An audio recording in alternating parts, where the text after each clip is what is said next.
again. Good morning here, Darana Dragway, West Salem, Ohio.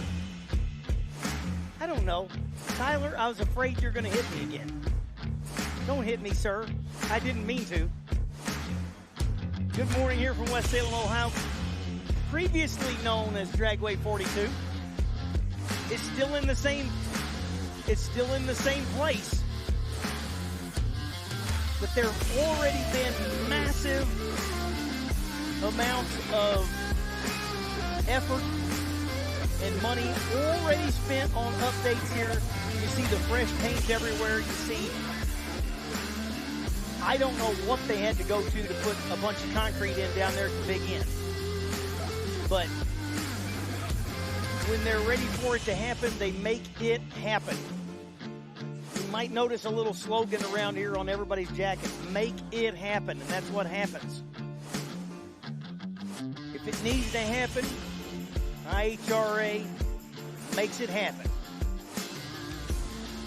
So welcome everybody here, Hot Rod. We're getting ready to call you in just a couple of minutes, so I hope you're ready. I hope you're warmed up. This will be your fourth and final time trial. The IHRA Outlaw Nitro Series race here. If you're watching online, good morning. Thank you. When you get onto the live stream this morning, click the thumbs up button. It's a fresh feed. I expect there will be a couple, 3, maybe even 5,000 people watching later this evening. That means we should have that many thumbs up on there. All those things help. Subscribe to the channel. Share. Save the channel to your personal thing so that every time you get on, it's easy for you to click and go right to the IHRA TV page.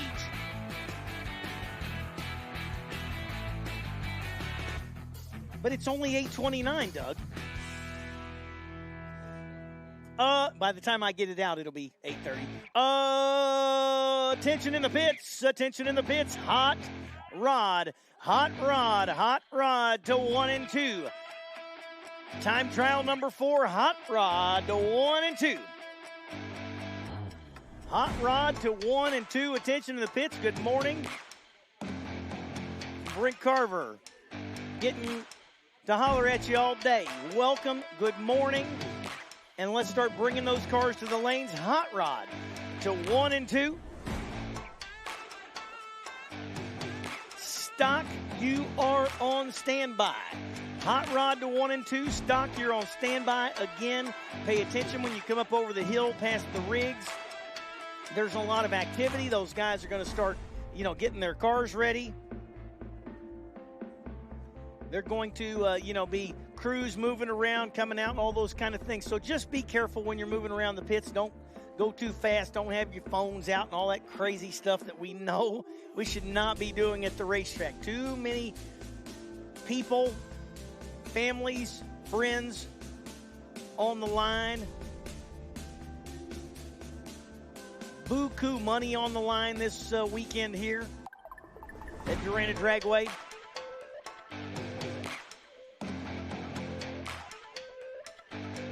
Track Tune Live app is up and running.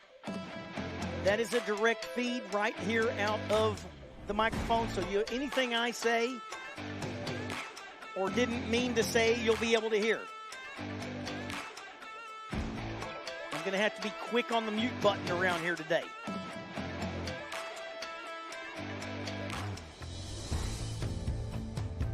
Sun's a-shining. Sun's out. Guns out. We just better, we probably can't say guns out either. Even though I know we're real, we want to be politically correct and all.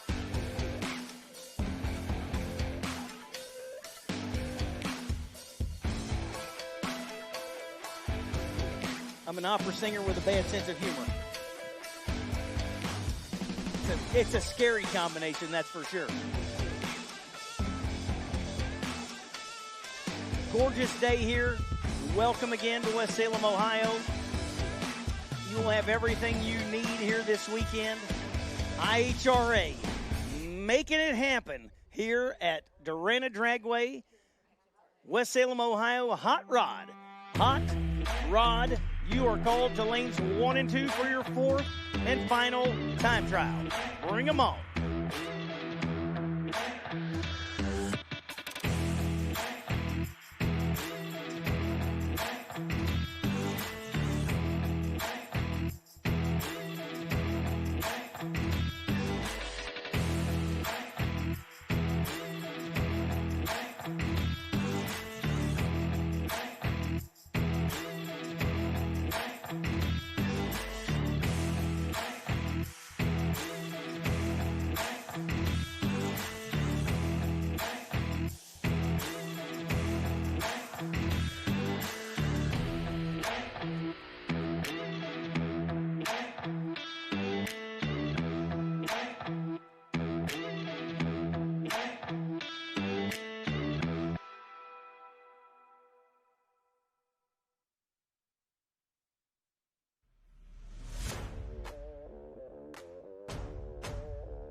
Again, second call.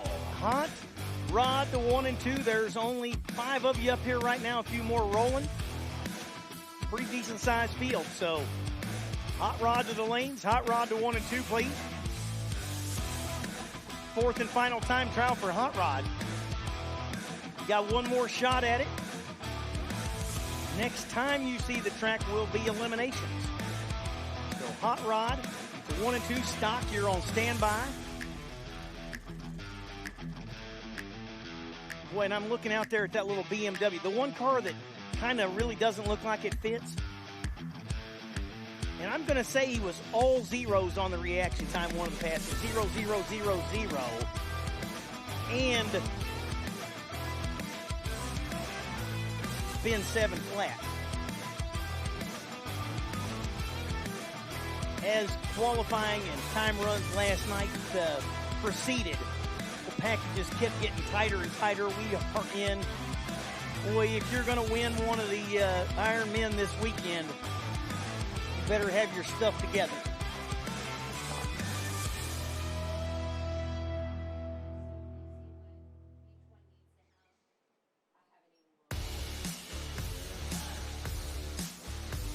So again, this morning, whether you're watching online or whatever, I'm sure the screens will be up here in a few minutes when we get ready to go.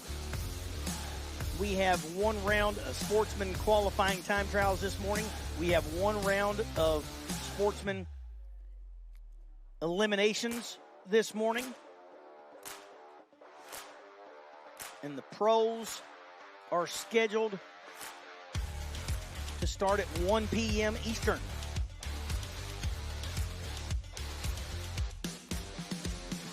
Don't forget, factory stock. You did not run last night. You have Q1 following Top Dragster this morning. Factory stock will follow Top Dragster. Q1 of factory stock following Top Dragster. Q2 of factory stock following round 1 eliminations of Top Dragster. That's where you are in the run order. Outlaw sleds and snowmobiles, you all will follow factory stock with Q1 right around 1 o'clock. You'll follow them after their second qualifiers where you will fall in line. There is a schedule of today's events.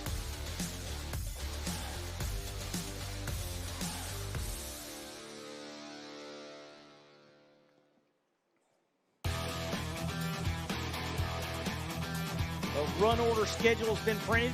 Should be available on the website.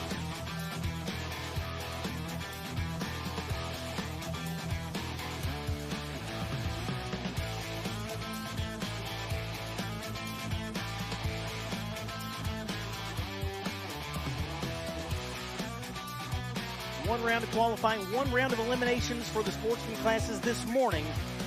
Just shortly after noon will be, after the actual time of noon, we'll be opening ceremonies. Nope, they're at 3 o'clock, but we do have first round of qualifying going into the pro classes starting just afternoon, right around 1 o'clock.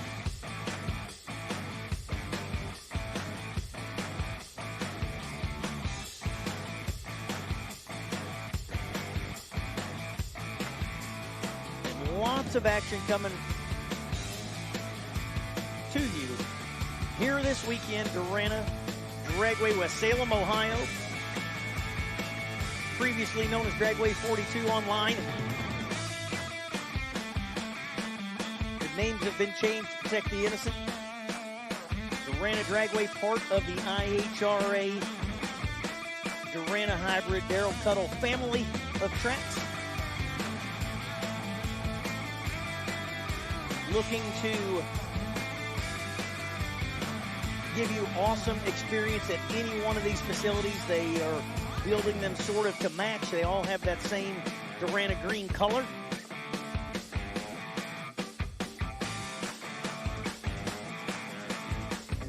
When you come to one of these Outlaw Nitro Series events, you should expect the same type of service, which is going to be Class A number 1.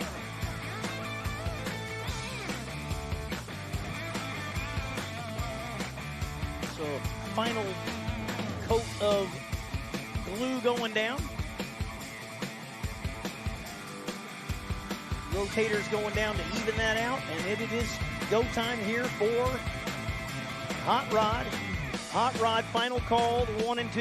Hot Rod, final call to 1 and 2. This is time trial number 4. Your final shot before eliminations here shortly.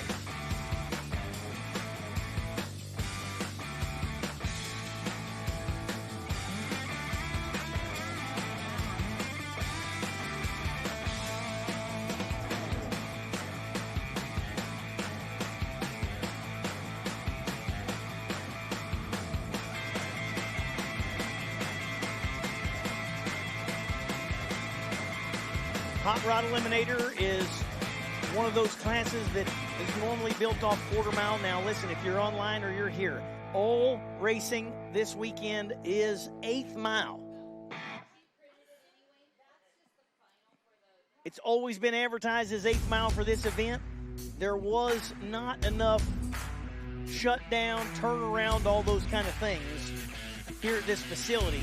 It has been within the last few days added on to. You might look at it and go, why are they only running 8 miles? Because that's what the event was always supposed to be this year based on the facility. So the Sportsman classes, everybody is 8 miles.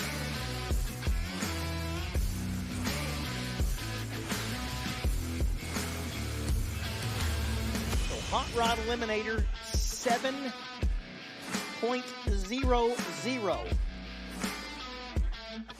0-0. That is a perfect pass, 7 flat. That is the index for Hot Rod Eliminator. Super Rod is on a 640. Quick Rod is on a 570. That is the split for the 8 mile rod classes.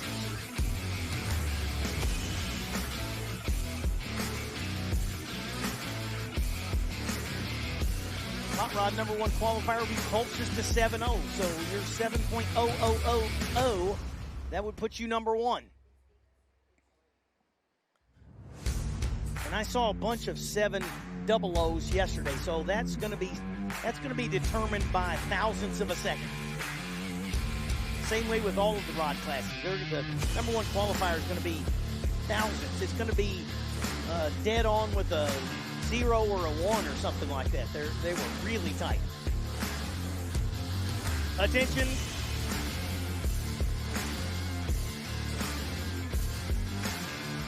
In the pits. Stock. You're on standby. You caught me. Very, very short standby. We want to make sure, look, if they're unloading something up there at the top of the hill that we can see, and we want to make sure that we keep everybody safe when you're coming through there. So again, be careful when you're bringing your race cars up. Go slow. Pay attention to people walking and whatnot. We want to make sure everybody makes it to the racetrack, back to their trailer, and back home this weekend to their families in safe condition. Looks like Hot Rod is buckled up and rolling down towards the front of the lane.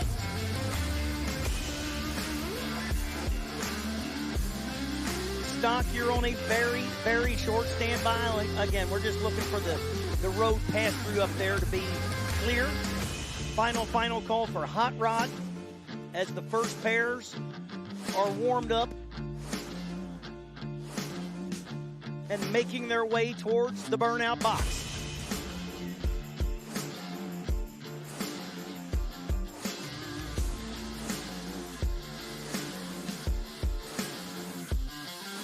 Buckle up, pull one more time down on those belts, make sure everybody is in good shape. Tighten that helmet strap, and it is time to go racing here, Darana Dragway. Time trial number 4, Sportsman classes coming at you. First pair rolling into the box. The 1973 Ford Pinto. Driven this weekend by Mark Flagg of Shepherdsville, Kentucky. Left side, SN95 Mustang.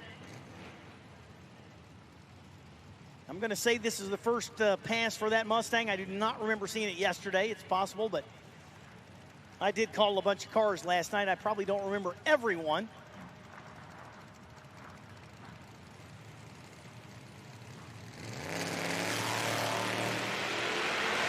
Oh, trip zip on the tree there for Mark Blair.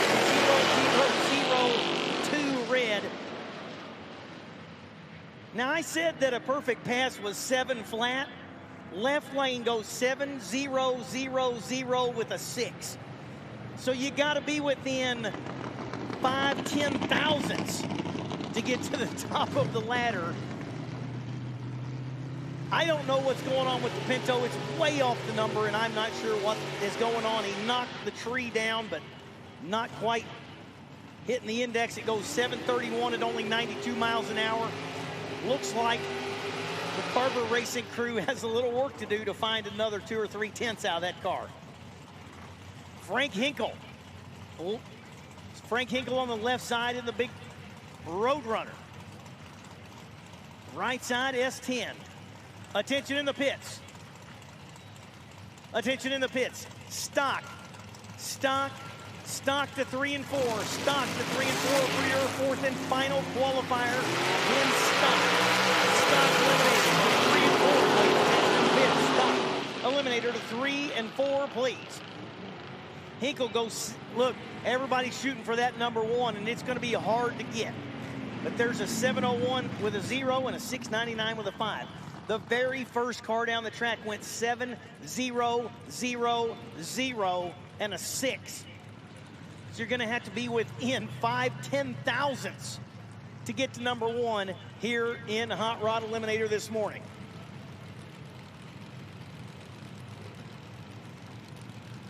Carson Nigueras. I'm going to get it wrong every time. In the BMW, 29 up front. Spin as good as quad zeros. Goes 706.8. Right side, Mike Walker. Went in the Chevelle, 706 with a 7, and it was 007 on the red side. Again, attention to the pit. Stock eliminator. I see a couple of you already up here. You knew it was coming. Stock eliminator to 3 and 4. Jim Pigeon in the 83 Cutlass on the right side. And Corey Hansen. Wonder if he's part of the Hansen brothers. Bob? No, that wasn't Hansen, was it? 64 Chevy 2 wagon there on the left side. So the Cutlass out of Mechanicstown, Ohio. Brighton, Michigan is where Corey Hansen calls home. 007 light for Pigeon on the right side goes 701.9 at 95. Hansen goes 701.7 at 106 and 19 up front. Ron Foss, Steve Prusner. That's a new entry for today. Classes are growing today. There's a lot of y'all that were only planning on coming today, so you're getting one and go. And that's one of them I know did not go down the track yesterday. Steve Prusner, 69 Camaro out of Ohio. Gellner engine and the Jackson Racing engines, Jenkins Welding, 82 Camaro of Ron Foss over on the right side of the racetrack.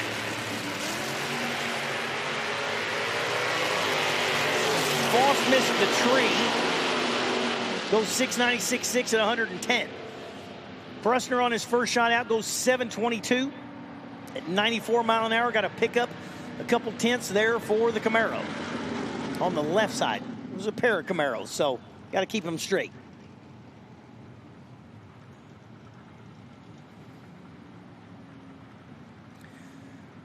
Jordan Odoms going to grace the right side of the racetrack there. Hansen Fab Tech and Rick Spranger Motorsports S10.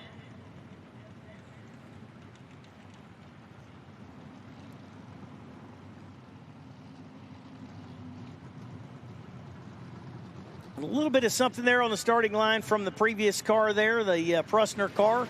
So they packed the Nova up, make sure the starting line is the way it needs to be, and here come the burnouts.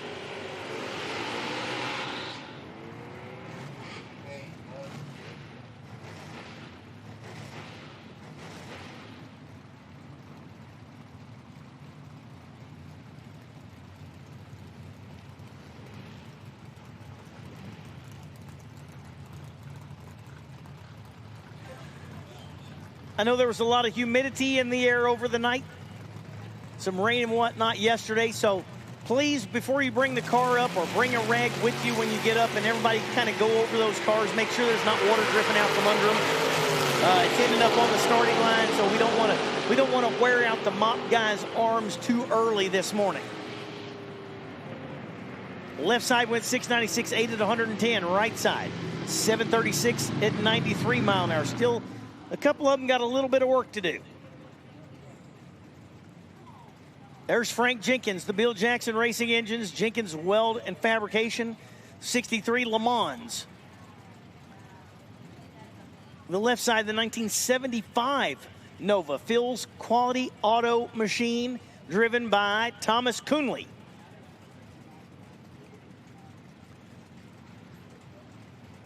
Yes, the starting line has asked me to remind you to wipe the cars off. I guess they got the blower out there to get a little bit of water out from under and whatnot. So just make sure the exhaust is warmed up good and everything you can do to make that car not dripping moisture water out from under it. That would be well received down on the starting line. Jenkins goes 698.4 at 114 and 12 up front. Coonley 702 with a 6, but pretty late. Michael Zayden, Gary Fleener. Fleener, the Fleener Racing transmission and level performance, 79 Z28 over on the left side. Right side, the 70 Duster of Zayden.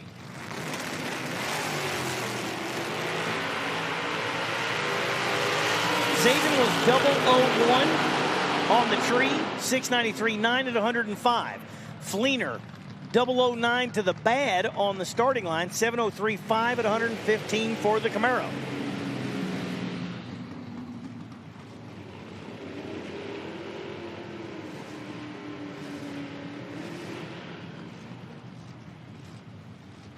I'm going to say the Duster there on the left side is probably a fresh entry for today. I think I would have remembered the Darana green Duster on the left side of the racetrack from last night's qualifying, and I did not remember seeing that one. The right side, Cadence Saucer. K&N, Biddle Performance, Hoosier, and Weisco for the Nova, sitting on the right side of the racetrack. 098 got a little work to do on the starting line. The Duster, a little more work to do on the starting line. Looky there. There is another perfect 6. Oh, the other car did, I think. Yep. We'll see how that works out. I don't know how that's going to be split, but there's another 7-0-0-0 with a 6. That's the second one of those we've seen in this session. Perfect 6 on the ET.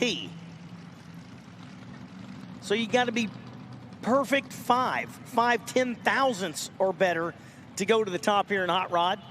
Final call stock. Final call stock.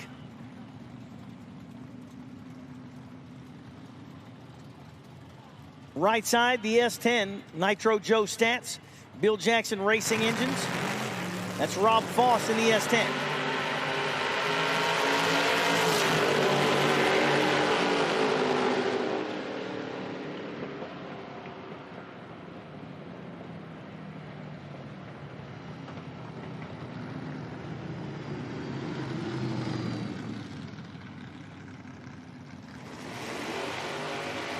Double 03 on the tree, 697.8.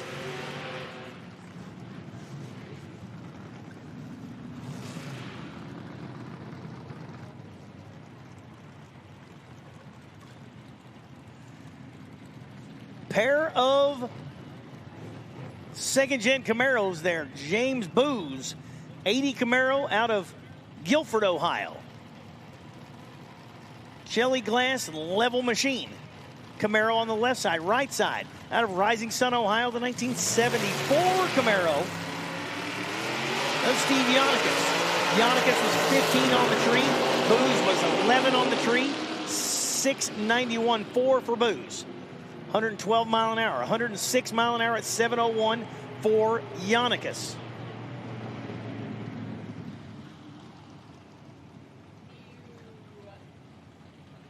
So as we get to the back end of the field, y'all last few, you've got 7, 0, 0, 0, 6 to get inside of if you want to be to the number 1 of the sheet. Paul Brown and Ray Miller. Miller in the shoebox Chevrolet on the left side. The Miller Racing Transmissions Bel Air. Right side, Paul Brown. 68 Dodge Dart. Paul is 21 on the tree. Goes 7 flat with an 8. How do you like to be dead 8 and not even begin to be in the running for number 1? Ray Miller, 699.1 and 17 up front for the Bel Air. Rob's the Sesco Kid there on the right side. Wired up electrical Renegade Race Fuels. 87 Camaro out of Shadyside, Ohio. Lee Newmeyer. Mickey Thompson Tires, Race Tools Direct, Finish Line Fuels, Abruzzi Racing Transmissions, A, P, D, XS Power. That's a lot of assistance out there for Lee Newmeyer. 76 Vega over there on the left side of the racetrack. He's 18 on the tree. Sesco outdoes him on the tree. It's 007. Goes 698.6 for Sesco. Newmeyer goes 701. 113 mile an hour for the little Vega out the back.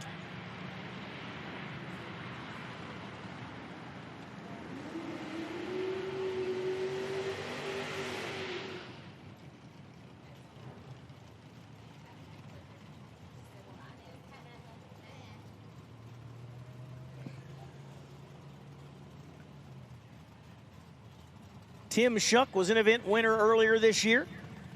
On the right side in the bright yellow 67 Camaro. Watson and Rupel Performance Engines machine.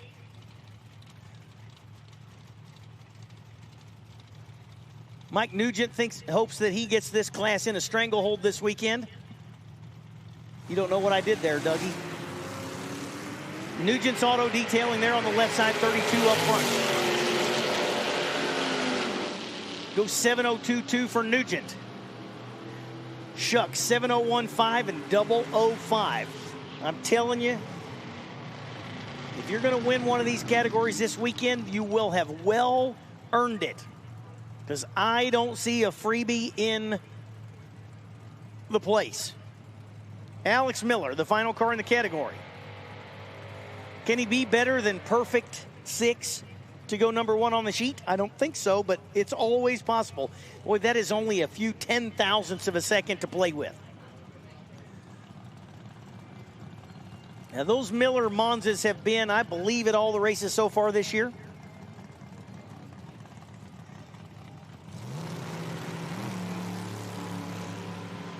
Miller is 003 red on the tree. Final call stock, final call stock. Miller goes 7:03.7 at 112 mile an hour, and that wraps up Hot Rod's final time trial.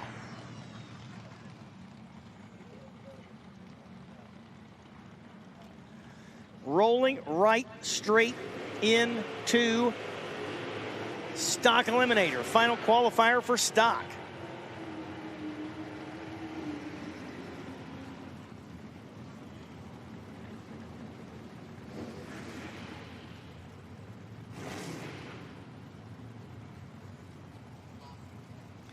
Final qualifier for stock. Zach Ross and Terry Knott going to kick off stock eliminator here on our final qualifier. And attention in the pits, attention in the pits. Quick rod to 1 and 2, please. Quick rod to 1 and 2. Attention in the pits, first call. Quick rod to 1 and 2. First call means second call. Zach Ross goes 6:18 on his 7:01 base for the D-Stocker. Terry Knott in that Camaro on the left side. I'm sorry, I'm looking at the next screen. Terry Knott was in the Dart. There's a Camaro down there now. Terry Knott was in the 73 Dart.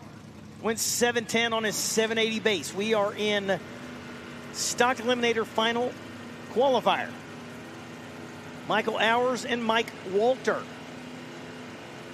Hours in the Demon, Walter in the Camaro. 783.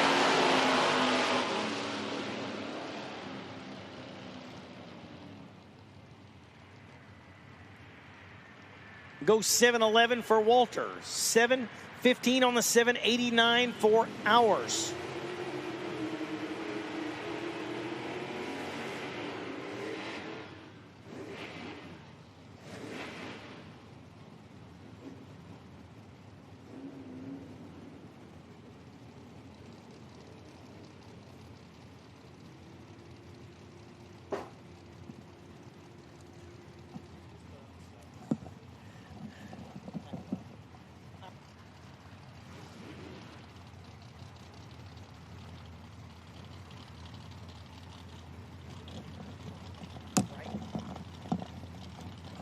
Steve Zomi and Bobby Lundum.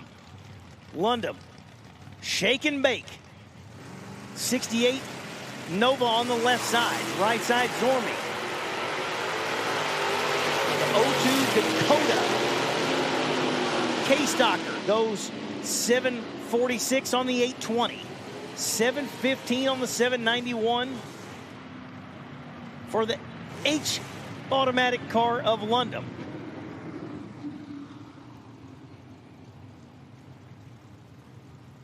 That's a C4 Corvette on the right side. Left side, 88 Mustang GT. Boy, did I want one of those my senior year of high school. That car was brand new right as I was going into graduation. There couldn't have been anything I would have wanted more than one of those Mustang GTs. That's L-stock automatic machine on the left side, 823. The base number goes 757. Right side, 722 with a 9.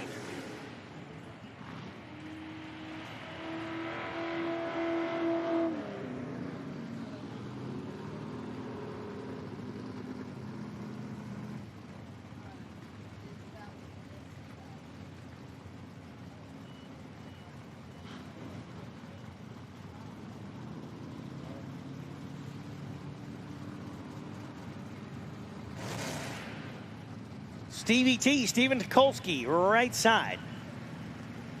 Rowan gears there for the D-Stocker, 754. Left side, Robert Sheep. That's an 80 Dodge Murata.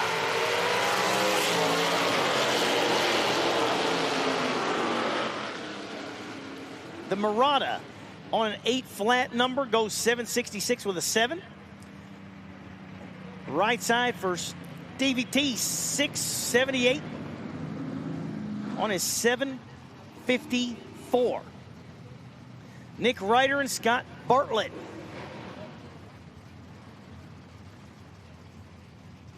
Bartlett in the old school Oldsmobile. Right side, Ryder. 68 CUDA F-stock automatic. The big Oldsmobile for Bartlett out of Lambertville, Michigan. It's an M-stock automatic car. The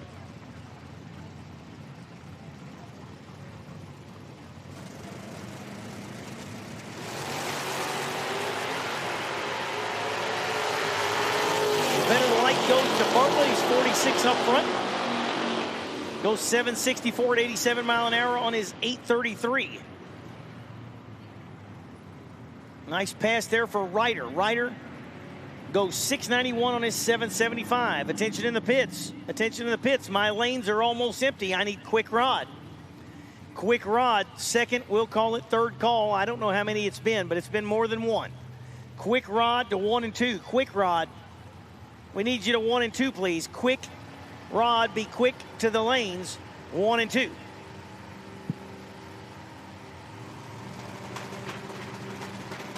Randy Butter. Or is that Randy? I can't believe it's not Butter. 6:48 on the 7:01 index for the 15 Camaro. Left side, Jim Nichols. Goes 6:59 on his 7:25. Hits the wrong side of the tree.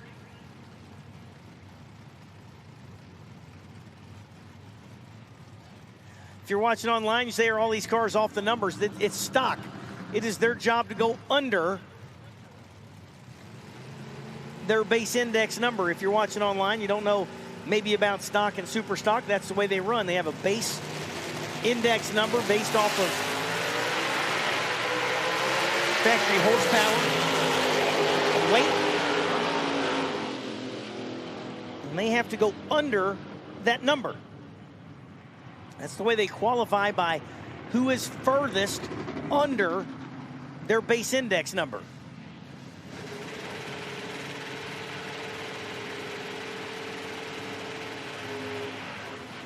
Doug, I like those boots down there. I think we should get you a pair of those to wear around the pits. What do you think going up the hill?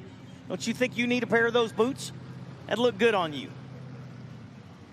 Aaron Allison goes 692.6 at 99 mile an hour there on the left side for the Camaro. The right side's got Klingler, VP Racing Fuel, Walter Brewing, Copo Camaro, went 636 on his 736. Exactly 1 second under. By my best guess, that'll probably put Klingler number 1 if I were going to guess, and I'll be seeing that shortly. Here goes Brent Durant. He is perfect 1 red. Goes 0001 red. 671 at 736, and that wraps up stock final qualifier. Quick rod, quick rod, quick rod. Quickly come to the lanes, quick rod.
Final call, quick rod. Final call, quick rod. Final call, quick rod to the lanes to 1 and 2 for your fourth and final time shot. Quick rod, you should be in 1 and 2. If you're not here, you're late. If you are here, thank you. When I call you, we need you to come. And speaking of call you, I need super stock. Super stock to 3 and 4. Super stock to 3 and 4, please. Final call, quick rod to 1 and 2. Final call, quick rod to 1 and 2. First and second call, super stock. Super stock to 3 and 4. Super stock to 3 and 4, please.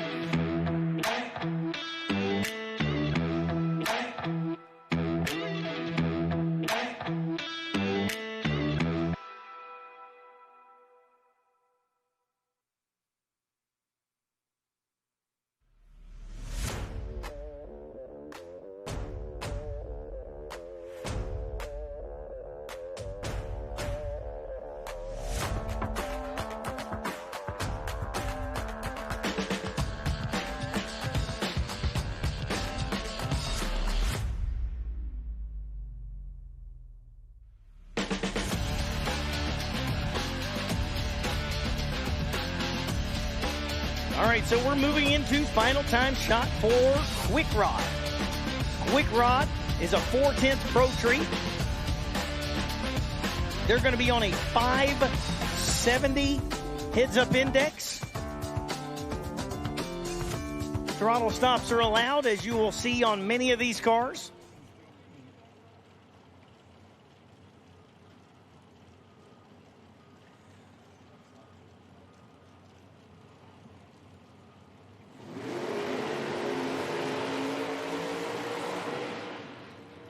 And this class can include door cars, dragsters, altereds, left-hand steer roadsters. You can pretty well, any of the cars can be in this category. 570, the index. First pair out, Mark Claypool in the door car, the 70 Cuda on the right side. Left side, Steve Taylor, 2006 Cameron Dragster. Muskegon Grinding and Machine sponsorship there on the Dragster for Taylor.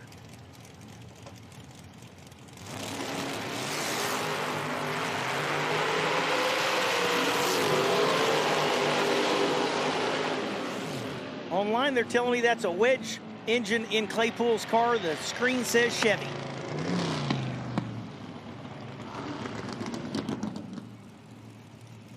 Steve, let's see. Claypool went 567 with a 0 on the 570 and 008 on the tree. Taylor was behind on the starting line, went 31 up front, 574 with a 3. So on the correct side of the index anyways.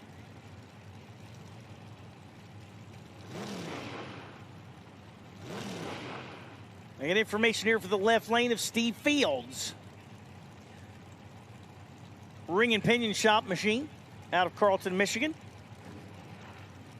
Right side from Parts Unknown. Was that before your time too, Doug? Parts Unknown? You never heard of Parts Unknown? Really? That was old school wrestling. They never wanted to tell where the guys were, so it sounded more mysterious if they were from Parts Unknown. Parts Unknown is 008 on the tree, 567.7. Left side. There you go. There is dead on with a 2 for Steve Fields, 57002. So that is 2 10,000ths from a perfect ET for Steve Fields.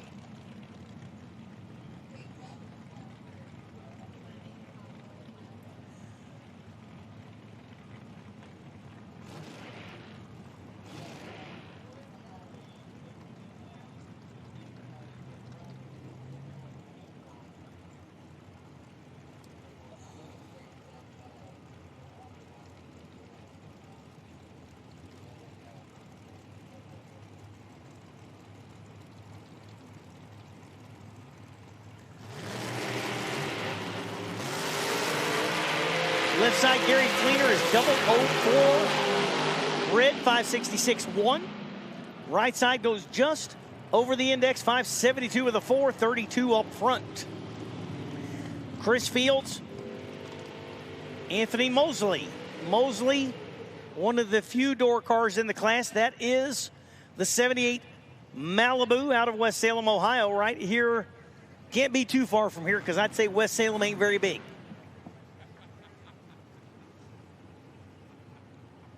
I wonder if Mosley's car has a lot of local horsepower in it out here in West Salem. When you're traveling around West Salem, there are many horsepower around here in the form of four-legged. AK Industries, Keen Pump, JMC, Bill Harris, and South Street Grill. Sponsorship for the Malibu. Right side, Chris Fields, 99 Ring and Pinion Shop, Advanced Dragster.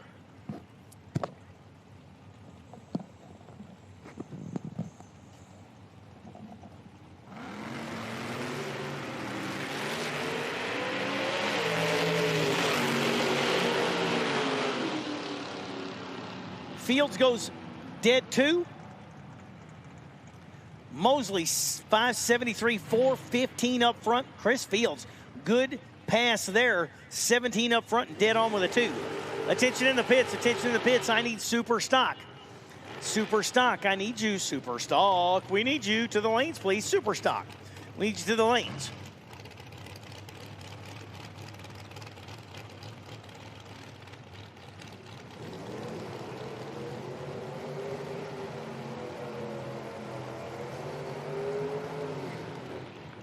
Only 3 or 4 door cars in the category. There's one of them. That's Ricky Skaggs.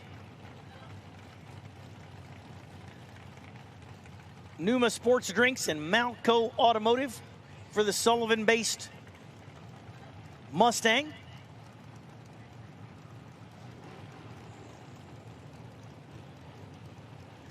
Now I see my super stockers coming down the hill. Super stock, we need you to 3 and 4. Super stock, we need you to 3 and 4, please. Super Rod, you're going to be on standby. Super Stock, 3rd or 4th call, Super Stock.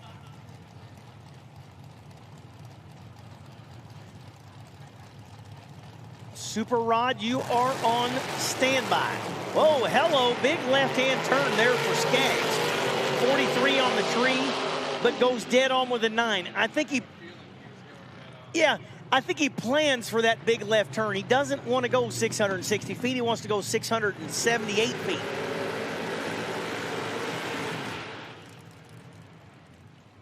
But when he does it, he still goes dead on with the 9. So Skaggs probably knows the car has the tendency to do that. I've seen it do it more than once. That was a pretty good size left hook. But meanwhile, the left side went 571 and was 005 on the tree. Just like the other rod classes, you're going to have to be 100% on your game to get it done here this weekend. Steve Theodore, right side.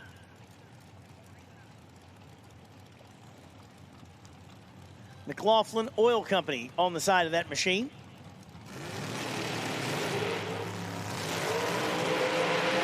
Right side's 41 up front. Goes 568 with a 9 and a 7. Left lane 568 with a 9 and a 1.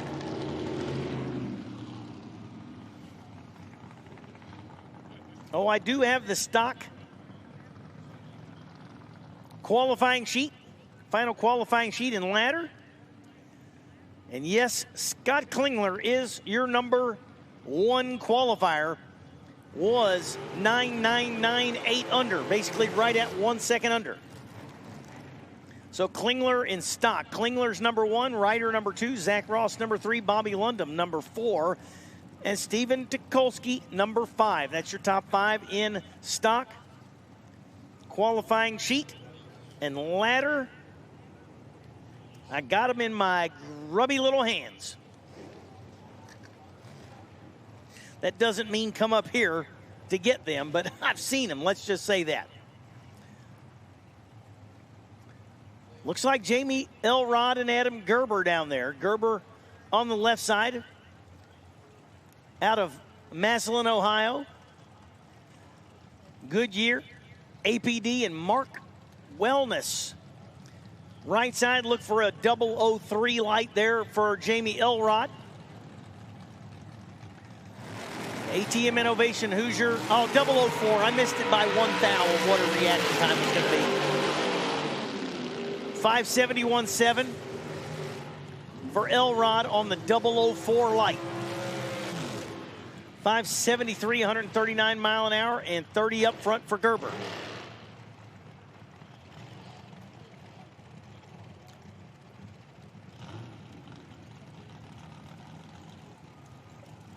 Super stock, you should be in 3 and 4. Super stock, you should be in 3 and 4. Nick Karras and Kevin Trusty. Trusty going Radical Racing and Par Racing engines for the 2019 Kearns Dragster out of Groveport, Ohio. Nick Karras. The Clifton Steel 2020 Diamond Dragster out of Northfield, Ohio. Attention in the pits. Attention in the pits. Super Rod. Super Rod. Super Rod to 1 and 2 for your 4th and final time shot. Super Rod to 1 and 2, please. Final call, Super Stock. Final call, Super Stock to 3 and 4. First call, Super Rod to 1 and 2. Super Rod 1 and 2. Nick Karras is 008 on the tree. 572.3 for Karras. Trusty going to add just a couple numbers to the throttle stop. Goes 565.1 at 144 mile an hour. Pretty big mile an hour out there for that 565 pass for Trusty.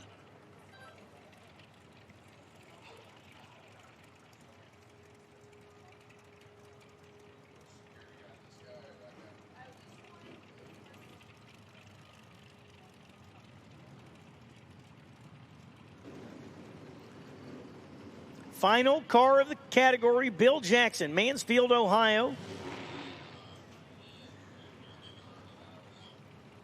I recall that car from one of the earlier races. That's a pretty old school dragster down there. It's a pretty cool machine. Bill Jackson wrapping up quick rod category.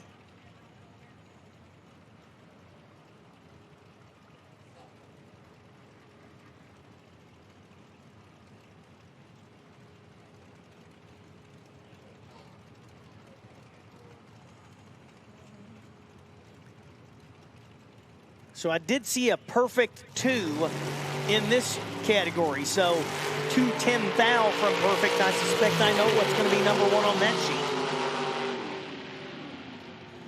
573.2 and 22 up front for Bill Jackson. That wraps up quick rod. And we move right straight into super stock. Again, final call super stock. Second call super rod. Super Rod to 1 and 2. Super Rod to 1 and 2 will take you. All right, going into super stock. And I'm going to guess Earl Rowe probably is coming into this round as the number 1 qualifier. I think he was about 98 under last night. We're going to kick it off here with Aaron Russell and Bill Charavino. Charavino out of Milan, Michigan. The accurate transmission, 67 Camaro on the left side. 96 Camaro GT automatic on a 672 index, base index number.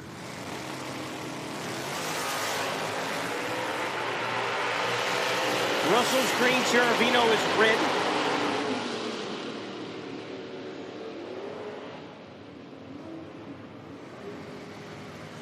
.633 on the 672 for Russell. 635 on the 701 base number for Charavino.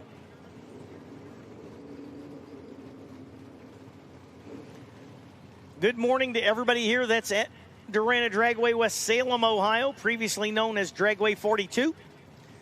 Good morning watching online. More and more people piling online. When you come on, make sure you hit the thumbs up. We got to build this feed up. Not enough of you have hit the thumbs up yet, but we'll get there. Problems for Kevin Ridey. The 88 Mustang only coasts across at 57 mile an hour, 835, so, and pretty slow rolling. So let's see if Ridey makes it all the way down to the turnoff, or if they have to send somebody after him. He's not moving real fast, but is still moving. Meanwhile, the left side, the 09 Challenger of Jeff Ross went 6:24 on the 716 base number.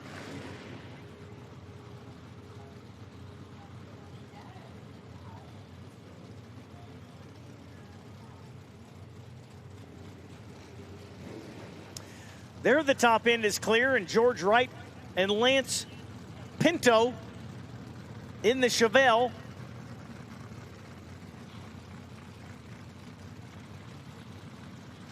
Sponsored by Sam DiMario Auto, Sierra Brothers Auto.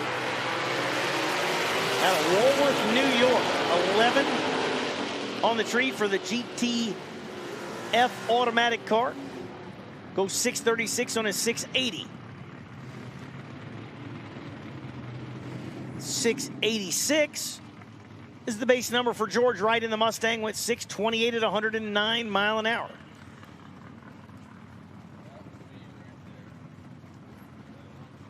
You like that Oldsmobile, right? Achieva. Chris Lozon and Earl Rowe. Rowe probably, if I were going to go out on a limb, would say he's probably sits number one. He is right at a second under for the Camaro on the right side. 739, it's going to go 640, 641. Chris Lozon, 18 on the tree, 680 the base number goes, 635.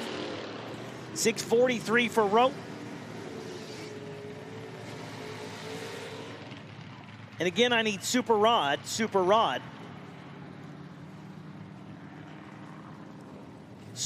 we need you to 1 and 2. Super Rod, we need you to 1 and 2. Zach Running.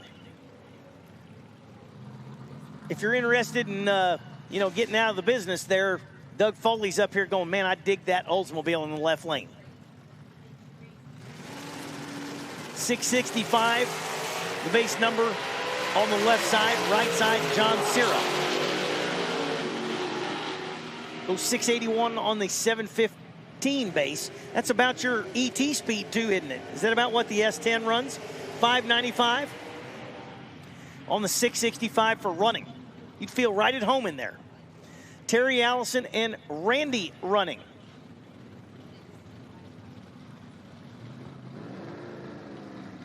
'92 Achieva.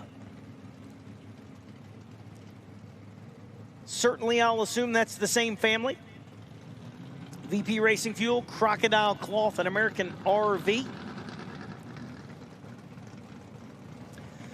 Terry Allison, Race Tools Direct S10. Boy, that's a big wheels up launch there for Running, and 009 on the tree for the Achieva. 591 with a 5 on the 665. Right side, Allison goes 596 on his 659.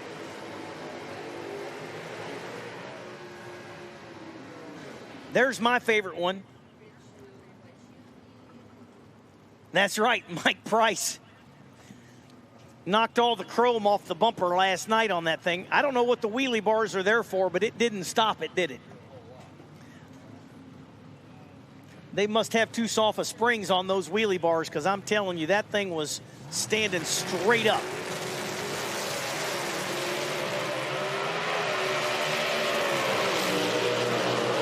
Boy, a good wiggle move to the left there for the right lane. Aaron Allison wheels up 578 on his 616 there for the Cavalier. Mike Mitchell had problems last night and didn't get to make the hit, but I see they got that car straightened out. That's the New Edge Mustang, 2000 model, out of Hamburg, New York, 616, the dial in there for Mitchell. I say dial in, I should say index, base index number.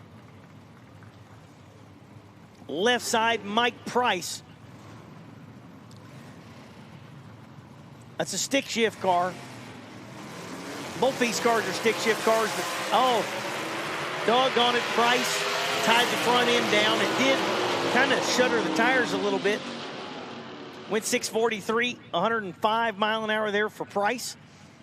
Meanwhile, Mitchell goes 568, 122.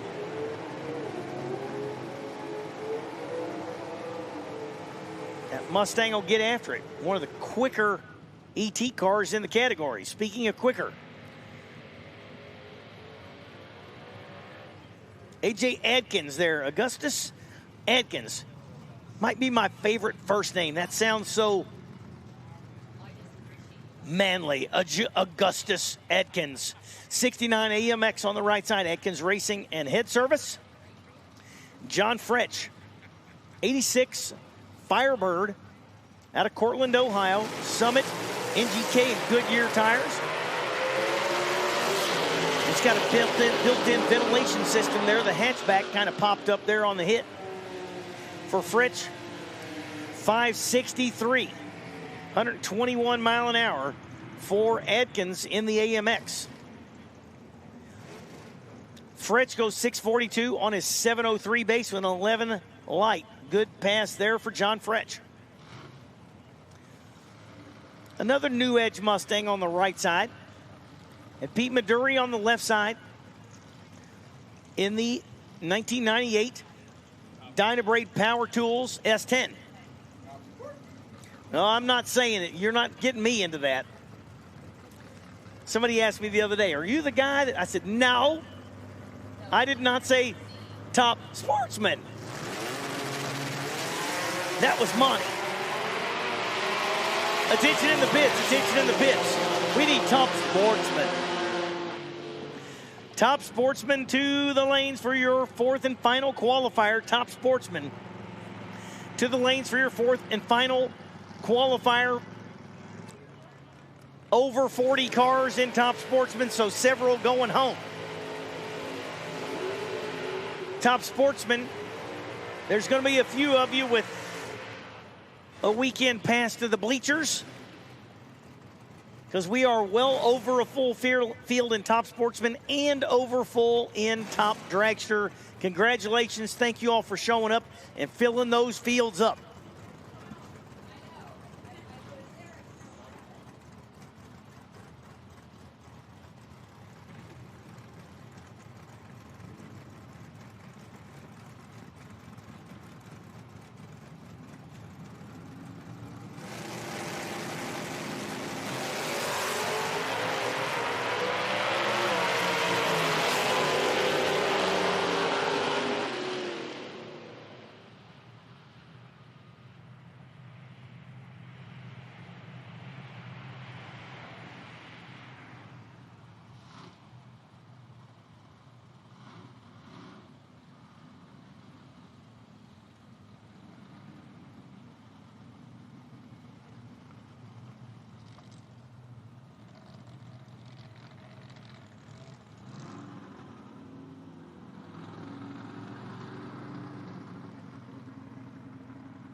Alex Miller and Andy Cronenbitter just went down the racetrack. 606 for Cronenbitter and 009 on the tree. 648 for Alex Miller.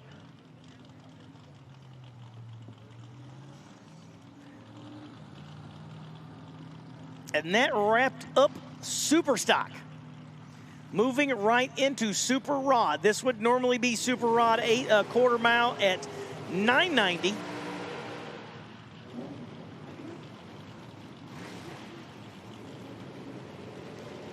Super Rod 8th mile, $6.40.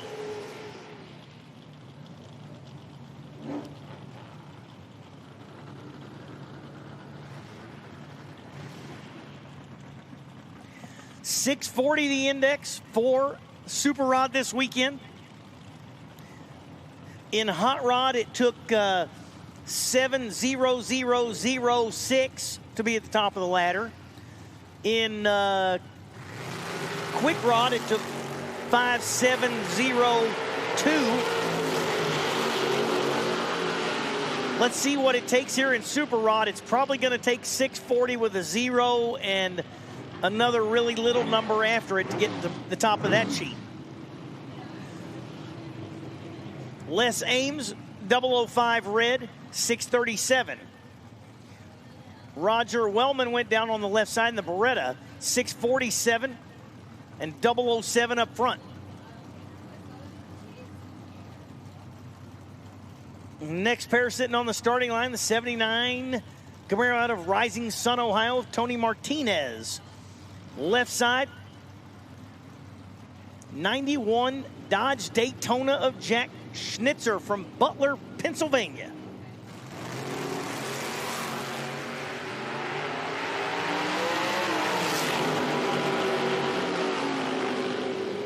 Schnitzer on the tree. Martinez was really missed the tree. They both went 645. Schnitzer goes 645.4. Martinez 645.3. Index 640.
I see a lot of questions online asking about the event and whatnot. It's hard for me to type and talk about it. So a lot of the folks online that were on here all day yesterday are handling some of those, answering those questions for me. We are 8th mile. This race was scheduled to be 8th mile.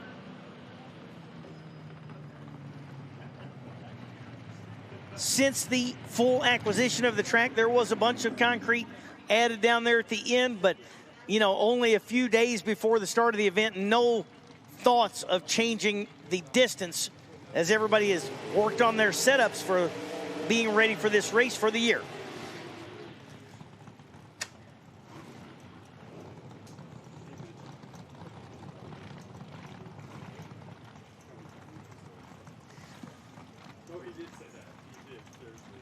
Chris Goebel and Herman Lester Jr. just went down the track. Lester Jr. 21 up front, 642.9. Goebel 641.5 on the 640. Mike Lagos is 006 on the light, but off the number goes 655. Right side, Tim McGuire in that Monte Carlo went 635 with a 523 mile an hour and a little bit red up front.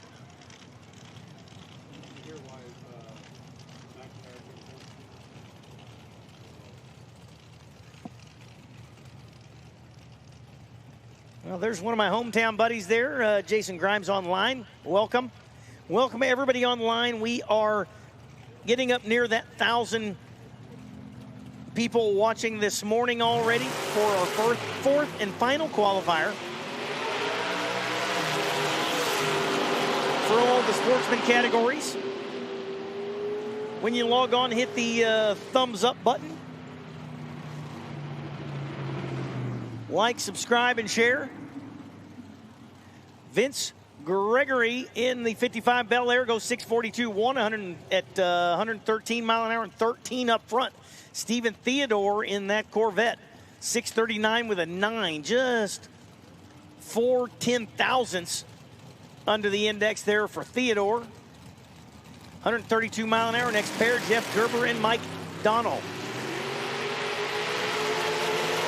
Gerber in the 27 Roadster goes 642.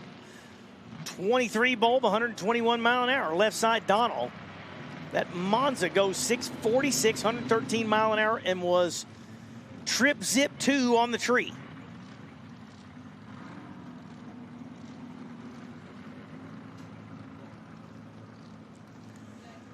Again, I need top sportsman, top sportsman, top sportsman. I don't want to be confused. Top sportsman. I can't say it as deeply. I don't have the deep voice that Monty had, but top sportsman. To 3 and 4, top sportsman to 3 and 4, top dragster. You're on standby in factory stock. Q1, you will follow top dragster. Factory stock Q1 will follow top dragster this time around. So you all should start getting your stuff a little bit ready. Jeff Smith Jr. and Ron Lower. Lower on the left side goes 643.2 in the Cutlass. Smith in that Skylark went 638 with a 9, 124 mile an hour, and was 001 red.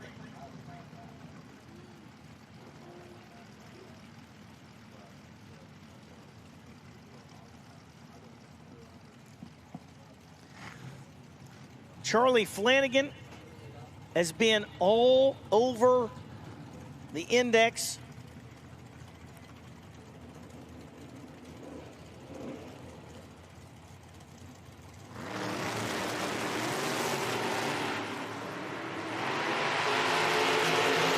He's 37 up front, goes dead on with a 5. Meanwhile, Paul Fiddler in the left lane went dead on with a 4.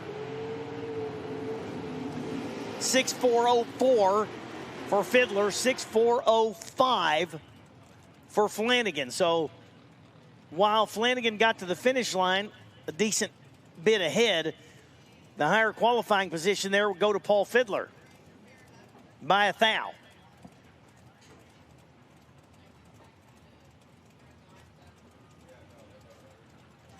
There we finally get that big end cleared off.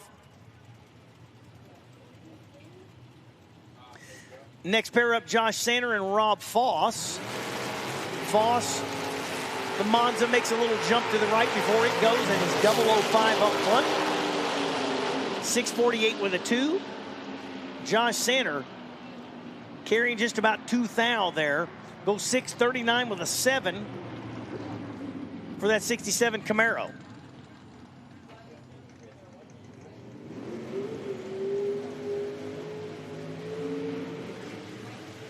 Still got Super Rod cars coming around the corner. Big field of Super Rod. Bill Nuzzo, the 08 Mustang on the right side of the racetrack out of Irwin, PA. And Jacob Elrod, the 2020 Corvette out of Bluffton, Ohio. You'll hear that Elrod name a number of times. They got several cars here, run several classes.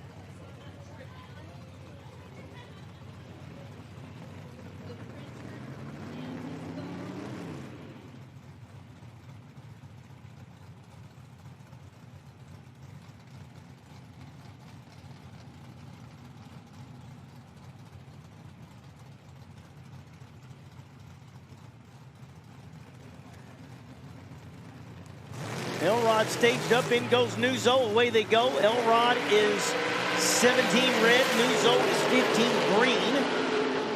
643.9 there for Nuzzo, and Elrod goes 6.401, dead 1, 1/10 thou. 1 thou. 16/10 thou from perfect.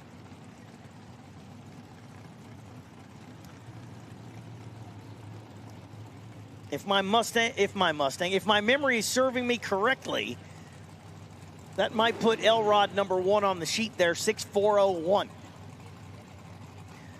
I'm sure they'll hand me a printed version that will confirm that, but that's the best I recall seeing, at least in this round. Eddie Arnold and Steve Fields. Fields is 12 up front, 641 with a 0. Arnold, 641 with a 6 in the Cutlass on the right side. Top Sportsman, Top Sportsman.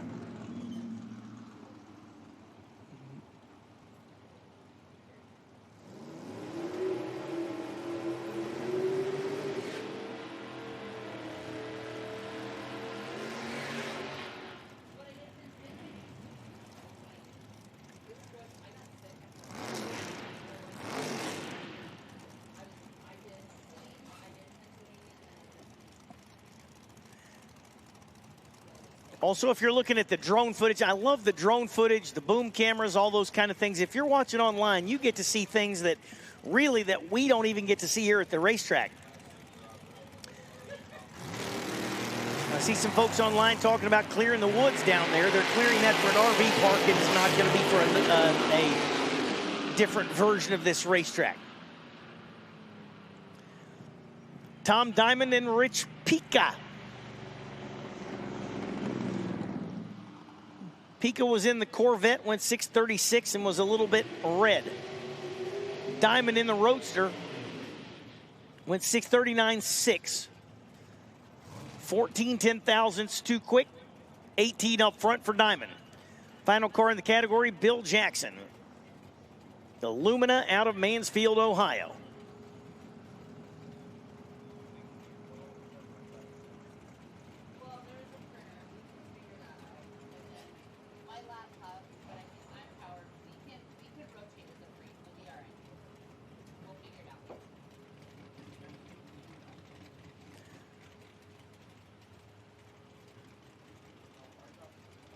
So we've got the crew in the door there for Jackson. Something going on in there, and let's see which way it goes.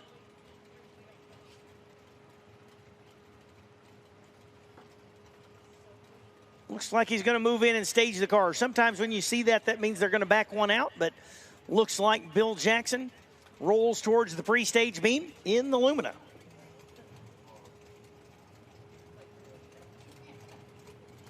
This is the second to the last, the penultimate event for the IHRA Outlaw Nitro Series for 2025. And let's see how fast it'll run with the shootout. Goes 650 with a 0. The chute fell out right on the hit. Jackson goes ahead and goes down, probably wondering, why does this thing feel a little sluggish? Left his laundry on the starting line there, and Bill Jackson goes 650 with a 0 to wrap up the category in Super Rod. We got Top Sportsman and a bunch of them. 40 plus went down last night in Top Sportsman. So there's going to be a group of them that don't make the field. We will have a bump spot for 32 cars.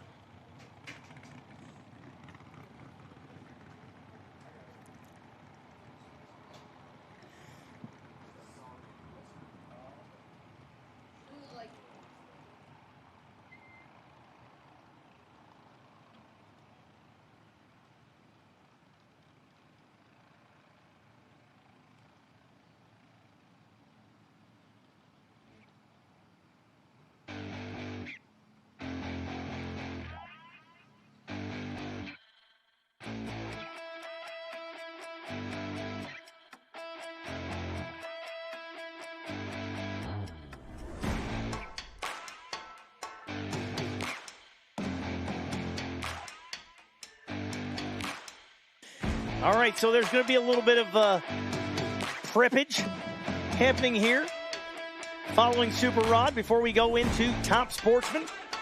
So Top Sportsman going to be rolling down the hill towards the front of the staging lanes as we speak. And there is a whole mess of them, so we'll start bringing them in. You're going to see 2 lanes of them, and then I don't know if they'll move them over into the third or leave them up there in the roadway. But Top Sportsman will be up next. Yes, there are well over 32.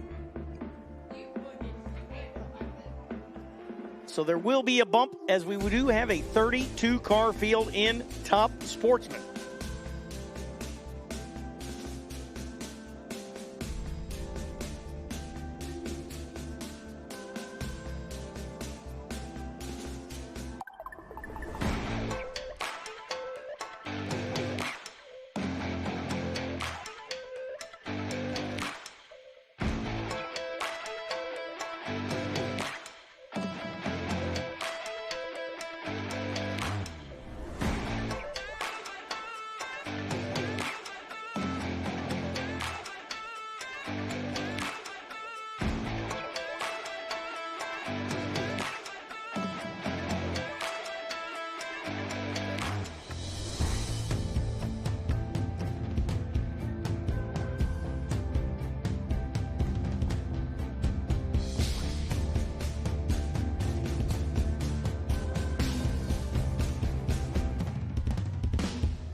right, while we have a few minutes of downtime, we're prepping the racetrack. Readdressing the starting line and the racing surfaces as the pace picks up as we go into top Sportsman final qualifier, and there are about 10 that aren't going to make the field.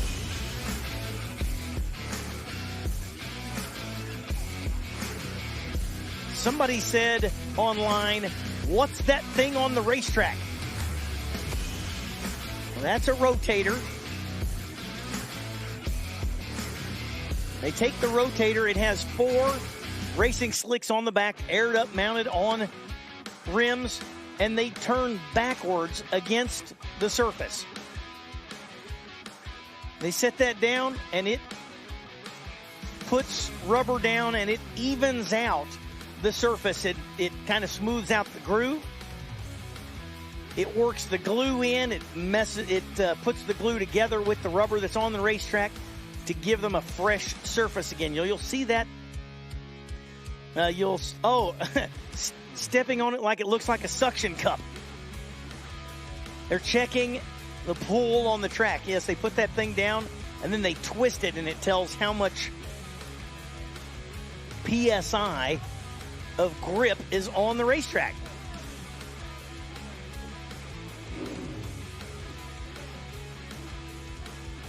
So if you see somebody out there with some funny looking thing on the racetrack and they put it down, they step on it and they twist it, they're actually checking the grip on the racetrack.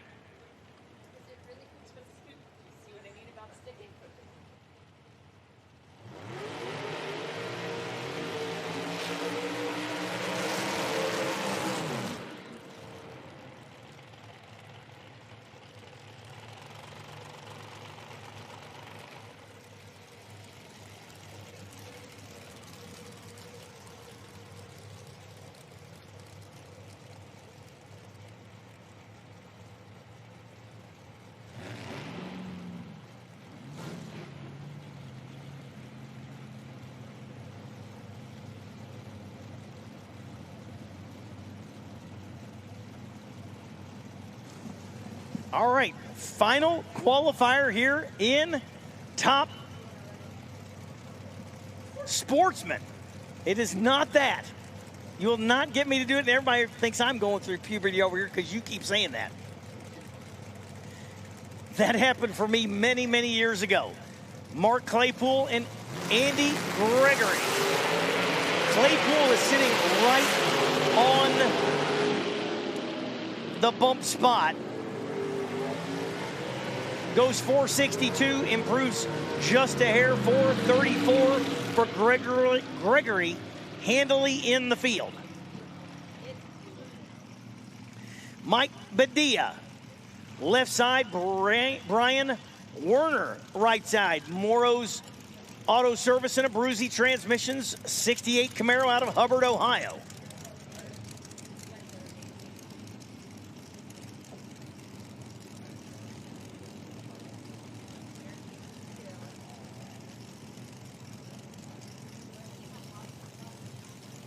Crew checking everything over there, making sure that Werner car is lined up, big nitrous purge.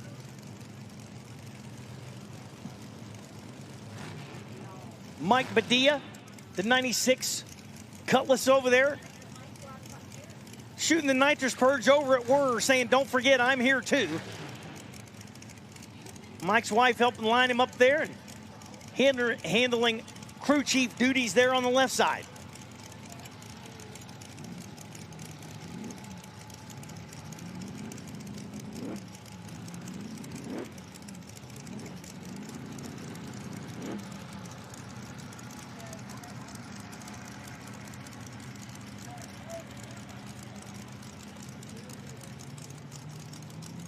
Bump spot 462.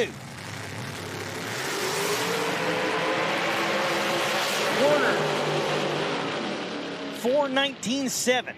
Mike Badia right in the middle of the bottom half of the field there with that 441. But I promise you, you need to look for that car.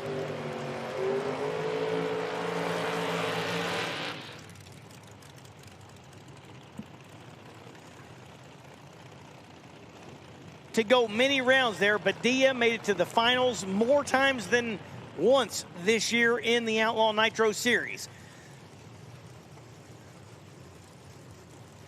Jay Greisop, 91 Mustang out of West Harrison, Indiana, left side. Corey Flagg driving the Flag Racing 1963 Fulton-powered Corvette. Built in-house. Mark Flagg built that car from scratch himself, working at Fast Chassis in Louisville. So that 63 Corvette was built, home built, if you were to say, by Mark Flagg, who's double checking those wheelie bars, going to make sure that thing goes straight, sitting about number 4 on the qualifying sheet.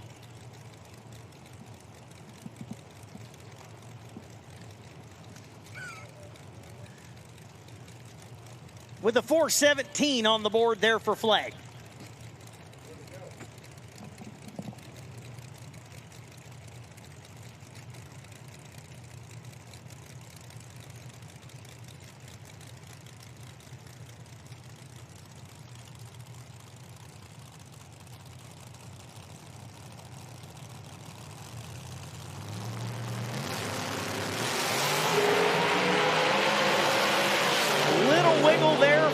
Corvette goes 418.5.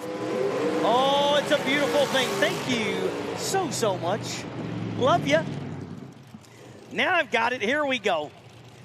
Yes, currently Claypool was out, sitting at number 33. Went 462 and change. And I don't have it in front of me to know if that got him ahead of Jim Hayes. Corey Flagg, 418 with a 5. No improvement there, stays right there at the number 5 position. Jay Greisop goes 449.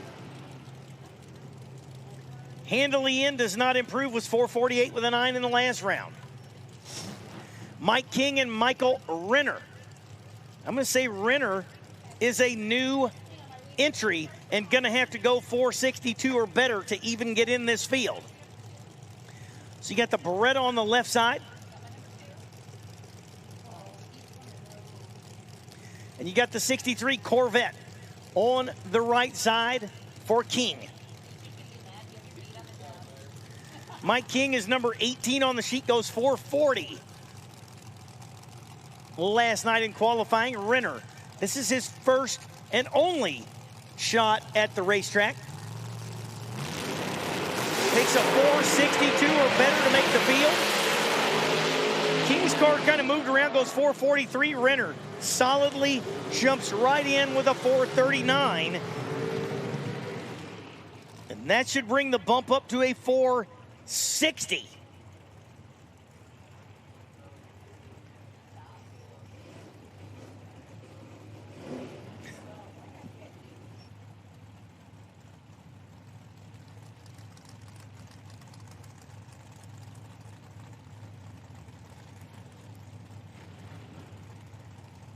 Oh! If I just look, I'm excited with the race cars and I didn't look at the board. 460. Good thing I have a sheet to look at too. I had to do my own math and silly me didn't look up there at the end. The scoreboard showing it. 460 is the bump. David Mullins, Bill Yates. Yates, the 68 Camaro on the left side. Mullins, right side, 92. Lumina on the outside looking in. Best pass so far for the Lumina has been 491. Gonna have to pick it up a lot to get under that 60 number. So gonna have to be a 59 or better to make this field.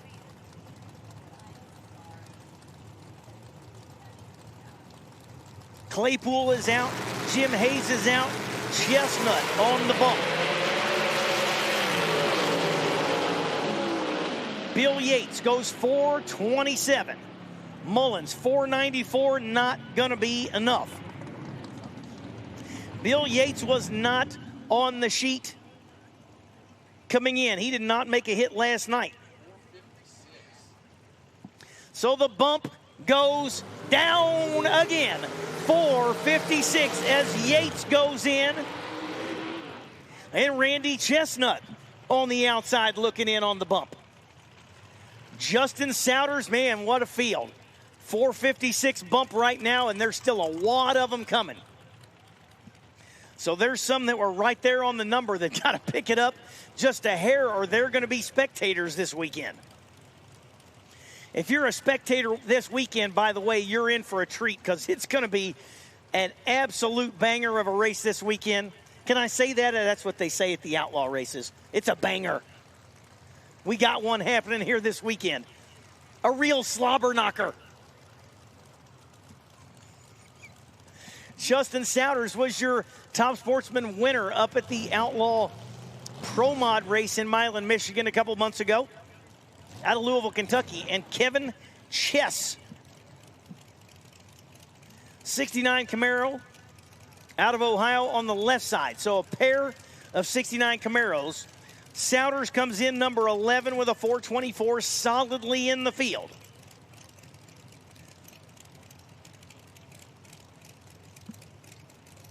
Kevin Chess is on the outside looking in, being the best of 467. Got to go 456 or better to make the field.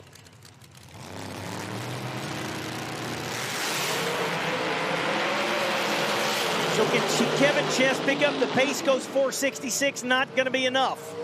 Souders right at the very, very consistent number of 424. In fact, Souders has been 424 with a 3 and just went 424 with a 4. I'm guessing Souders is going to be on a 424.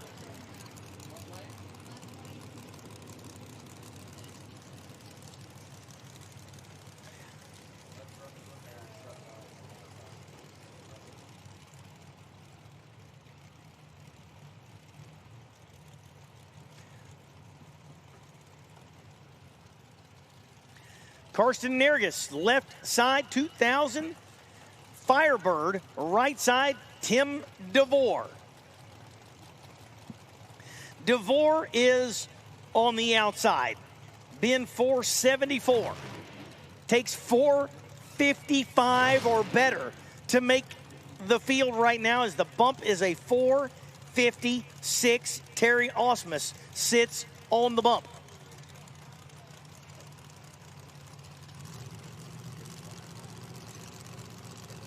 Nergis was 440, solidly in the middle of the field there for the Firebird on the left side of the racetrack.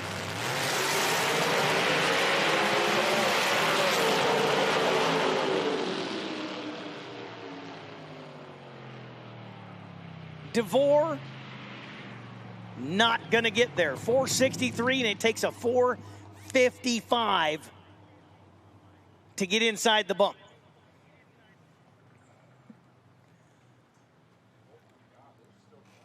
Left side goes 439 with a 3. Yes, they are still coming down the hill. What an awesome field of top sportsmen. Just to make the field now is getting to be quite the achievement, as the bump spot sits at 456 with Terry Osmus on the bump. And if I were Terry and there is anything left in the tank, I would put it out there right now, because the bump is not where I'd want to be.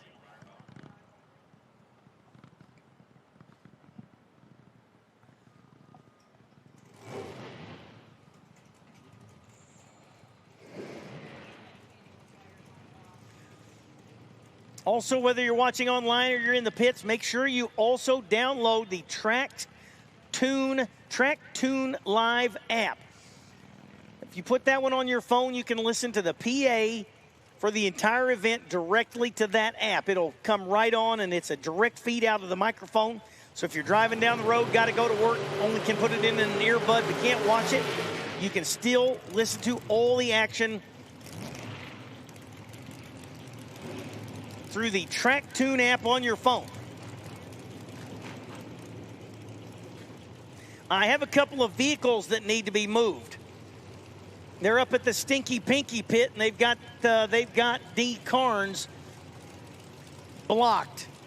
So if you're parked up there at or around the Dean Carnes pit, It's on top of the hill. It's not hard to see because it's bright pink. We need those moved. Well, I got tag numbers, but I guarantee you nobody knows their tag number. Let's see if somebody sends me what the vehicles are. Let's see.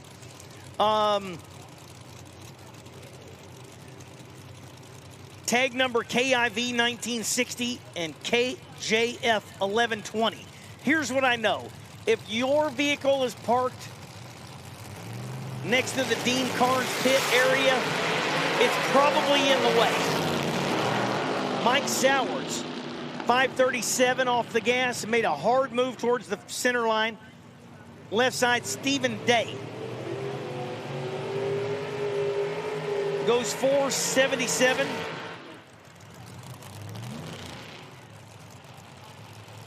Fortunately, Day was 452 yesterday in qualifying, so in.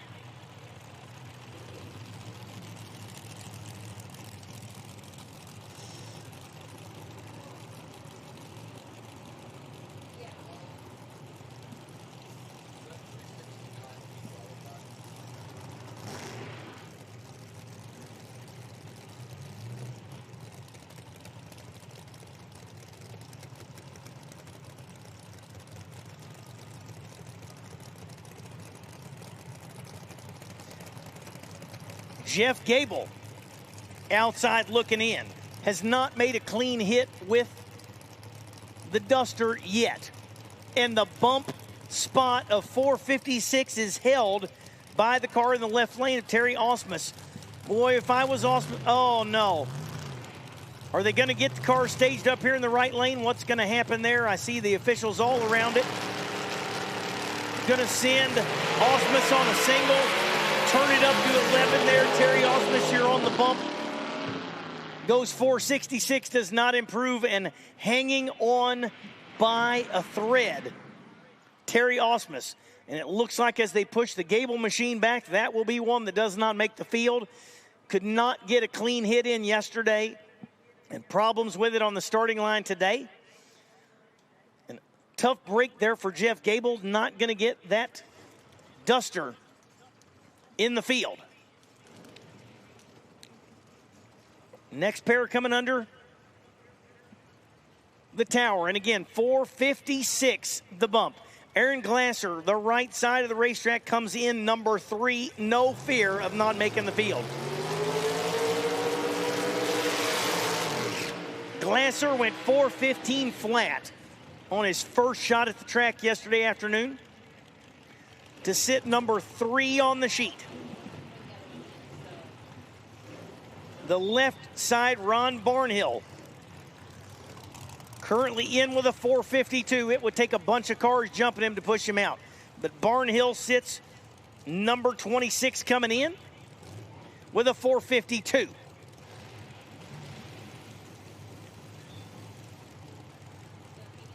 Glasser, Turning Point USA on that car. And Derby City Calibrations for the right lane. Oakley Motorsports and Hughes Equipment helping out the Barnhill machine. Okay, so I don't have anybody that, yeah, the other one is wrong.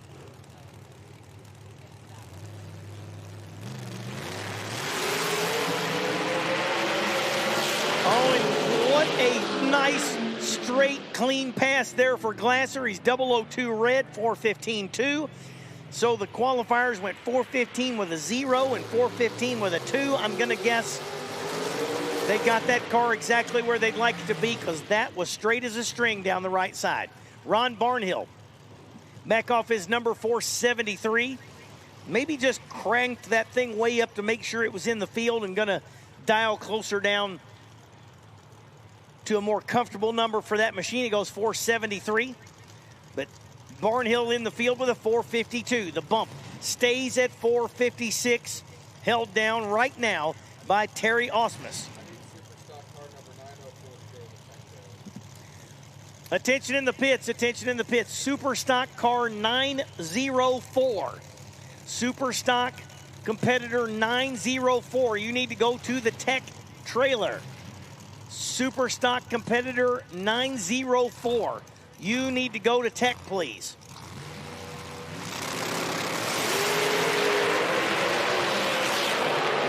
Jim Hayes outside looking in and going to remain there. Goes 474, and Jim Hayes not going to make the field. Was 462, but that bump at now that 456.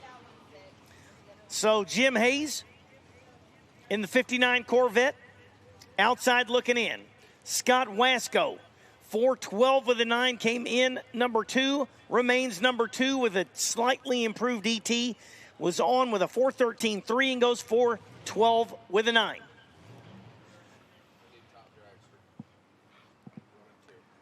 Attention in the pits, attention in the pits. Top Dragster. Top Dragster, we need you to 1 and 2. Top Dragster, we need you to 1 and 2. Top Dragster, we need you to 1 and 2, please.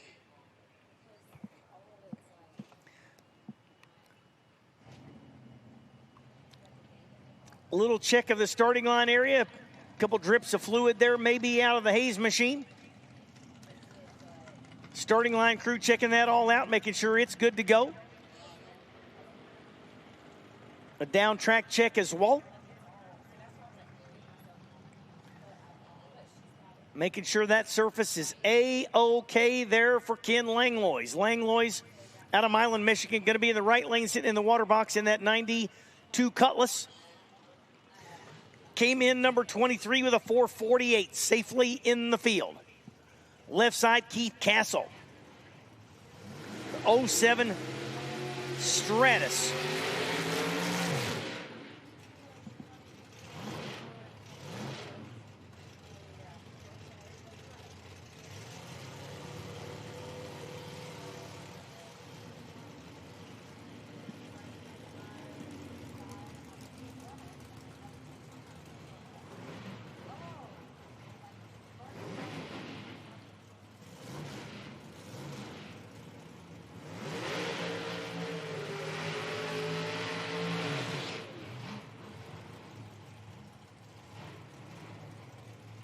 Castle comes in number 12 with a 424 on the left side in the Stratus.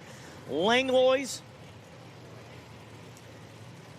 qualified with a 448. Bottom half of the field, but solidly in.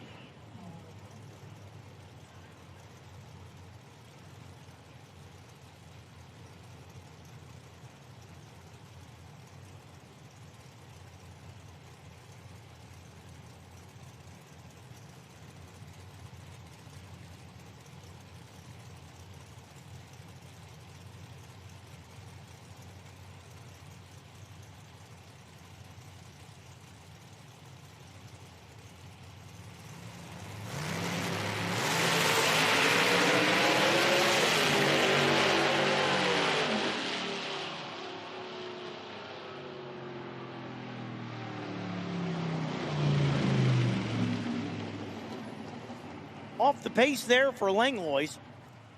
561 at only 88 mile an hour. Keith Castle goes 001 on the tree, 443, 162 mile an hour.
All right, fire back in the hole. Got Gary Wojnowski.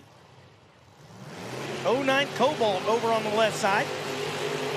In the field with a 441 and a 0. Andrew Johnson outside looking in. been 466 in that 55 Chevy, but got to be 455 or better. Again, we got Terry Osman sitting on the bump with a 456. Probably doesn't want me to keep saying that. Just hanging on, saying quietly, nobody go from the outside in and take out Terry Osman. He's hanging on by for dear life there with that 456 on the bump. I'd say the Andrew Johnson machine is capable if it can make a good clean hit. I don't think it ever went just really, really clean down the track. 466, nothing to sneeze at, but gonna have to pick it up over a tenth to make the field.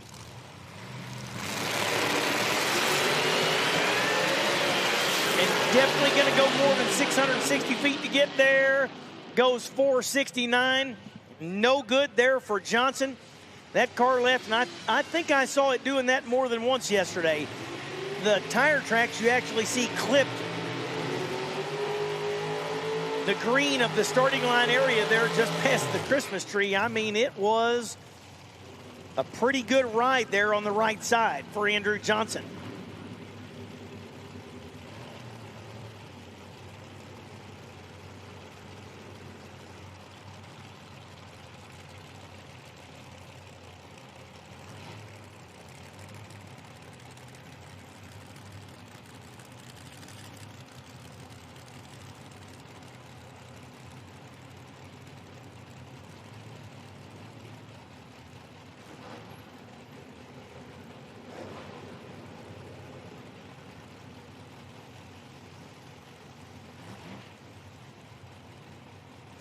All right, ready to rock and roll. Don Swindell, right side.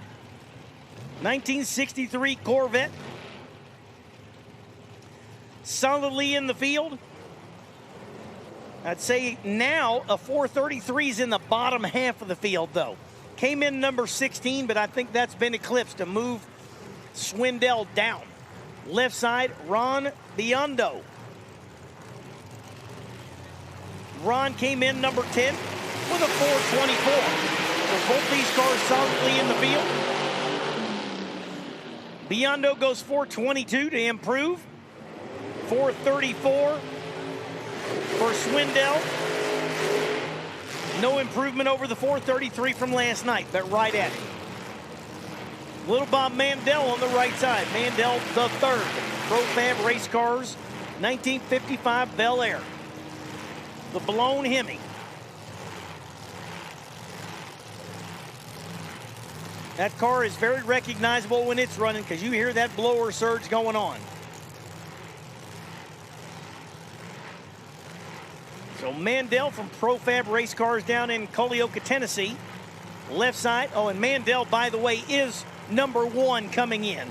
Went 410 with an 8 at 181 mile an hour. So Bob Mandel, the third, in the right lane, comes into this final qualifying session number 1 on the board.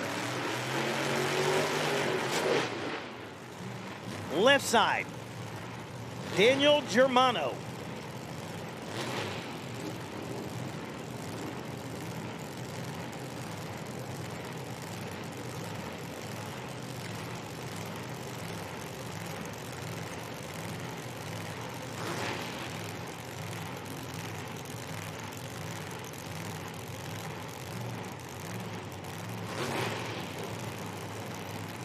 Germano not on the sheet. Going to take a 455 or better to make the field.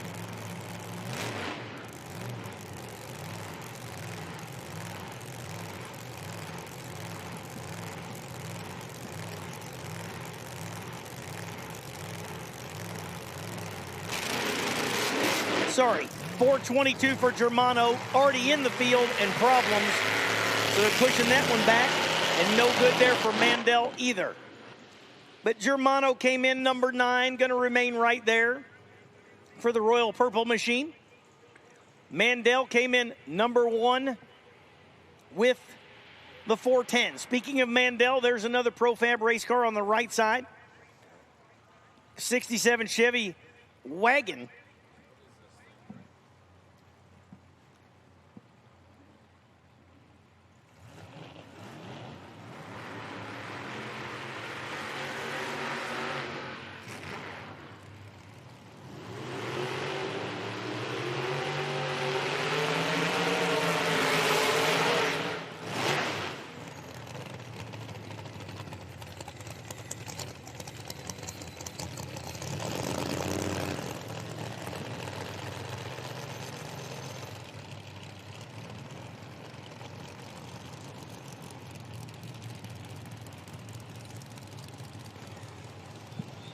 All right, so Germano and Mandel, neither one make a good hit, but both solidly in the field.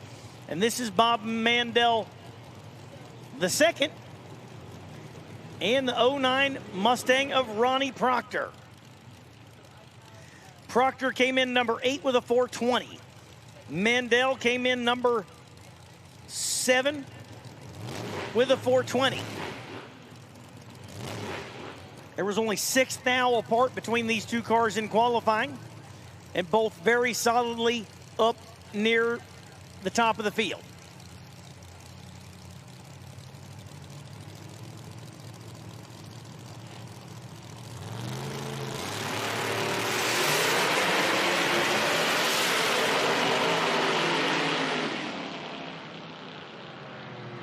Boy, looky there. Bob's Profab has now put both cars number 1 and 2.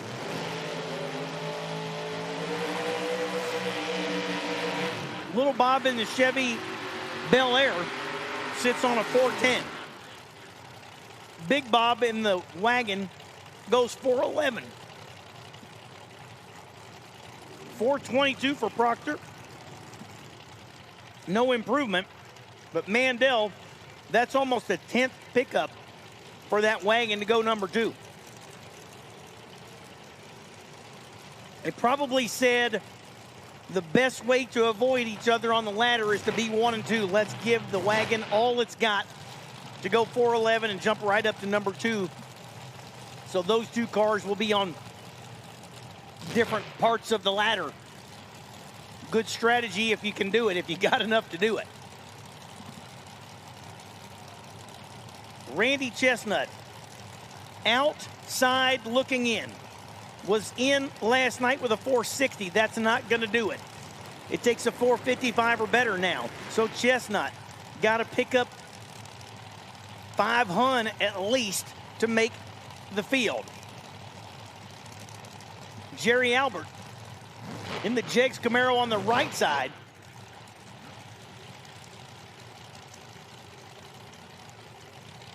Right up near the middle of the field with a 429. So Albert can only go up. Chestnut looking to get in. 455 is what it's going to take.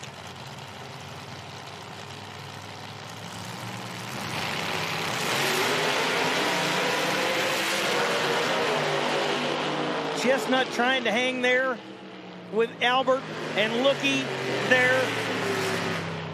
Randy Chestnut jumps over Terry Osmus, goes 454 with a 9.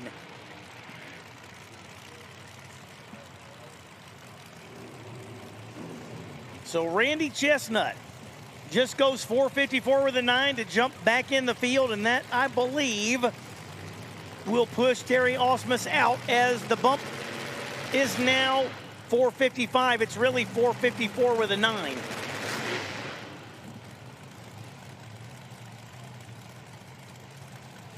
So you're going to have to be 454 or better, because the bump is 454 with a 9, with Randy Chestnut now sitting on that bump spot. Top Dragster, you should be in the lanes. Top Dragster, you should be in the lanes. Ricky Adkins on the outside looking in with the Mini Cooper, goes 456 with a 5. Not enough, but a terrific effort for that machine. Jacob Elrod goes 420, which is a huge improvement for the 63 Corvette of Jacob. He was in with a 439 and just went 420.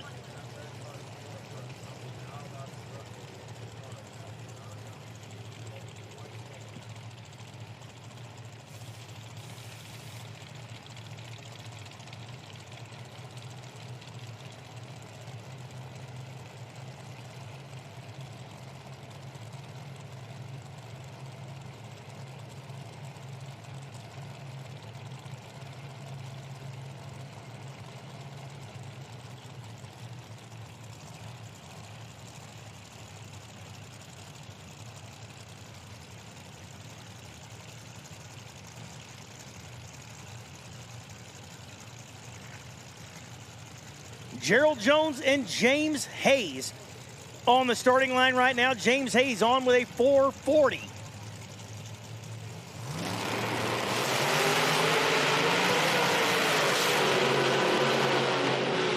Right side, Gerald Jones.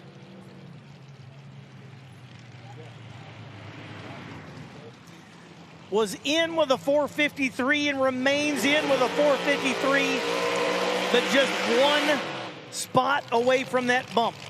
Randy Chestnut sits on the bump with a 454 and a 9.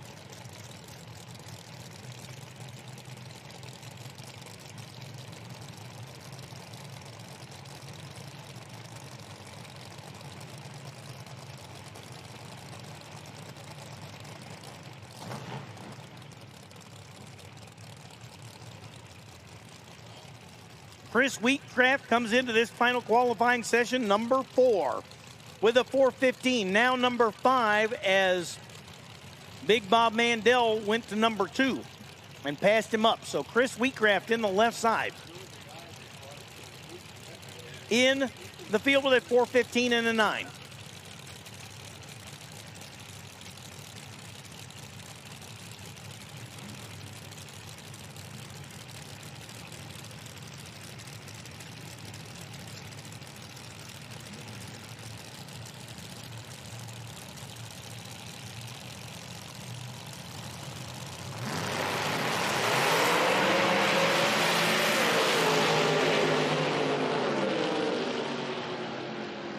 .417 where Wheatcraft, right where he's going to stay.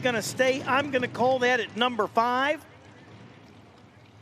Right side machine not going to make that field. Went 473 and 455 is the bump. Right side no good. Wheatcraft going to stay and I think going to sit at number 5.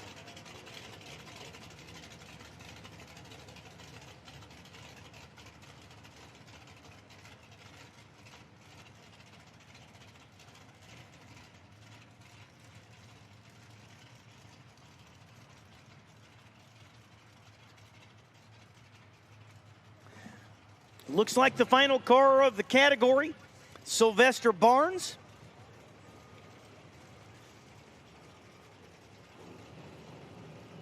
When Barnes steps the license up to the Mountain Motor Pro Stock, that's where you're going to see this Cavalier.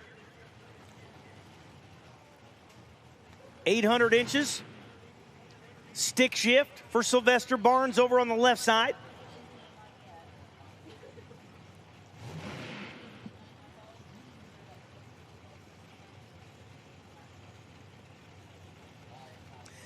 Barnes came in the round at number 16, going 436. Strongly in the field, I'm sure just wanting it now for another time shot.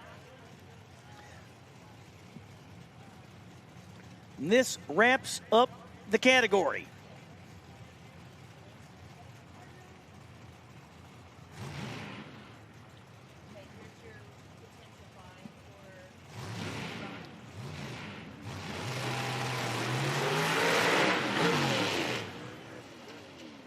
Boy, packing the front wheels and moving towards the left side.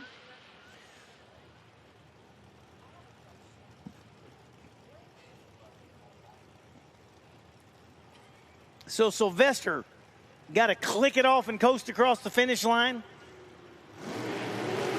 Well, I say, oh yeah, 630 at 75 mile an hour there. And Sylvester Barnes in the field, and that wraps up top Sportsman qualifying here. So Bob Mandel going to be number 1. That's Bob Mandel the third in this 55 Chevy. Bob Mandel Sr. goes to number 2 with a 411 in the wagon. Attention in the pits, attention in the pits. Factory stock to 3 and 4. Factory stock to 3 and 4. And we have a more than full field in Top Dragster as well. The bump right now in Top Dragster, 461.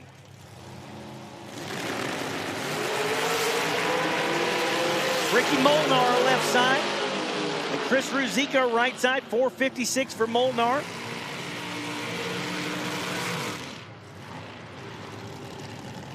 Was 434 last night. So off the pace there for Molnar, 443 for Ruzicka. Ruzicka was 438, so a little slow down there for Chris Ruzicka as well.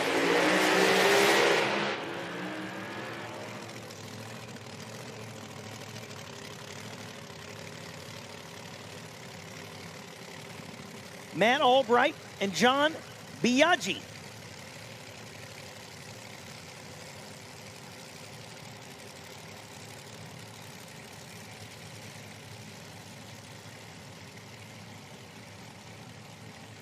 Albright came in number 4 with a 391 there in the left side. So that's one of several 3-second cars in the category. Biaggi, new entry today, has not been down the racetrack as far as I can tell. So right now it takes a 460 or better to make the field. Boy, and a wag of the tail, a little move towards the right side of the racetrack, but no problem there. Biaggi goes 399 at 178.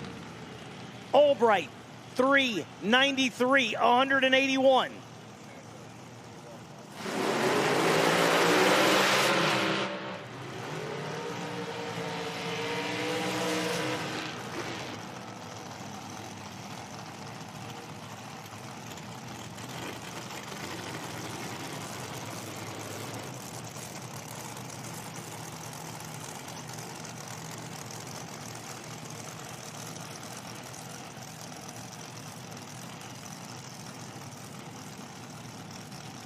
Dennis Dimitrov right side, and John Vergatz Jr. on the left side.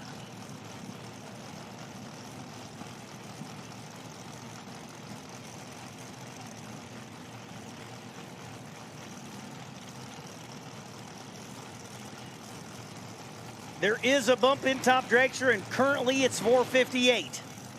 That's Kara Jo Brank sitting on the bump. Dimitrov.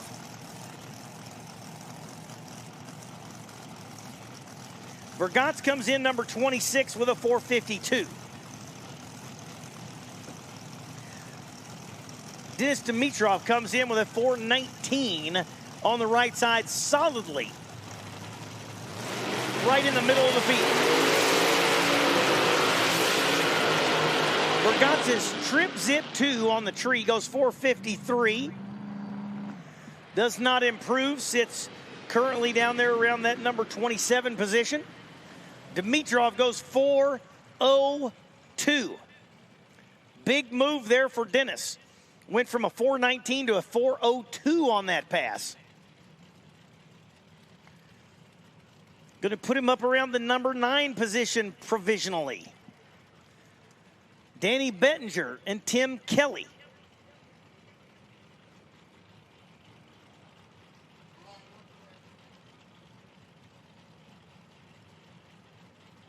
Tim Kelly came in number 25 with a 450.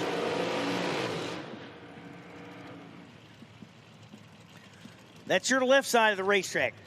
In the field with a 450 smooth. Danny Bettinger comes in number 8 with 4 flat on the board. Let's see if he's got room to pick up that dragster as well.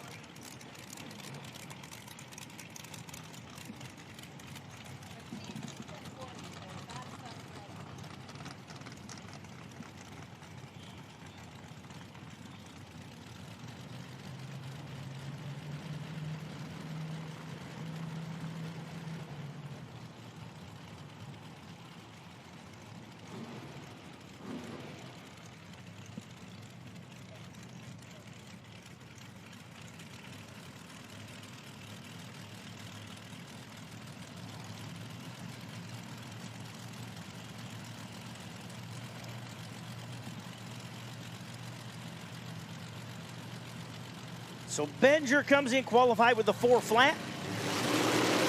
Bump spot 458. Both these cars are in. Tim Kelly with 450 goes 448.9 to get a little, well, does not really improve, except for the number went to a 448 instead of a 450. Does not move up qualifying positions, but placed solidly down in the bottom half of the field.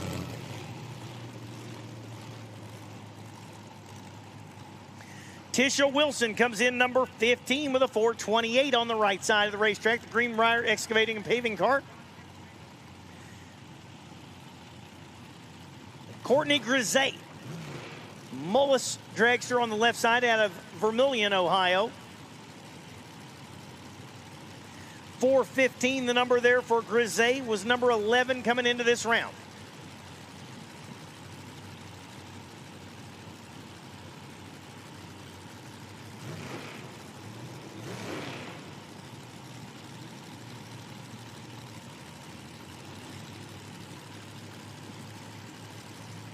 Factory stock for 3 and 4, factory stock for 3 and 4. Wilson goes 428, Grisey 416.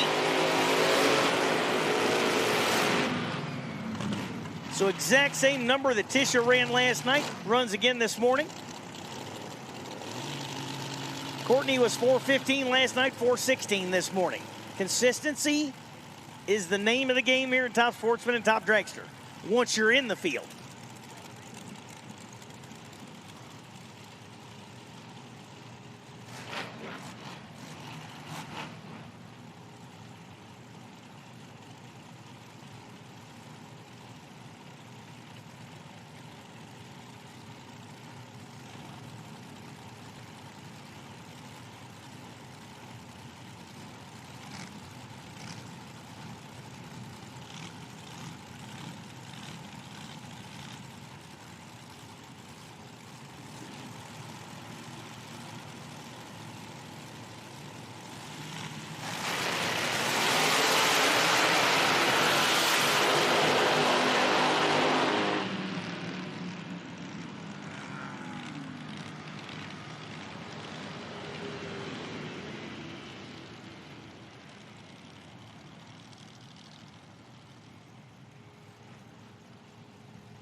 Joe Masolo just went down, came in number 22 with a 444, goes 437 to improve and jump up a couple spots on the sheet. Connor Grisey goes 417. I'm going to say that's exactly what they ran last night, 415. You saw Courtney go 416, and you see Connor go 417. Those cars obviously very equally prepared. Tom Martino comes in number 3 with a 381 there for the Lucas machine on the left side. Ryan Pickens. Ooh, way down there near the bump spot. 452 for Pickens. Came in number 30 with a 453. That is one spot away from the bump, and I think may now be on the bump there for Pickens.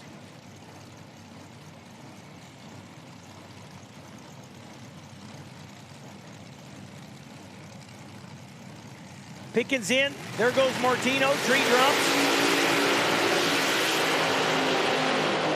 Martino 384. Pickens 446. Well done there for Ryan Pickens, getting far away from that bump spot. Was hanging on the edge of the 454. Goes 446 to jump up about 6 or 7 spots there on the sheet.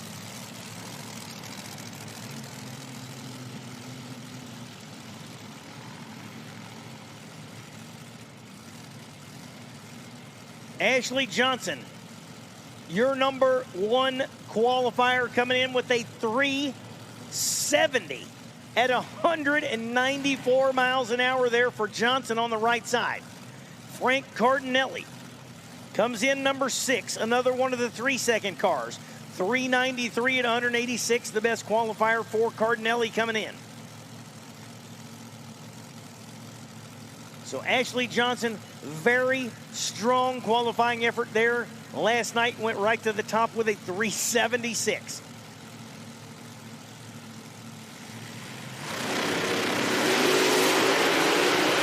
So both 3-second cars. Johnson goes 383. Cardinelli 395. Neither one of them improve over their qualifying effort. I don't know where else there was for Johnson to go except for number one, and she remains there. Chris Stein and Jeff Smith Jr.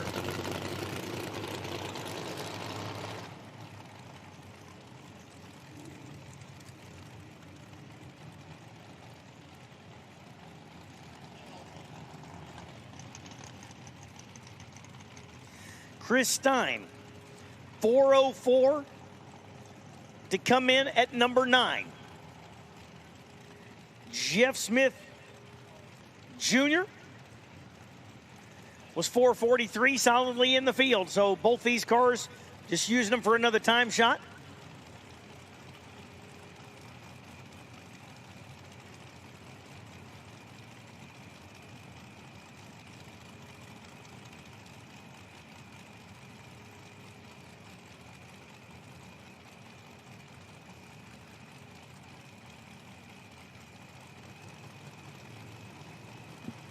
So Smith and Stein both solidly right there around the middle of the field.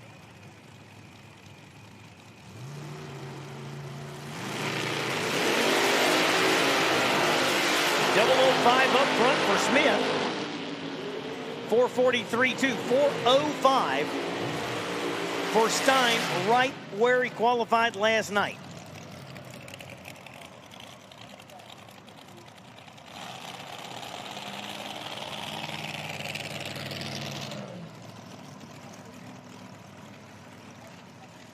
Chris Goebel, left side.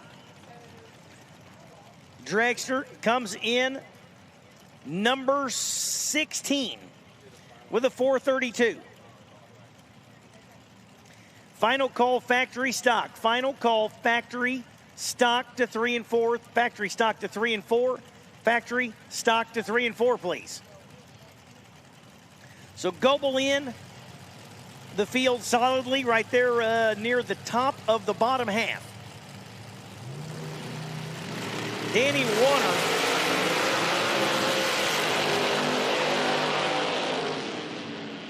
comes in not on the sheet, goes 452. And I believe that shoves Kara Jo Brink out. Ryan Pickens will now be on the bump with a 454. As Dave Warner was not on the sheet and goes 452 to go number like 31.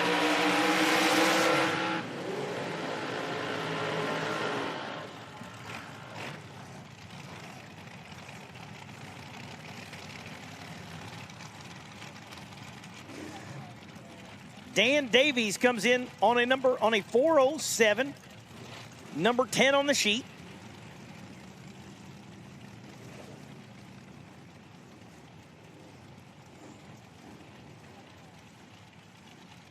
And Paul Persinger came in number 27 with a 452. Right now, by my best calculation, 453 is the bump. 33 cars on the sheet coming into this final qualifier.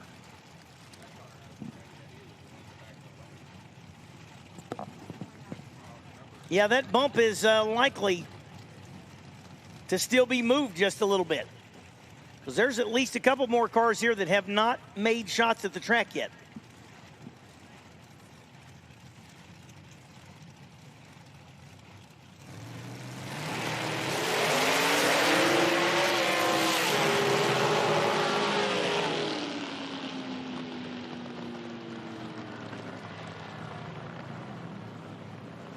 Slight ET improvement there for Persinger. 451.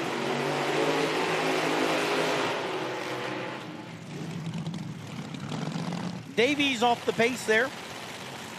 good up front, but goes 560 to only 85 mile an hour at the back. So problems on the big half of the track there for Dan Davies.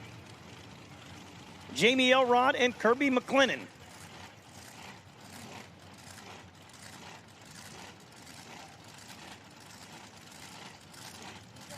Jamie came in number 29 with a 452. That is awfully close to the bump.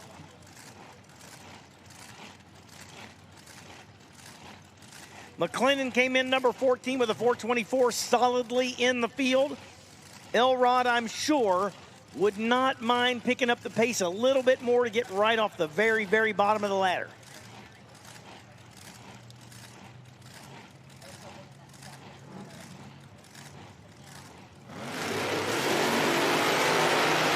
Jamie definitely not going to get there as the car left before the tree got to the bottom. McLennan goes 423.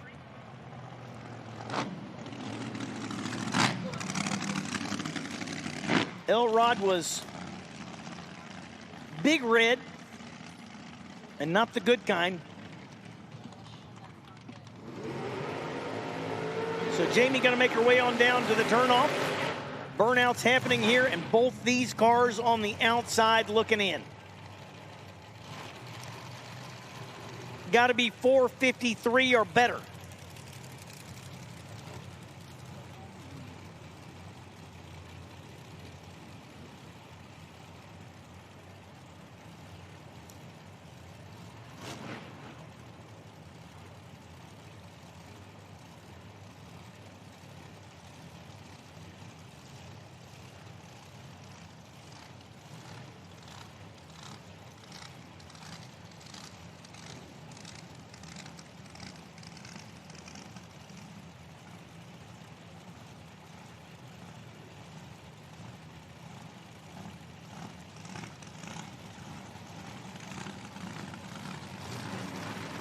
Payon and Boaz, both out looking in, got to be 453 or better.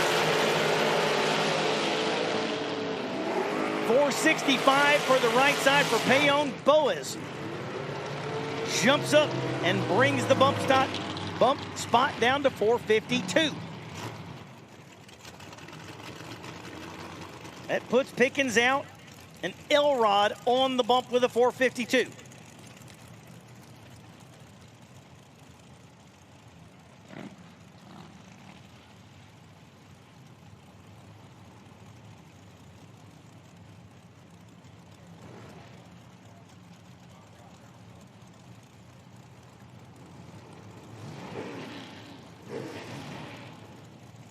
Randy Chestnut and Frank Brink.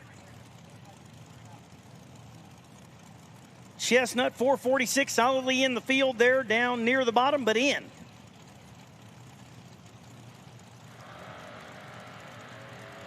Frank Brink, one number off the bump. In with a 452 and a 6. Goes 443, that's a big improvement for Frank. 443 with a 9 for Chestnut. Both cars make a move up higher on the qualifying sheet.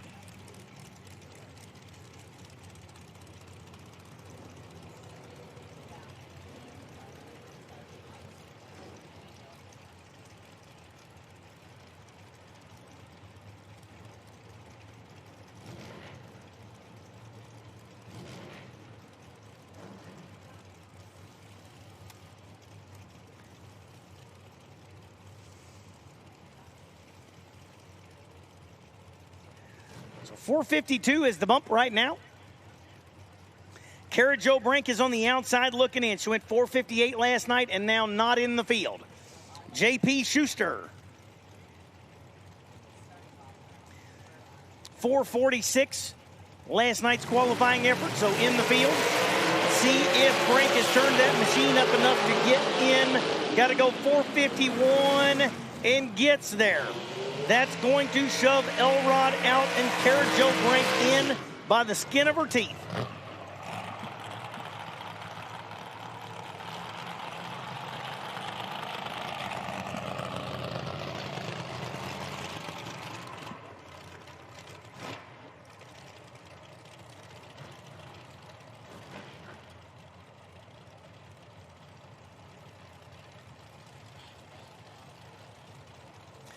Dale Foss currently in the field with a 435 there on the right side. And Chris Schneider, basically the same number as Foss, 434.3, 435.3 for Foss. Both these cars in, bottom half of the ladder, but they are solidly in. The bump spot 420, 452 with a 6.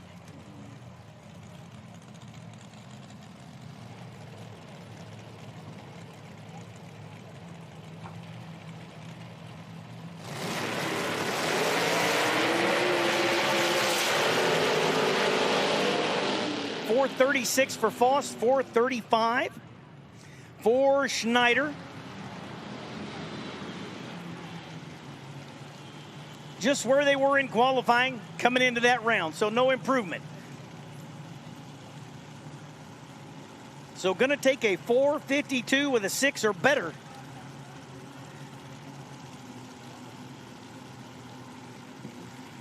To get in here, and gonna say this car has not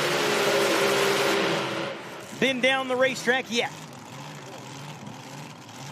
So gonna have to be a 52 or better, a low 52. We'll just call it a 51 or better. And I bet, just by the looks at it, if it makes a clean hit, I'm gonna say that might bump out the bottom again. After this round is over, I will get complete sheets with final qualifying in them. Hot Rod Eliminator. Hot Rod Eliminator 2, 1 and 2 for round number 1 of eliminations. Attention in the pits. Hot Rod Eliminator 2, 1 and 2 for first round of eliminations.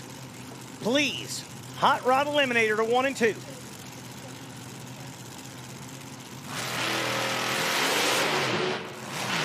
There you go. Looks can be deceiving. Certainly looked like there was enough car there to make the field, but completely hazed the tires. Has to back off and send it on down. 571, 163 mile an hour, no good.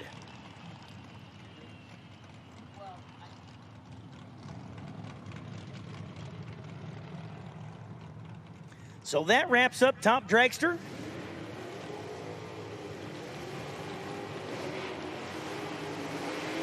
And moving right on into factory stock.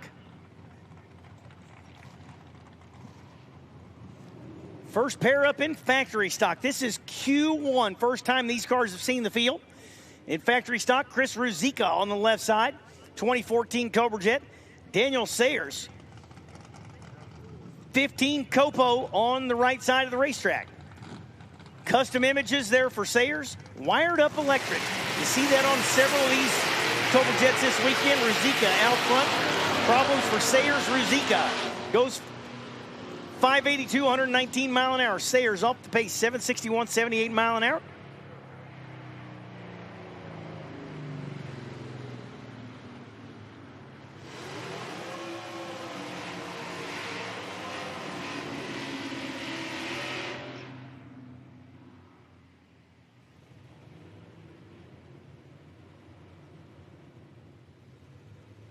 Factory stock, you're going to see Copos, you're going to see Cobra Jets.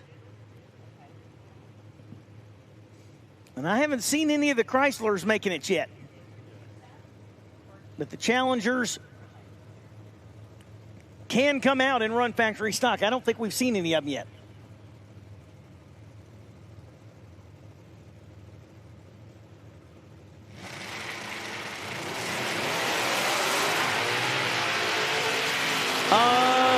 Tension in the pits. Top Sportsman 315X. Car 315X. Top Sportsman car 315X. We need you to immediately come to the tower. Car 315X in Top Sportsman, please. We need you to the tower ASAP.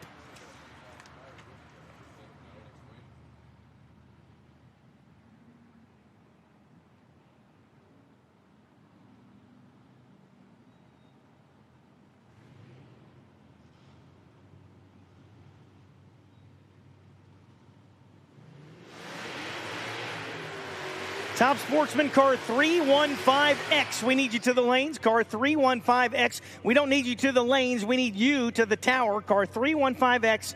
Top Sportsman, we need you to the tower immediately, please. Matt Obertanic. Cobra Jet, 2016 Cobra Jet on the right side. Wired up electric service. Final car in factory stock. And next thing coming out is going to be Hot Rod. Hot Rod to the lanes. Hot Rod to the lanes for round one of eliminations in Hot Rod, please. Round one of eliminations in Hot Rod, please.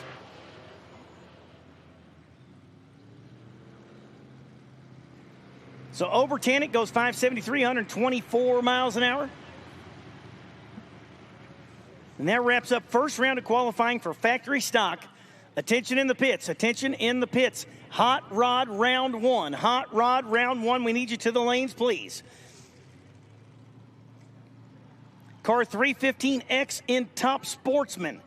We need you to the tower immediately. Car 315X in Top Sportsman. We need you to the tower immediately, if not sooner.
It is elimination time here for round one of our Sportsman classes. Hot Rod is coming around the corner.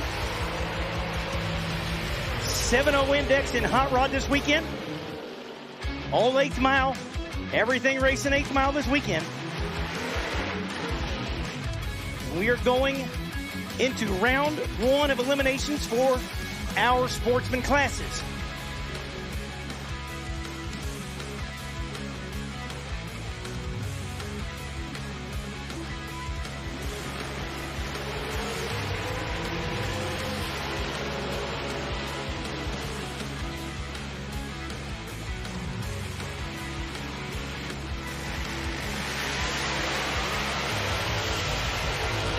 So hot rod going to kick off first round of eliminations. First pair going into the water box. This is eliminations. 2 go down. 1 gets to race tomorrow. Right side, Mark Flagg, Shepherdsville, Kentucky, 1973 Pinto. Out of Kentucky there, small block Ford powered. Left side, Thomas Coonley, 75 Nova, out of New York. Boy, both sides of the area there. Got a New Yorker and a Kentuckian side by side. Couple of classic cars, 75 Nova, 73 Pinto to kick off first round of eliminations in Hot Rod Eliminator 7.0 index. Here we go. Who's going to be our first round winner of the weekend? Is it going to be the Pinto or is it going to be the Nova? They're side by side. Not looking good for the Pinto. Mark pretty well missed the tree pretty bad there. Coonley missed the tree too and was there for the taking. But the Pinto has been off of its number all weekend and does not get there again. Goes 7.21 on the 7 flat. Congratulations, Tom Coonley. First round winner of the weekend. Attention in the pits, final call, hot rod. First call, stock eliminator to the back of the lanes. Stock eliminator to the back of the lanes for round number 1. Next pair down, David Morshon and Robert Sesko. Sesko with a starting line advantage, whole shot win by 9 thou, as Sesko was 13 on the tree. 7.023. Left side Morishon was 30 up front, 7.015. Whole shot win for Robert Sesko. Mike Nugent and Joe Susek. Nugent on the right side in the S10. Susek over on the left side in the Nova. Somebody in big trouble on the starting line. Somebody was 14 and somebody was not. We'll just say that. Susek was 14 up front, 7.01. Nugent missed the tree. Goes 6.96 for the breakout. So Joe Susek moving on to round 2. Jim Pigeon. 83 Cutlass on the right side, been real tight on the tree and the index during qualifying. Left side, 76 Vega of Lee Newmeyer out of Shelby, Ohio. Good matchup here in round number 1. Both these guys have definitely been all over the numbers. 4 time trial sessions. They ought to have them dialed right dead in, and most of them do. So far, all 3 pairs have been won on the starting line. Pre-stage lights come on. There goes Newmeyer in. Away they go, and there's 30 apart on the starting line. Pigeon is 16 up front, 6.99.4 on the breakout. Left side, Newmeyer was 46 up front, goes 6.85, goes down there. Looks to me like Pigeon probably dropped him on his head. 95 mile an hour there for Pigeon to go 6.99. Newmeyer takes over a 1/10 of stripe. I suspect I can guess what was happening down there at the big end. Tim Shuck, another of those bright yellow cars, Watson and Rupel Performance Racing engines. The 67 Camaro, previous event winner this year with the IHRA Outlaw Series. Jordan Odoms, another S10, quickly become one of the most popular index and bracket racing vehicles out there are the S10s. You see a lot of them. Both cars red. Odoms was 8 red. Shuck was 10 red. So Jordan Odoms moves on via the double red light, where Shuck did it first by 0.02 of a second. James Booz and Steve Prusner. Prusner in the 69 Camaro on the left side. Right side, Shelly Glass level machine 80 Camaro of James Booz. Staged up, away they go. A little over 30 apart on the starting line. Booz out front, gonna see if Prusner can get back around. Oh boy, and on a double breakout by 0.03 of a second better. Steve Prusner goes 691.8. Booz goes 691.5 for the loss. Booz was 10 up front. Prusner was 43. Booz just plain old took just a little bit too much stripe. Mike Maddie and Frank Hinkle. Hinkle in that great big 68 Roadrunner on the left side. This S10 out of Sullivan, Ohio for Maddie on the right side of the surface. Hinkle is 10 red. Maddie 44 to the green. Mike Maddie moving on with the S10. And look at there, Hinkle, as it happens so many, many times. He's red and goes dead on. The car says, just punishes you. Why did you let go too soon? Here's what I was getting ready to give you. Your card says, son, I had your back. Karsten Nergis. Cars detailing BMW on the right side. They are dead even on the starting line. Gary Fleener and Karsten. And Fleener goes dead one for the win. Nergis, 697.2. Took 29 at the stripe. Boy, there was not a whole place to go anyways, but did have a tiny, tiny starting line advantage, but Fleener does a perfect job on the big end, and one of the, what I would call during qualifying, one of the favorites is out in round one there with that little BMW. He was killer during qualifying. Michael Zayden and Corey Bop Hansen. 64 wagon on the left side, 70 Duster on the right out of Rootstown, Ohio. Zayden in, there goes Hansen in. 200 starting line advantage for Hansen, and on the 701, Corey Hansen takes the long roof Chevy 2 to round number 2. Went 701.7, 104 mile an hour. Zayden was 702.5 for the L. Mike Walker and David Braskett. Braskett, the 74 Manta.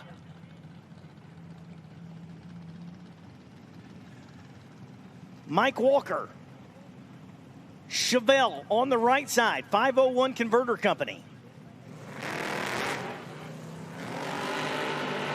Boy, what a stop hit there on the Braskett machine. It moves and almost comes back to a stop before it comes off. It goes 699.7 for the breakout. Mike Walker, 12 up front, 702.2. Mike Walker moving on to round number 2. Steve Yannickus and Paul Brown sit in the water box. Attention in the pits, attention in the pits. Stock eliminator, you should be in the back of the lanes for pairing. Stock eliminator to the back of the lanes for pairing, please. I know I say it fast, but you know what it means. Stock eliminator to the back of the lanes for pairing, please. If you can't hear it, have one of your neighbors install Track Tune app on your phone. It's a direct feed from the PA system. You will hear every call, at least of the ones I say out loud. 7-0 the index here in Hot Rod Eliminator. Steve Yannickus and Paul Brown. Camaro versus Dart. Paul Brown, I don't know if didn't get it set or whatever, pretty bad red. Yannickus was 19 red, but Paul Brown was way, way red. You saw the car move basically before the tree dropped.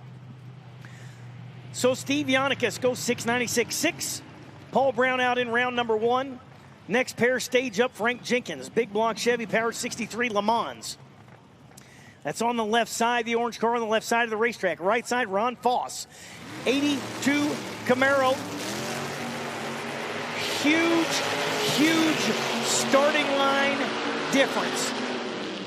Frank Jenkins was 002 and Ron Foss was not. Foss went 702 to Jenkins 706 for the loss, and Jenkins still took a bunch of stripe. So big miss there for Ron Foss.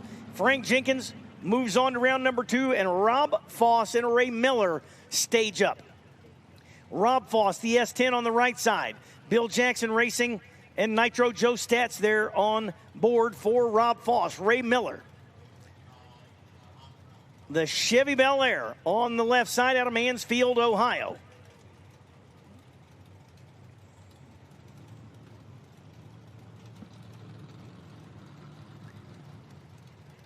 If you're watching online or you're here, this is Hot Rod.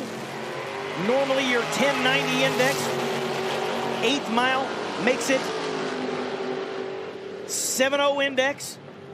And talk about a hole shot. How about that one? Ray Miller goes 7.14. Rob Foss goes 7.04 for the L. Miller was 34 up front, and Foss was still at the concession stand.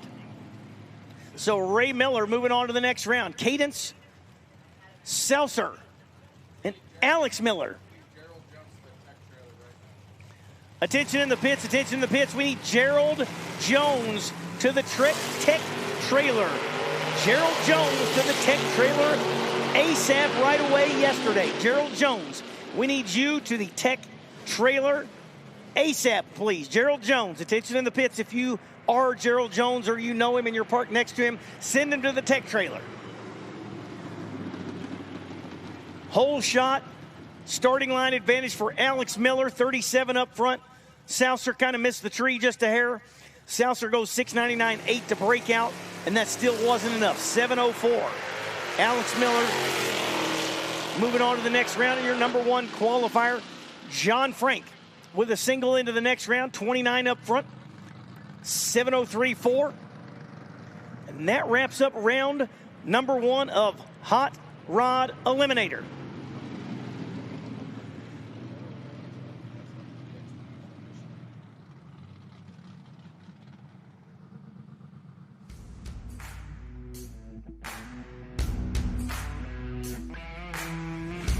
Again, attention in the pits. We need Gerald Jones to the tech trailer. Gerald Jones to the tech trailer, please.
All right, as we pair up stock, Quick Rod, you're going to be on standby. Quick Rod, you're going to be on standby. We're going through round number 1 of eliminations for our Sportsman cars, and then we will go into pro qualifying at 1 o'clock. We're going through round 1 of Sportsman categories right now. Just finished up Hot Rod. We go to stock, then Quick Rod, then Super Stock, then Super Rod, then Top Sportsman, then Top Dragster, then Factory Stock, Q2, and then we go into Snowmobile and Top Alcohol Funny Car right on down the road for Q1 at 1 o'clock. It's 11:23 right now, so we got about an hour and 20 minutes, whatever that is, an hour and 35 minutes away from first round of pro qualifying. That gives us enough time to get through this field, but it's a big bunch of cars in this field, so we're going to keep them rolling. And first round of stock going to be coming into the water box. Quick Rod, you're on standby. Quick Rod, you're on standby. If you're not already paired up in stock, you're getting ready to miss your call.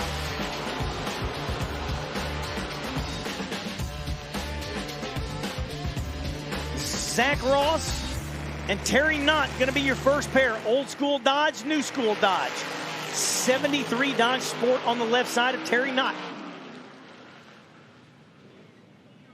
Right side, Zach Ross. Jeff's Auto Body 2010 Challenger dialed 620. Terry Knott going to be dialed 713 on the left side.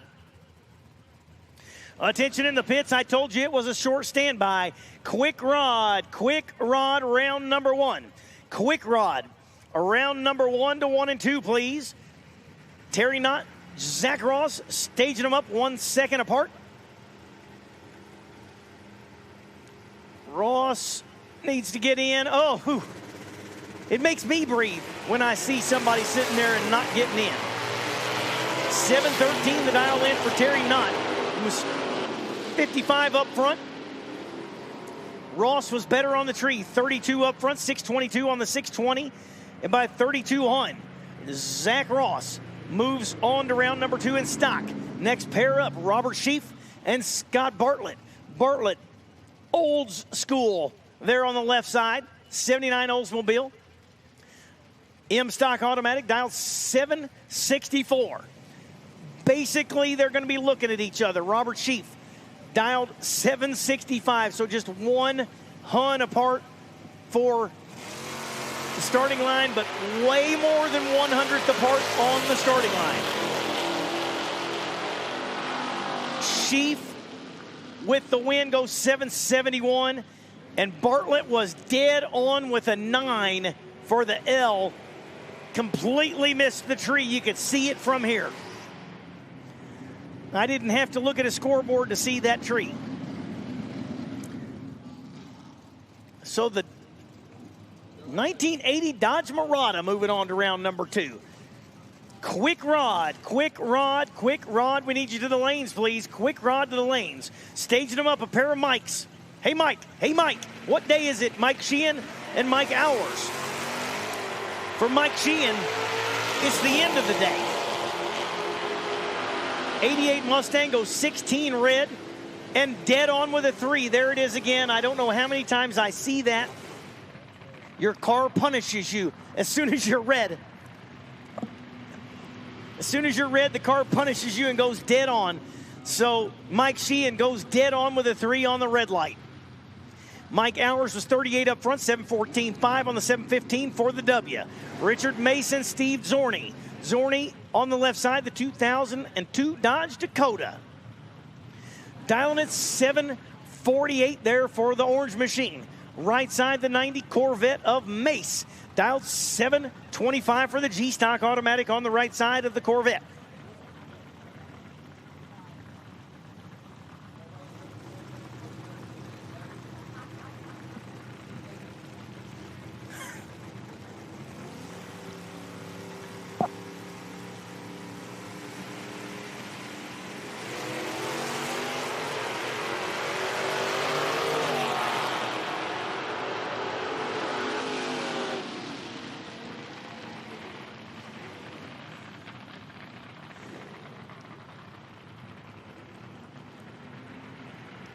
Steve Zorney takes the Dakota on to round number 2. 24 up front, 746. Double breakout there.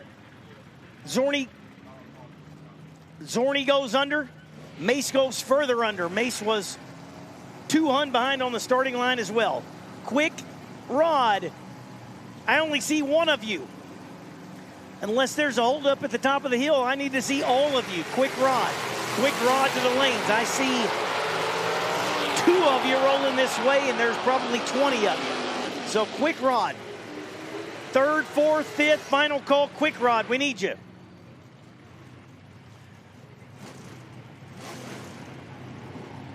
Calling Quick Rod, miss a pair, but that's Steve Tukolsky moving on. Goes 32 up front, 680 on the 679. Sending home Jim Nichols. Went 660 on his 659, but behind on the starting line by about 6 hun. Randy, I can't believe it's not Butter on the left side. Mike Walter on the right side. 2 Camaros. Camaro 87 Camaro on the right side. Down 713. 2015 Camaro on the left side, down 650, goes 656 as Walter goes under by 4.5 thou.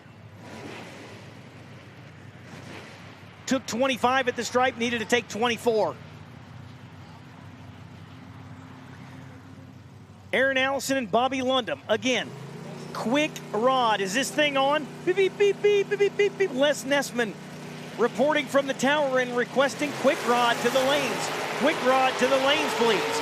Bobby Lundum turns it 1 thou red, 717. No.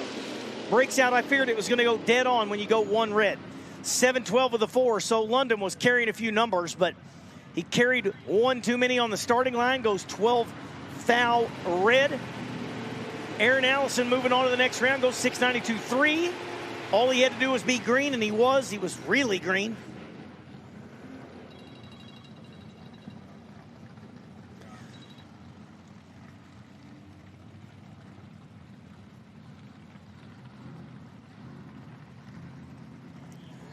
Nick Ryder and Brent Durock. Durock left side, hooks down PA. That is a B-stocker, dial 675, rowing him. 692, the dial in there for the 68 Barracuda on the right side of Ryder. These are 2 very seasoned, tough racers. What a matchup here in round number 1.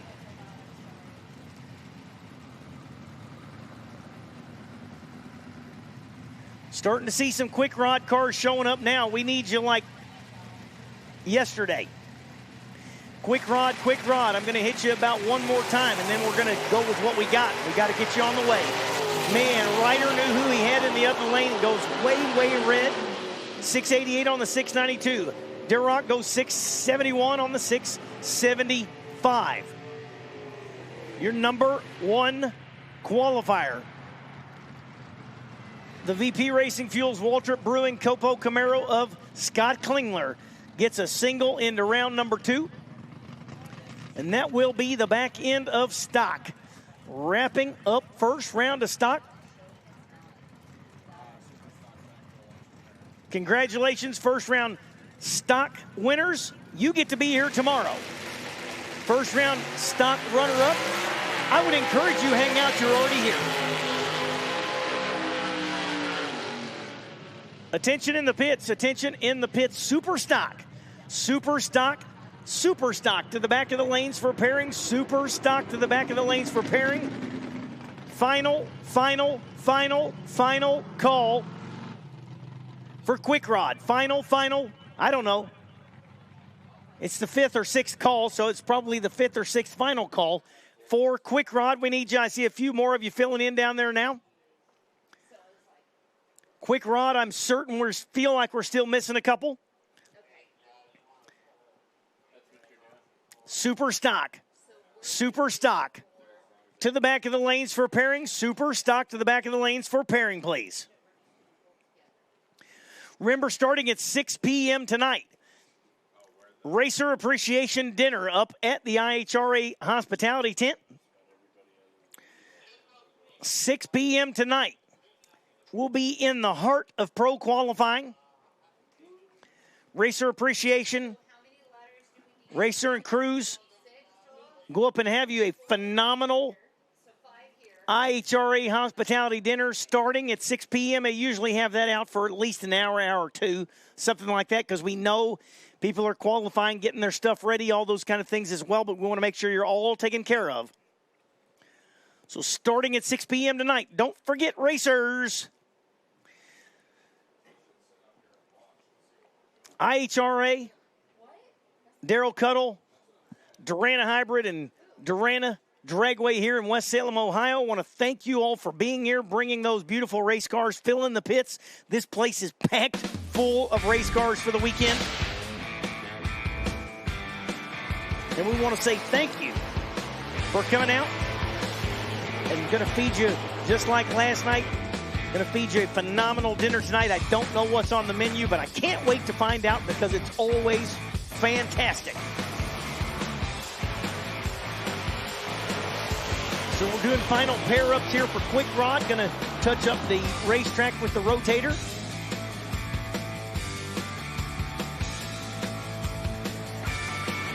Quick Rod, Quick Rod. If you're not already back there, you're bad late, but you do have just a second because the rotator's out there touching up the starting line. Just going to be a couple loops around the Christmas tree, so it's not going to take very long. So you should be in those cars. You should be belts on and ready to fire them up because it's coming to you here pretty soon. But attention in the pits, super stock. Super stock. We need you to the back of the lanes for pairing.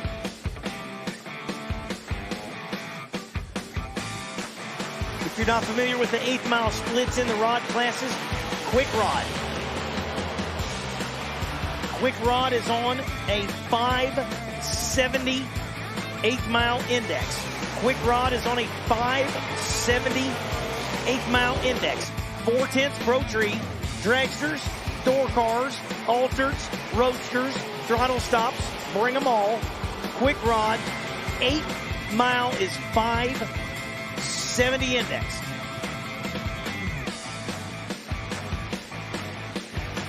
Super stock, you should be on the back of the, you should be on your way to the back of the lanes for pairing. Super stock, back of the lanes for pairing. And that'll put Super Rod round 1 next on standby.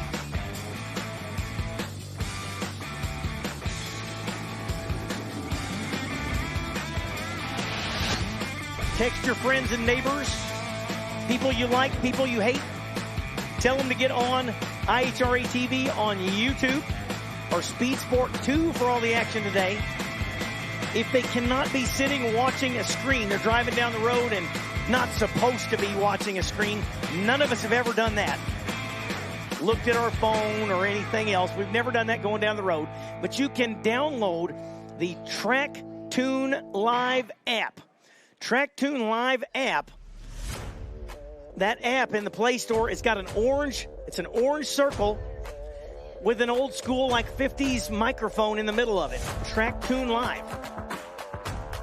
Download that app and it's a direct little box coming here off of my microphone. And then you'll never be able to get me out of your head. You can Bluetooth it to your earbuds. You can Bluetooth it to your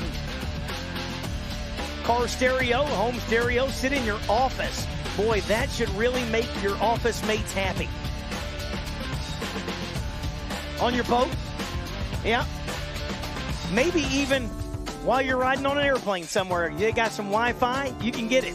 How about that? Listen, there is no way you should be able to miss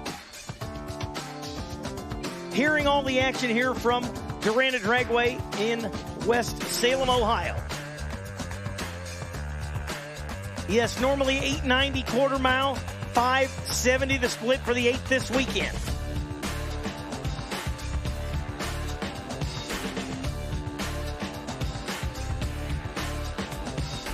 Lots of folks checking in online. We're now up to 1,500. People are getting the word that we are live and we are in first round of eliminations for our Sportsman categories. We are through Hot Rod and we are through first round of stock. And moving into quick rod. And guess what I have in front of me?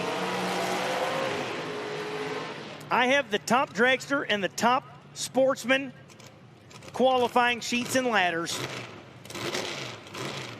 So on the next little slight break, we'll talk about where those finished up. Full fields on both sides. Their top Sportsman had 45 cars to qualify. And Terry Osmus was the last car in with a 456 and a 4. Ricky Adkins missed the bump by 1/1000th of a second. But back to what's on the racetrack. Mark Claypool on the right side, one of, I believe, 3-door cars in the category. That is the 70 Barracuda.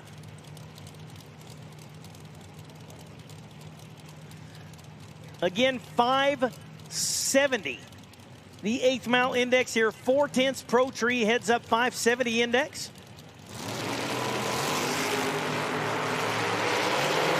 Barracuda running for his life. Let's see if the Dragster can get back around. Claypool was 13 up front, but bust out by 4. Thou does not see the Dragster's not going to get there. Dragster goes 572. Claypool was 13 to the Dragster 62. Dragster moving on. Claypool with that beautiful Barracuda out in round number 1. Top Dragster had 36 entries.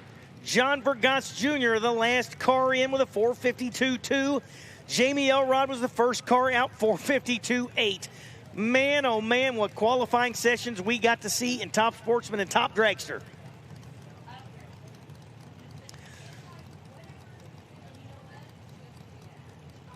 Door car Dragster again. Rick Skaggs going to watch this car probably make a move to the left and then go dead on. Yep, that's what it does. The track, he went way under. Skaggs, oh, well, I didn't see it. I looked down. I just watched the pass. Skaggs was pretty red. Runs it out the back to a 562. Left side goes 568 for the win, 94 up front. So the Dragster was again there for the taking, but Rick Skaggs gets a little antsy and takes the Mustang red.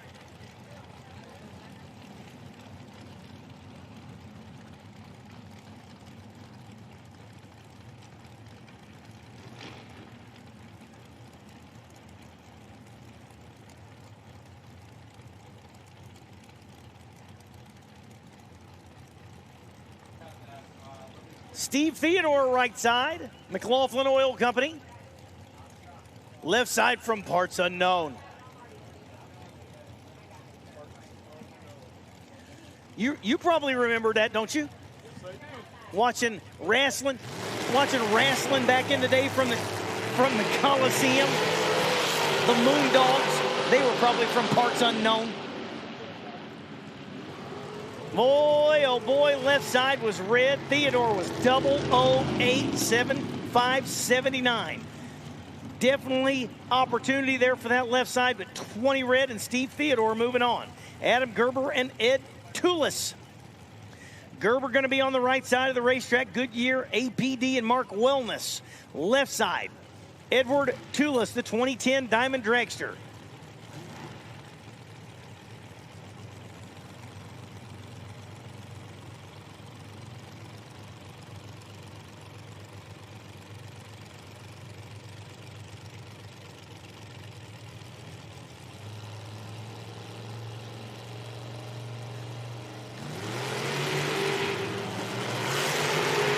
Another red light there. Toulis is 001 red. Gerber, 80 up front, goes 569.8.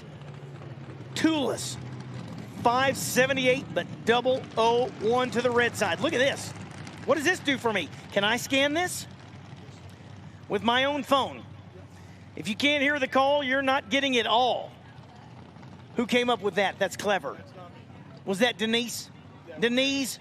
Anise? Yes. Track Tune Live app. They're giving away a free electronic headset, Bluetooth earmuff this weekend at the IHRA tent. Stop by, get one of the cars, scan the QR code, and they're going to be giving away one person a brand new set of these beautiful track tune earmuffs. You do not have to have those for the app, but ear protection and the app all loaded into one. And they're giving a set away up there at the IHRA tent. Got to scan the QR code to get there.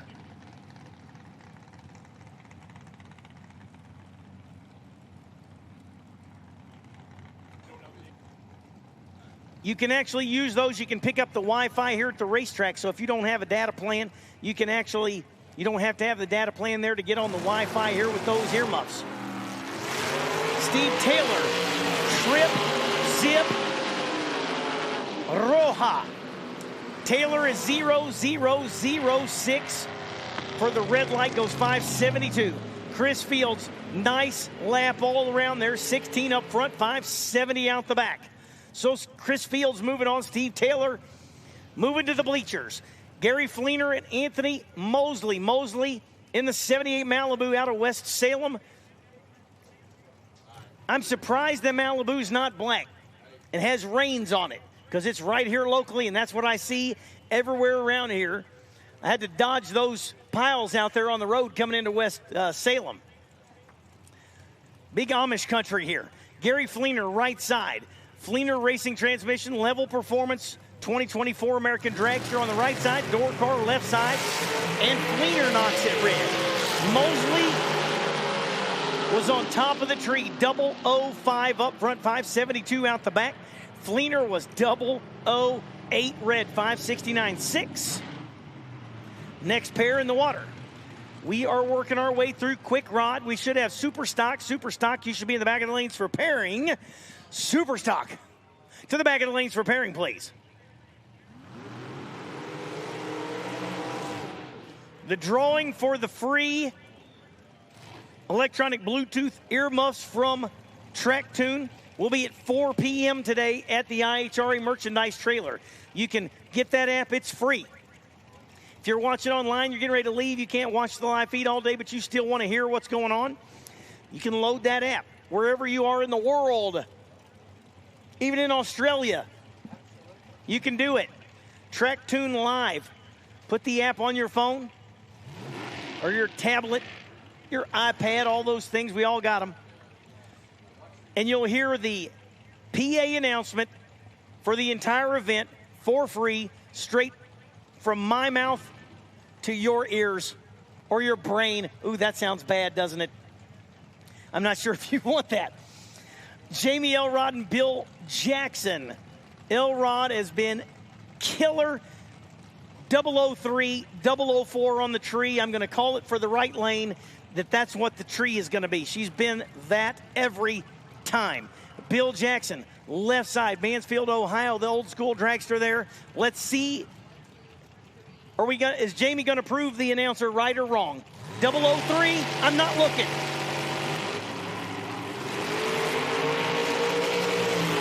Both of them left way too soon, Junior. But Elrod's registered. Jackson was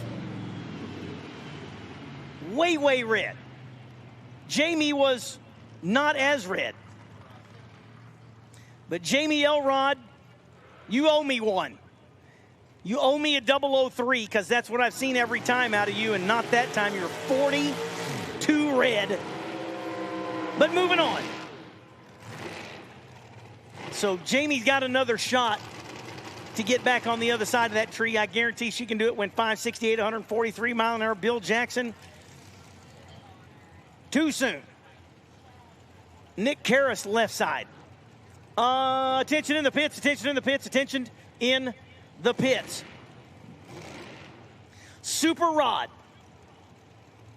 Super Rod. We should call you to 1 and 2. Super Rod, 1 and 2 for first round of eliminations. Super Rod to the lanes for first round of eliminations. Super Rod.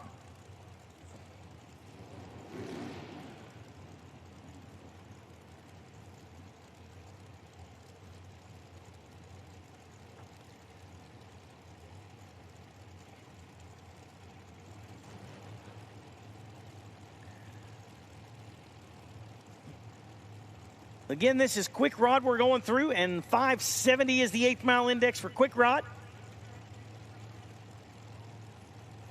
I've seen a bunch of red lights in Quick Rod this first round. Everybody's a little antsy. They want that big national event Ironman.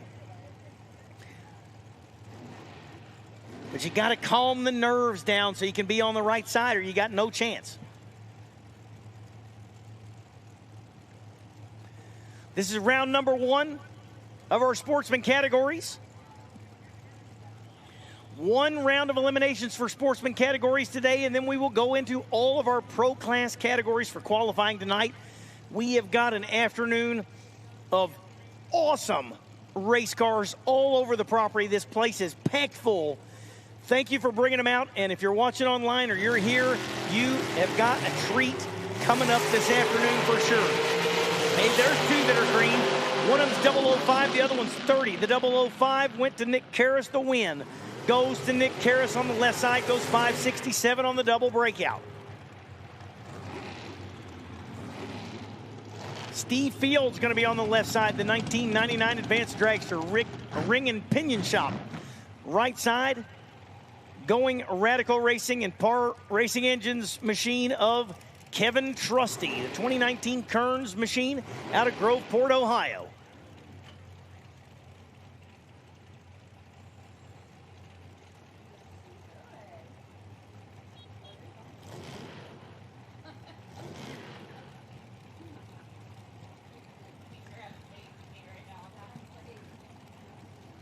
Boy, the sun is shining down. We got a few broken clouds out there, but the sun is out.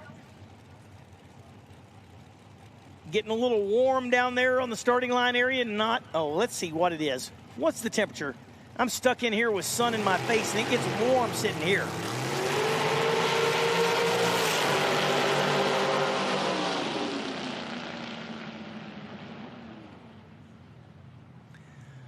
Wind light shines there for Steve Fields as Trusty. As I have to call again for the class, red. 567.3. Steve Fields was 567.9 on the free pass, was 10 up front. Trusty was red, and Steve Fields moving on to round number 2. 72 degrees here in West Salem.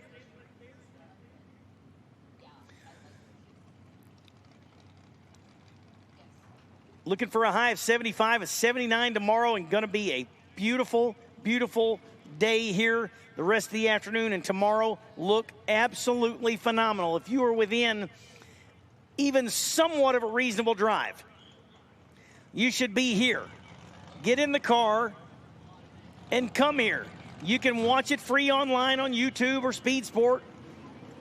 You can listen to it on Track Tune. You can listen to it if you're close by, 105.9. Ooh, boy, that looks good. But there's no way to replicate, I don't care what kind of surround sound system you have in big screen TV. You cannot feel and smell and let the nitro burn your eyeballs unless you're here. All right, first round, super stock. Super Rod, you should be coming to the lanes for first round of eliminations. And super stock headed to the line, Daryl Chiaravino and Aaron Russell. Russell, the 96 Camaro on the right side of the racetrack. 67 first-year Camaro for Chiaravino out of Milan, Michigan. 638 the dial on the left side. 634 for the GTE automatic car of Russell.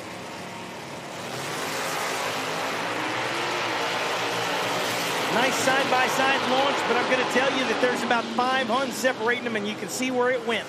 Double breakout. Wow. Really only 6 thou on the double breakout difference. Aaron Russell goes 633.0 on the 634. Chiaravino goes 637.7 on the 638 for the win. Earl Rowe and George Wright. The orange SN95 Mustang on the other side down 629. Earl Rowe 641 for the Camaro. Starting line advantage goes to George Wright and goes dead on with a 2. George Wright says, I don't want to go home after round number 1. He was 13 on the tree, 629.2 on the 629. Nice pass there for George Wright. Earl Rowe, very respectable. 23 up front, 642.8 on the 641. Not enough. Joe Buchanan and Augustus Adkins. AMX on the left side, dialed 561. I think the quickest dial of the class. Away he goes. Starting line advantage, though, goes to the right side to Joe Buchanan, and on the brakes goes dead 7. Look at that. Joe Buchanan went dead 7. Adkins went dead 7. Buchanan was 26 on the tree. Adkins was 54 on the tree, and both of them go dead on with a 7. Joe Buchanan with the win. 1980 Monte Carlo of John Cira out of Greece, New York. On the right side of the racetrack, dialed 682. Chris Lozon, 92 Achieva. Sponsored by Al and Kathy. Perhaps that's the parents, I don't know. Probably. 636 for Lozon. Boy, I see a 002 on my screen. 002 light goes to Chris Lozon, 637.6.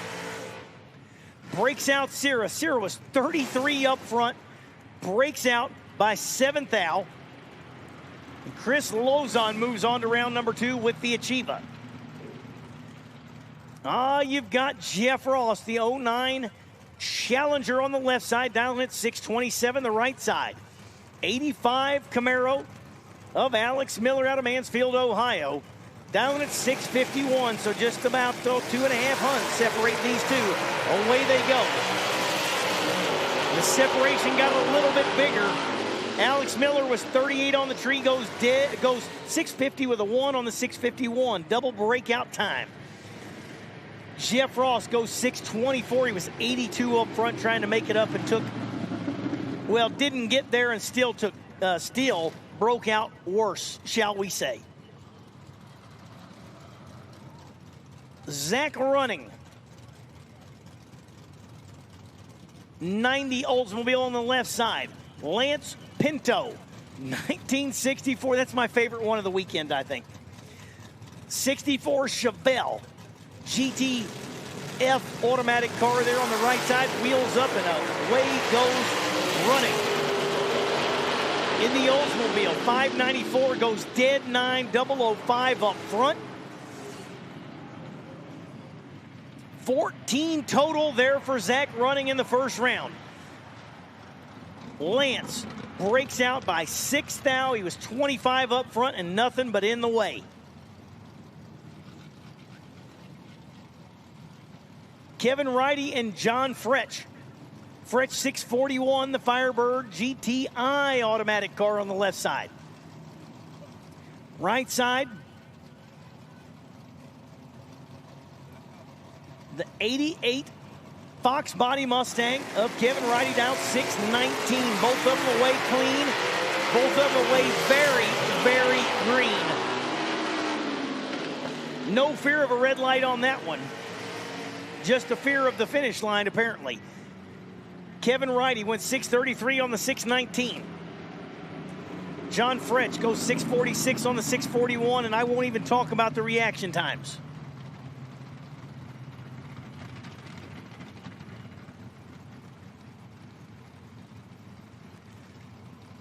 Boy, the tops of the hills are starting to get lined with the golf carts and the canopies and the lawn chairs and the blankets and whatnot. Beautiful day to be sitting outside here watching some drag racing. You can sit at home and watch it on your TV, but what fun is that? My goodness, come on out to the racetrack. Mike Mitchell left before the bottom bolt came on. Was Bad Red and Randy Running took the 92 Achieva to the win. Next pair up here, Rick Nicol, 612. Nicol, 612. Right side of the racetrack, Pete Maduri. Left side in the S10, 6 flat for Maduri, 612 for Nicole.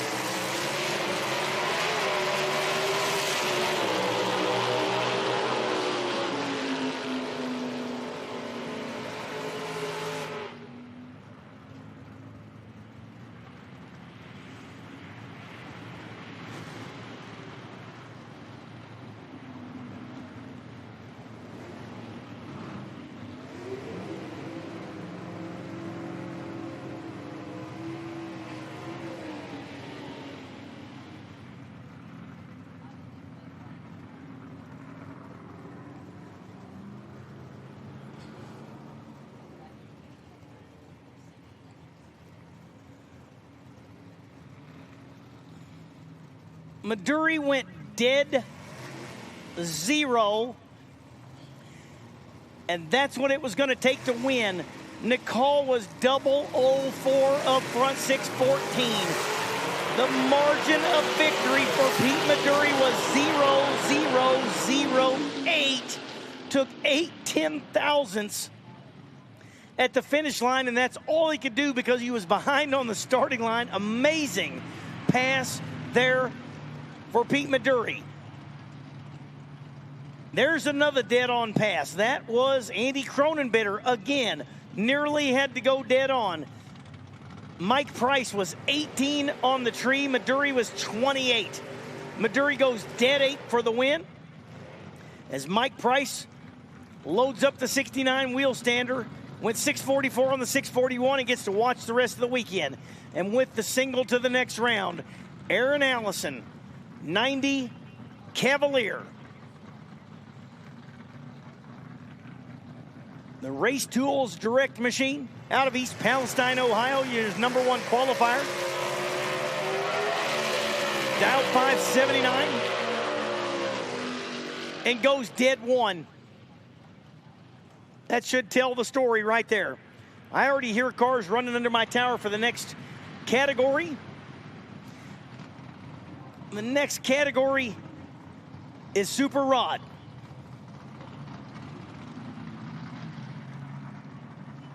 Super Rod sitting running under the tower. We're going to go right straight into Super Rod. Super Rod is normally your 990 index. 4/10 Pro Tree. Door cars, left-hand steer roadsters. Normally your 990 index is Super Rod. 1/8 mile split, 640 the dial in. So we're heads up 640 as we go here into Super Rod.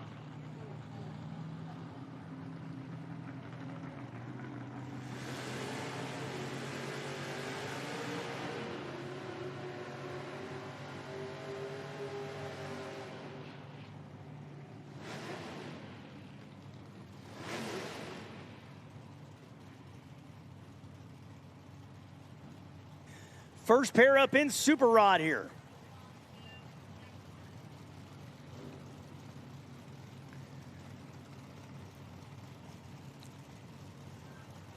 .640 breakout here in Super Rod. Charlie Flanagan and Tony Martinez. Definite starting line advantage for Charlie Flanagan. Goes 643 on the 640. 28 up front. Martinez was 60 up front, 648, no good. And Charlie Flanagan moving on to round number 2 here in first round of Super Rod. This is first round Super Rod eliminations. Half the cars get to stick here tonight and enjoy themselves, knowing that they get to race tomorrow. The other half stay here tonight, enjoy a beautiful dinner, and watch for the rest of the weekend. Les Ames and Vince Gregory go down the racetrack. Whole shot goes to Vince Gregory. He was 22 up front, dead on with a 3 out the back. Ames a little behind on the starting line, goes down there, takes too much stripe, goes 636. Wasn't going to be room anyways as Gregory was 25 total. Ames was not quite that good on the starting line. Doug Linden and Mike Donald. Monza, left side. Linden. 55, Bel Air, right side.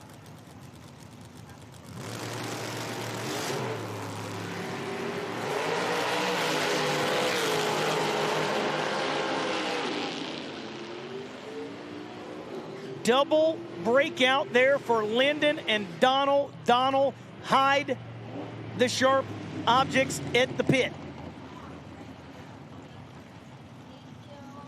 Donald went 6:36.2. Linden went 6:36.9. And Mike Donald moving on to moving on to the trailer. Doug Linden, round number 2.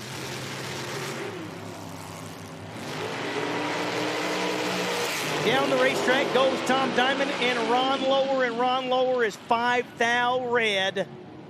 Ouch. Tom Diamond, 29 up front, 6:37.9.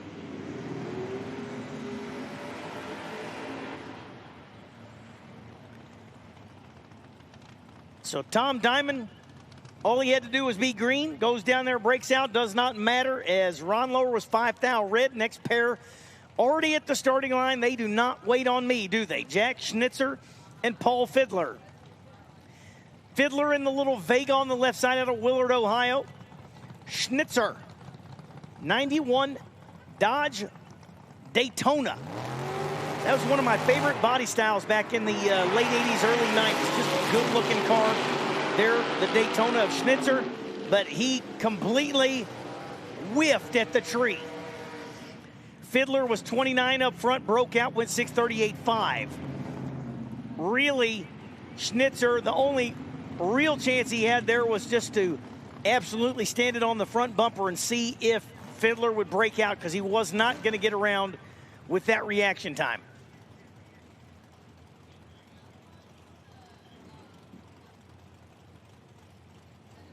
Attention in the pits, Top Sportsman to the lanes for pairing. Top Sportsman to the lanes for pairing. 32-car field. The bump spot in Top Sportsman was 456. Number 1 qualifier, Bob Mandel III, went 410. Making it in by the skin of their teeth, Terry Osmus was 456 with a 4 and 1,000th. Outside looking in, Ricky Adkins in the Mini Cooper was 456 with a 5. Oof. Josh Sanner, 10 up front, dead 8th out the back. Nice pass there, right side. 18 up front, breaks out. Josh Sanner moving on. Mike Lagos and Tim McGuire go down the racetrack and on a breakout. Ouch again. Hide the razor blades. Tim McGuire was trip zip and breaks out by a ton. Mike Lagos, I would say, fed McGuire the finish line. Went 6:57. McGuire went 6:35 on a trip zip light. Lagos was 13 up front. Let's give it credit. It's not a huge deal, but I mean, the whole shot was not huge, 13 thousandths, but trip zip and going home is always hurtful. Bill Nuzzo and Roger Wellman. Wellman was 13 red. Nuzzo was 11 green. Nuzzo goes out the back. Bust out, does not matter. Free pass there for Bill Nuzzo. Goes 11 up front. Nice way to start out his weekend. Eddie Arnold and Bruce Brooker.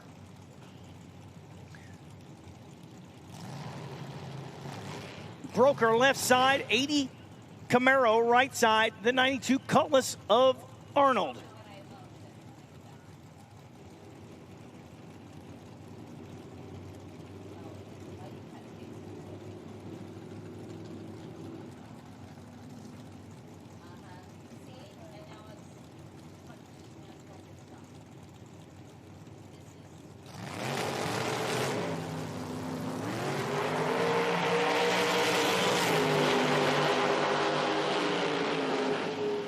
somebody missed the tree, and somebody missed the tree worse.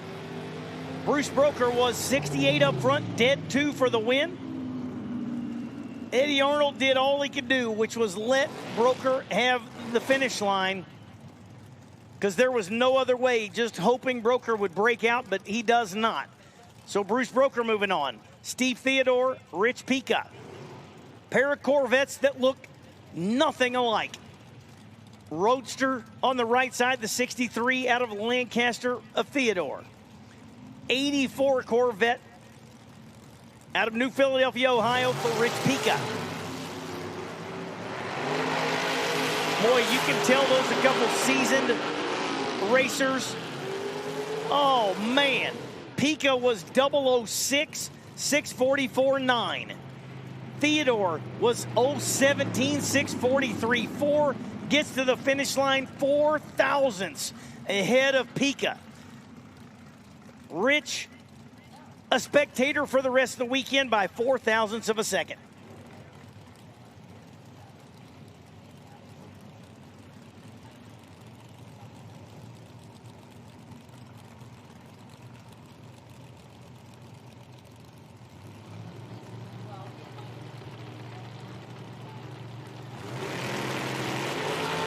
Chris Goebel, left side, the K car. Jeff Gerber, right side, the Roadster going home. 16 up front for Gerber, 639.7 for the breakout. But Goebel was 008 dead 7 for the W. And Chris Goebel taking the Reliant K on to round number 2. Jeff Smith Jr. and Rob Foss. 90 Skylark on the right side for Smith. 79 Monza, left side for Foss. And that angry bulb on the left side gets a hold of Rob Foss by 6 thou. He's 006 red. Smith was 30 green, went dead 3. There's one of those dead-ons on a red light. Foss was 006 red, goes dead 1. Ouch. Bill Jackson and Steve Fields squaring off here, nearly at the bottom of the category in Super Rod. Top Sportsman. Is this thing on? I think it is. Top Sportsman. Top Sportsman, we need you to the lanes for a first round pairing, and there is a quad of you, 32 of you to come. And you know how many I can see? 1. Top Sportsman to the lanes. Got to get them paired up. Let's go, Top Sportsman. Boy, a 17 bulb for Jackson is second to leave.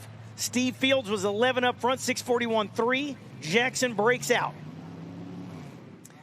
Number 1 qualifier, Jake Elrod. Wanting us to give him some loving. On the left side, in the 2020 Chevrolet Corvette. Moving on to round number 2.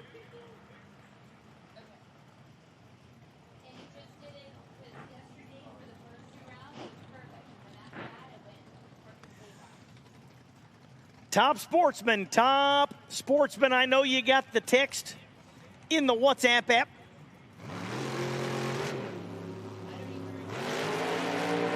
We need you this way. I see now 3 of you. They are gorgeous ones, all 3 of them. I see the number 1 qualifier over there of Bob Mandel III. I see Corey Flagg over there, the number 5 qualifier. I see Mike Badia rolling down the hill here. Going to fill up the lanes. 32 cars in Top Sportsman, full field. There was 45. The bump ended up being 456 with a 4.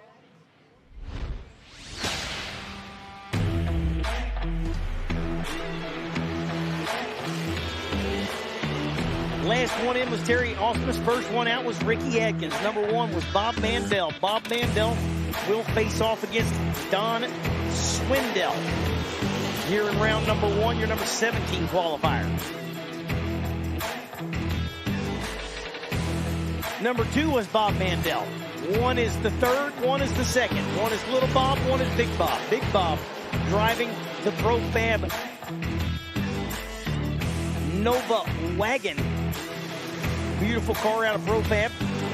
Was your number 2 qualifier. He will face off against Sylvester Barnes in the Cavalier. We are getting ready to have a whale of a first round of top sportsmen for sure. The spread on the field, 410 for Mandel, 456. I'm sorry. Wrong sheet. Still 456. 456, Terry Osmus was your bottom of the field.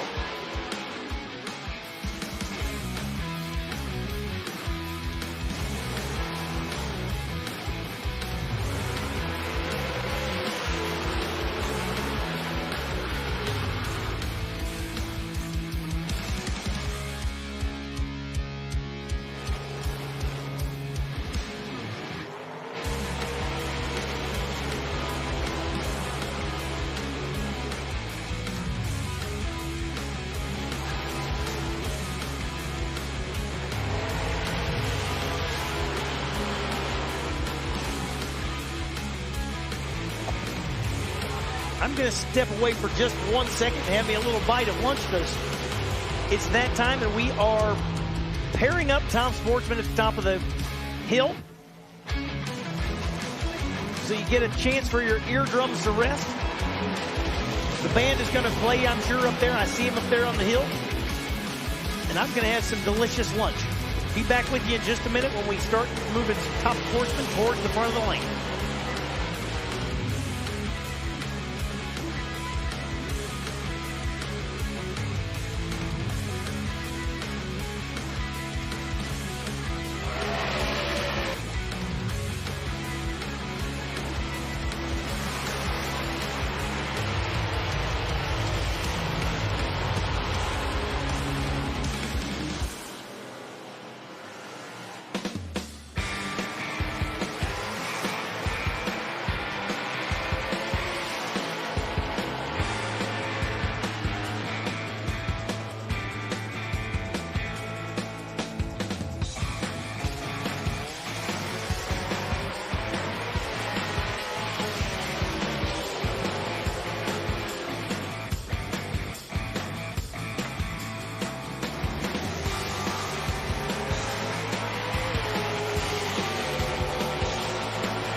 Here we go, rock and roll. Top Sportsman round number 1.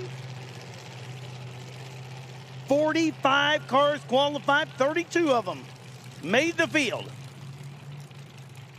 So it is Top Sportsman time, and the first cars out, Chris Wheatcraft, left side.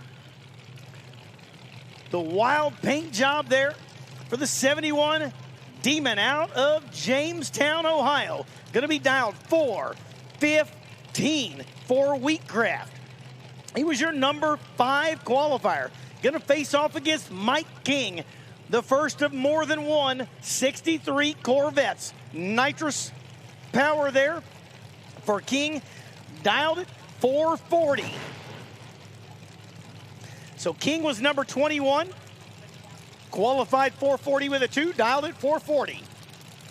Wheatcraft was qualified number 5 on a 415 with a 9, dialed 415. First round Top Sportsman getting ready to get after it here at Darana Dragway, West Salem, Ohio. It is time to get it on in a massive, awesome field of Top Sportsmen here. 410, the number 1 qualifier, 456 the bump, and we are full up. And that is a horrible break there for Mike King. Does not get the car staged. Times out. Tree drops red for King. Chris Wheatcraft clicks it off early, goes 442 at 152 miles an hour. So Wheatcraft moves on to the next round with a win over Mike King, who does not get the car staged in time.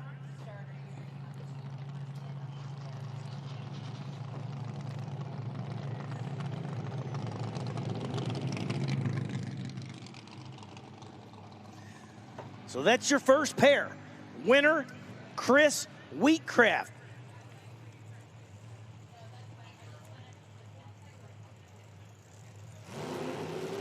Oh no. I'm looking down, and one of my buddies is sitting there out of the car, the Flag Racing Corvette, not going to the starting line. And that thing was absolutely on rails for all 3 qualifiers. And gonna be a competition bye for James Hayes. Gonna dial at 452. I'm sorry, 442. And James Hayes gets to move on past the number 6 qualifier as Flag Racing Corvette sits in an idle with Corey and Mark. I'm sure a high level of frustration. The car's been phenomenal through all 3 qualifiers with 417, 417, and 418. And not making the call, not pulling to the beams. So heartbreak for the Flag crew. James Hayes goes 445 on his 442 and moves on.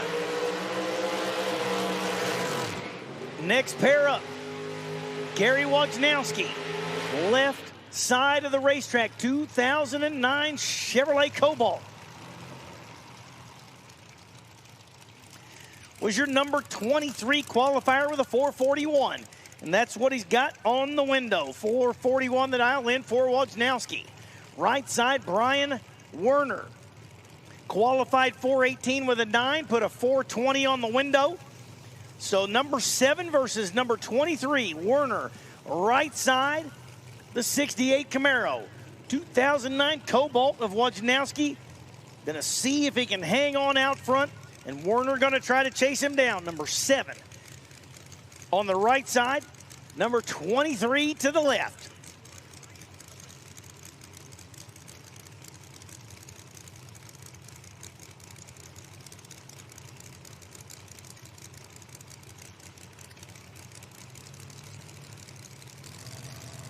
Werner in, here comes Wojnowski. Tree drops, and number 7 goes red by 6. thousandths of a second. Wojnowski 44 on the tree, dead 8 out the back. And Gary Wojnowski moving on to round number 2 over the number 7 qualifier of Werner.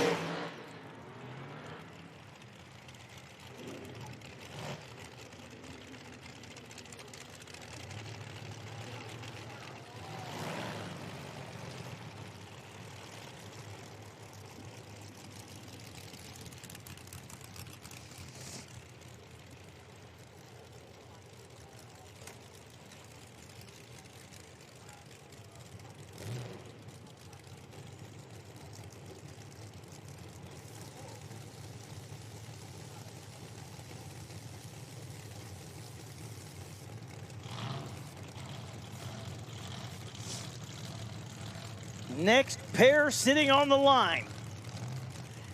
Aaron Glasser, Shepherdsville, Kentucky, 68. Firebird, Turning Point, USA. Represented this weekend on the Glasser machine. Left side, Michael Renner, the 90 Beretta, 420.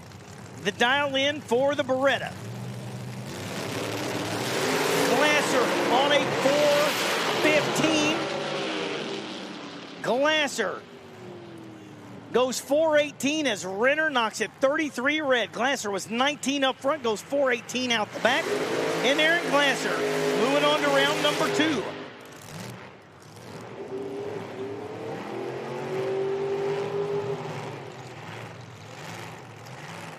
Bob Mandel III, little Bob from Pro Fab Race Cars down in Culleoka, Tennessee. The beautiful number 1 qualified 55 Bel Air. Gonna dial that car 410. Don Swindell, 63 Corvette out of Mentor, Ohio.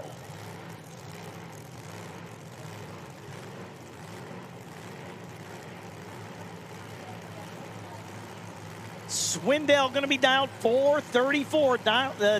Qualified in 433 with an 8. Put a 434 on the window. 2 absolute killers here. Number 1 in the right lane for Mandel. For the Bel Air. Left side, Swindell, the Corvette.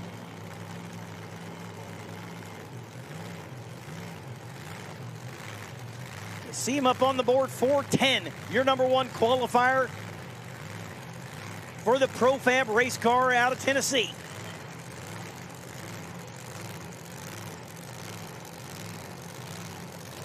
You always know when that car comes up because you hear that big blower, rock, rock, rock. It is truly one of a kind.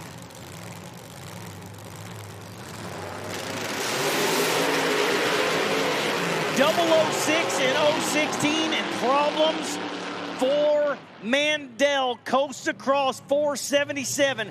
He was 16 on the tree. And about half track, you heard it stumble. Whatever happened to the Mandel machine, do not know, but not a full pass out the back. So congratulations, Don Swindell takes out number 1 here in round 1. Swindell was 006 on the tree, 437 on that 434. And Don Swindell moving on in the Corvette.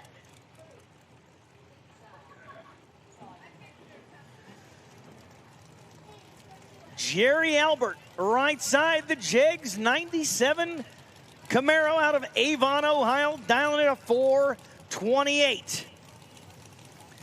Left side, your number 32 qualifier. That is Terry Osmus, went 456.4. Put a 465 on the window. Gonna try to carry a couple of numbers or else was swinging at the fence with that 56 just to make the field. Albert went 428 with a 5 in qualifying and dialed 428. So you got number 16 versus number 32. Right side, number 16, Albert. Left side, Osmus. The bump car barely made it in on that 456. The Firebird out of Belleville, Michigan.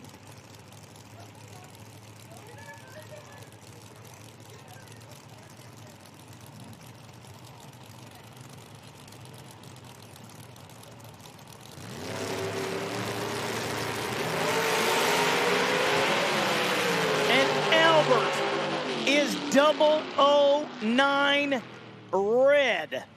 Terry Osmus goes 469.34 on the tree, but Jerry Albert leaves 9 thousandths too soon. And Terry Osmus moving on to the next round. Albert out in round 1 on a red light.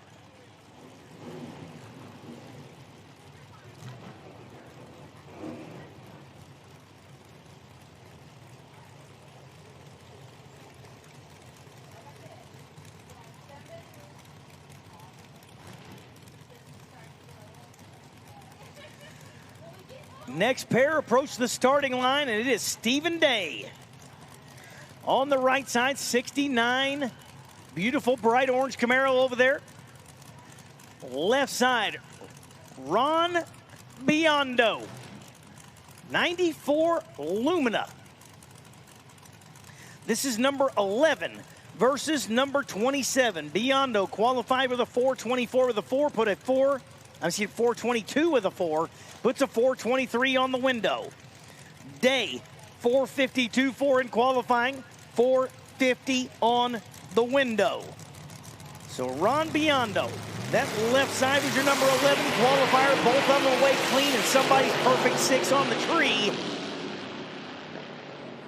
Win light shines for Biondo. He was 0-0-0-6 up front. 424.6, so 16 total for Biondo. Day was 36 up front and certainly nowhere to go with that trip zip on the other side of the tree.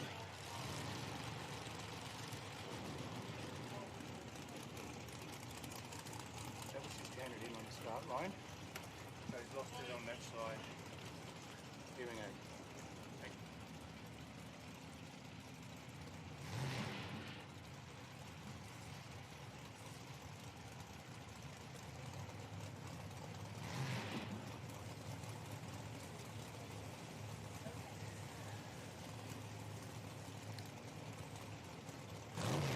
Karsten Nierges, right side Firebird, dialed 439. Left side Scott Wasco.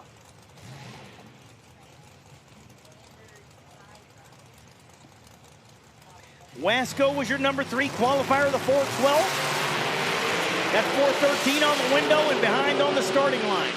Right side Karsten goes 440 with a 9 on the 439, 16 up front. Wasco was 46 on the tree, nowhere to go. Gave up 300 on the tree. And the Firebird moving on.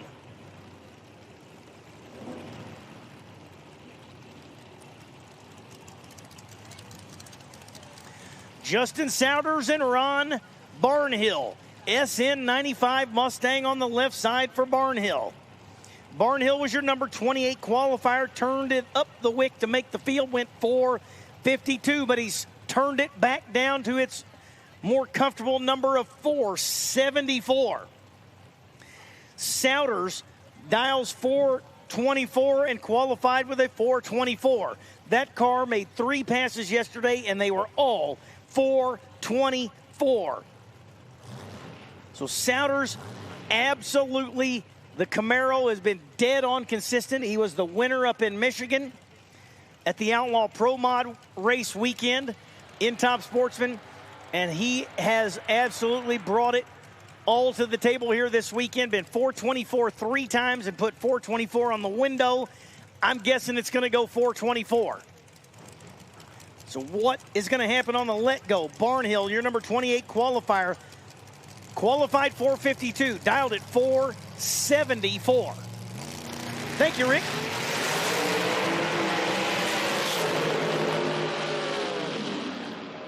Win goes to Souders, 427.9, 62 up front. Barnhill was 77 on the tree. Goes down, takes 26 to the finish line, breaks out by 19 thousandths. Justin Souders gonna meet up with Aaron Glasser in the next round. And they are neighbors down there in Louisville, Kentucky, know each other very well.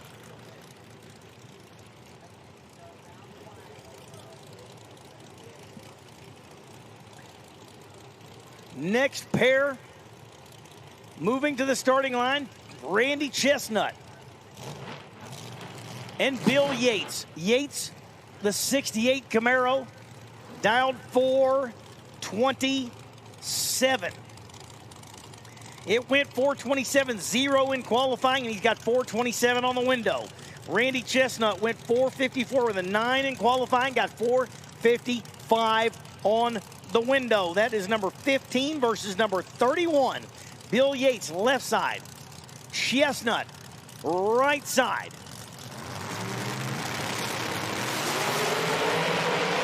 Tree drops, both away clean. Starting line advantage for Yates, and Yates goes 429.5 for the win. He was 30 up front. Chestnut was 58 up front. Could not get back around the machine of Yates. Yates drives past, and Bill Yates gonna face off against Gary Wojnowski in the next round. Attention in the pits, attention in the pits. Top Dragster, we need you to the lanes, and we kind of need you quick rolling this way. Top Dragster to the lanes for pairings, please.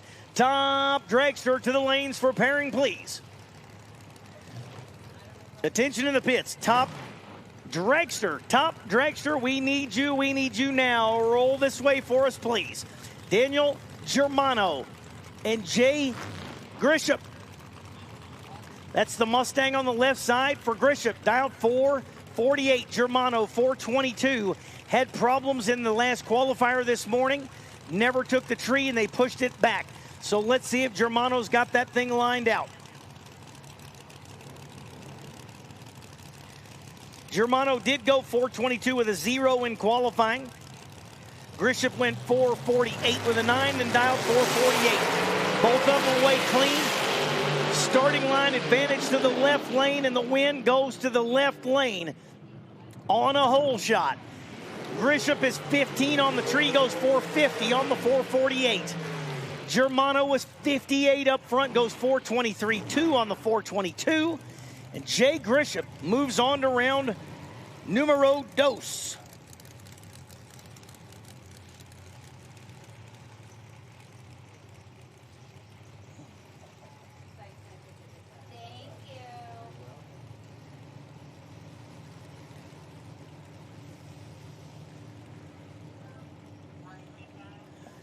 Again, attention in the pits. Top Dragster, we need you to the lanes, please. Top Dragster, I'd love to see those Dragsters rolling down the hill. 32 of you all as well, a full field in Top Dragster. 36 cars qualified, 32 of them make the field. Mike Sowards and Keith Castle.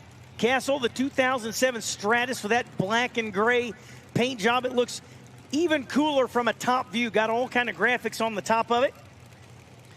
Mike Souders, Green Apple, 69 Camaro. On the right side, dialed 453, 421 for Castle over on the left.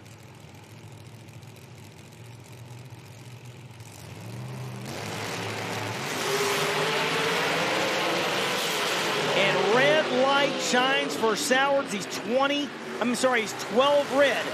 Goes 458 left side. Keith Castle, nice pass there. 004 up front, 423. 8 on the 421. And Keith Castle takes that Stratus on to the next round. Number 9 versus number 25. Up now. Ronnie Proctor and Ken Langlois.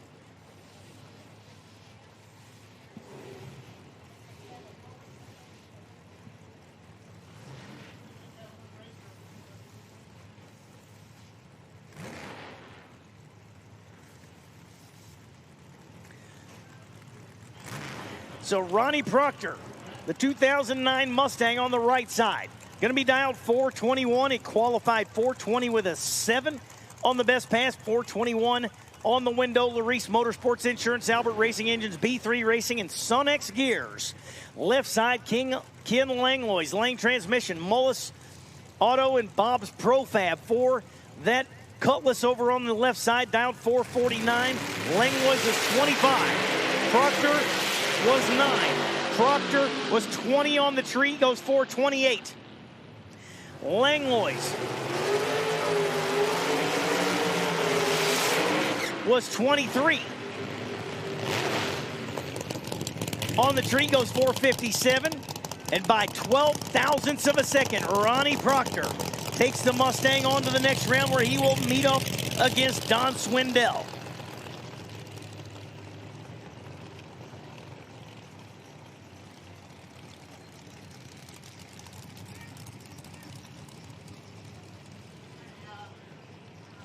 There is your number 2 qualifier on the right side of the racetrack. And problems there for the car on the left side of Sylvester Barnes. Barnes is out of the car. Safety truck is all there. Checking to see the issue with the Barnes machine. And Bob Mandel going to shut it off and wait here as we got problems. Unfortunately for Sylvester Barnes, he's one of the first guys I met this weekend working on that Cavalier out there. They had to put a clutch in it and everything else this weekend. And I'm sure Sylvester is probably pretty frustrated. I know they put all kinds of time in as soon as they got here just to get that car ready to race. It's a beautiful machine, but it's going to be headed back with a push bar. So Bob Mandel, your number 2 qualifier, the 67 Chevy wagon, going to be on the right side of the racetrack, going to move on to round number 2 for free, we'll call it. He's going to dial 411, and once they get everything taken up there with Barnes, they'll be moving on back to action. So the crew down there with the Barnes machine. I'm looking on the screen to see if I can tell anything, but I cannot.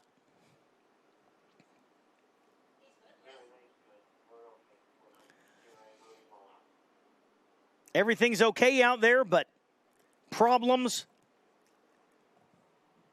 for Barnes. That car is actually, they're getting that car ready for mountain motor. And you can see once the hood comes off of it. We need a shout out to Brian Karate, Joe Lamatrice, and Master Pizza. Master Pizza. Oh, shout out. I got a couple shout outs because after you have that pizza, do you know what's in the freezer? Milk Money Racing. Yeah, go ahead. Calder Dairy and Farm ice cream. They've brought us up some here to the tower.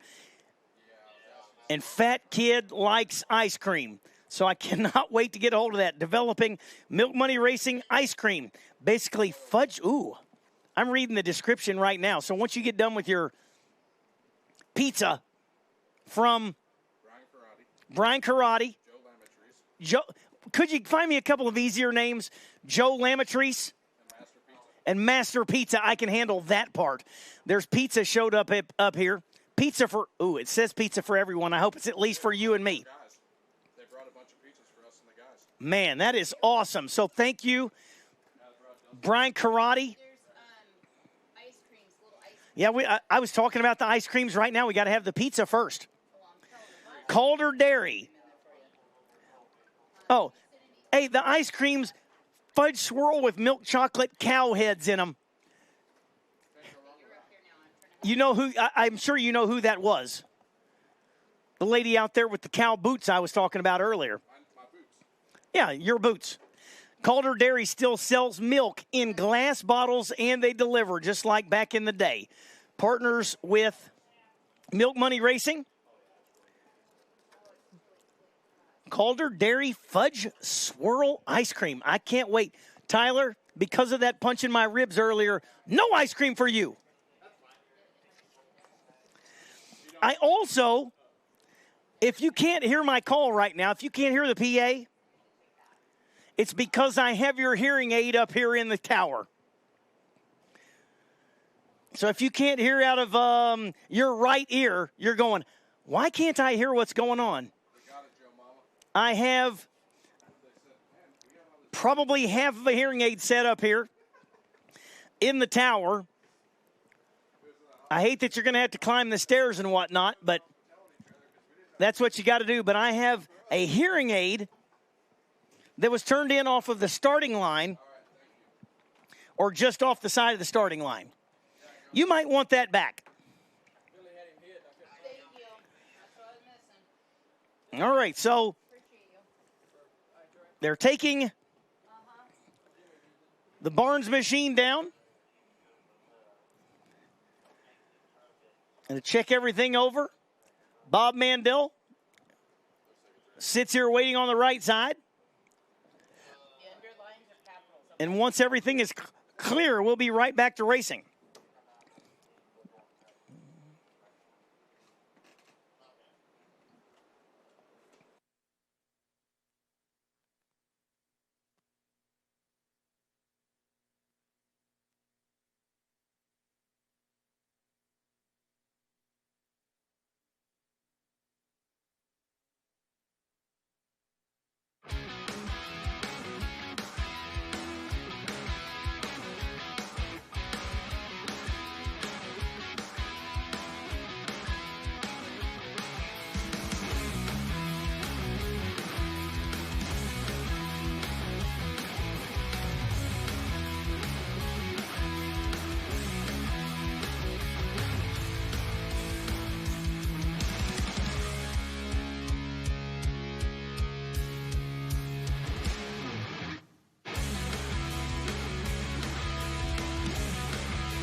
Wag of the tail there, about 60, 70 feet out.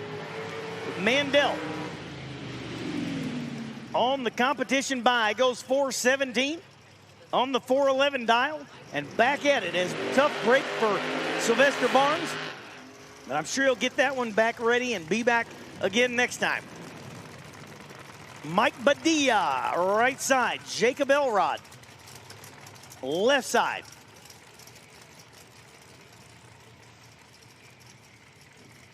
Elrod going to be dialed 420.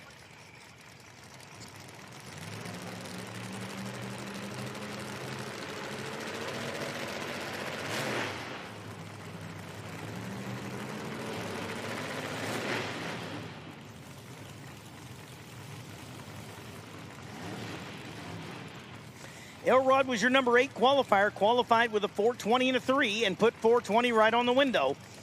Mike Badia qualified 441 with a 4, got 441 on the window. This is a monster matchup. These guys are both absolute killers. Mike Badia, I've seen that car in the finals at multiple other IHRA Nitro Series races this year. And I know I've seen the Corvette of Elrod parked in the winner's circle.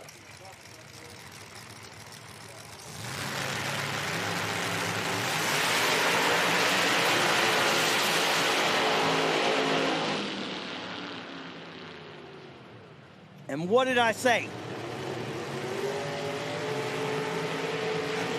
Jacob Elrod, 21 up front, dead 6. Mike Badia, 003, breaks out by 9 thou.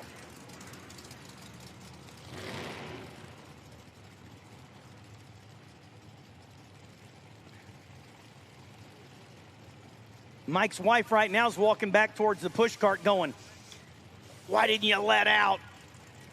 Just barely a breakout by 9 thousandths of a second. And Jacob Elrod moving on to the next round. Gerald Jones and Andy Gregory. Another 55 Bel Air. Gregory dialed 427. Jones dialed 453. Both green.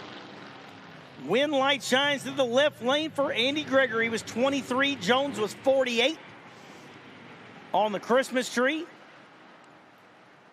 And by 44 Hun, Andy Gregory goes down there and puts that Chevy Bel Air into round number 2.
That wrapped up round number 1 of Top Sportsman. Lots of great matchups. And now we're down to 16.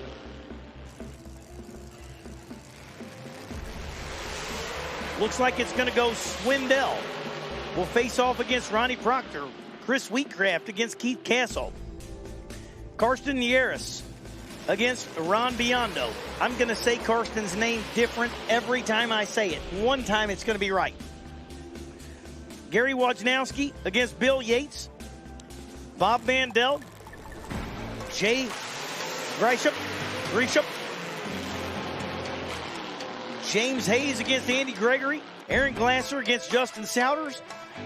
And Jacob Elrod against Terry Osmus. That's the way next round will work out for Top Sportsman. We're going to go right straight into Top Dragster. And again, full field here in Top Dragster.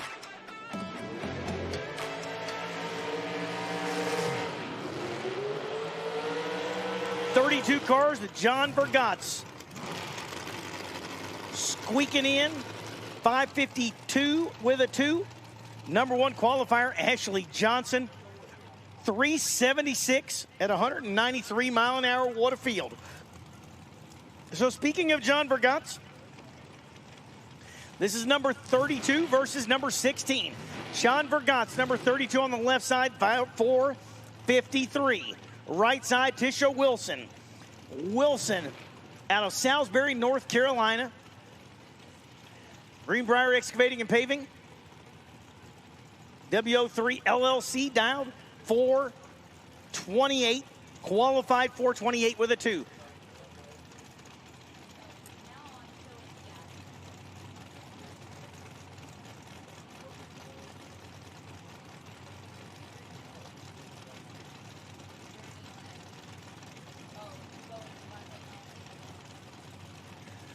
So Top Dragster full field, 36 cars tried to make the field, 32 of them make the field, and this John Bergatz was the bump. who's going in as they wait and wait. Top bulbs on. Nobody wanting to roll. There goes Wilson. There goes Vergatz. 16 bulb, 21 bulb. The 21 bulb for Vergatz is the winner. Goes 21 up front. Dead 4 out the back. Wilson busts out by 4 thousandths. Had a starting line advantage. Was 16 up front, 427.5 on the 428. And Tisha Wilson out in round number 1 to the hands of John Vergatz Jr.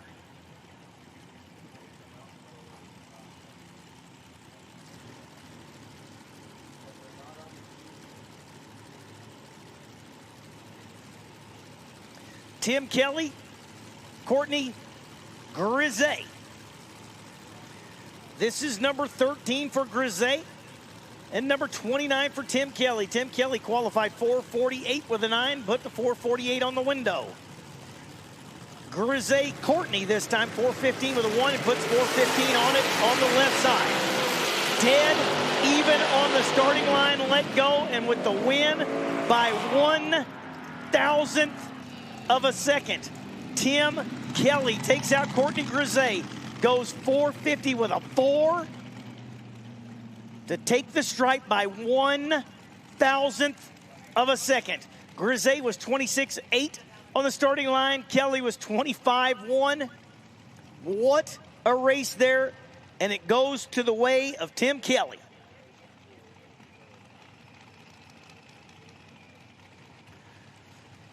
J.P. Schuster and Chris Stein up next. Stein was number 11 with a 404 and dialed 406. Schuster was number 27, 446.1, puts a 448 on the dial-in board for the right lane. So Stein versus Schuster.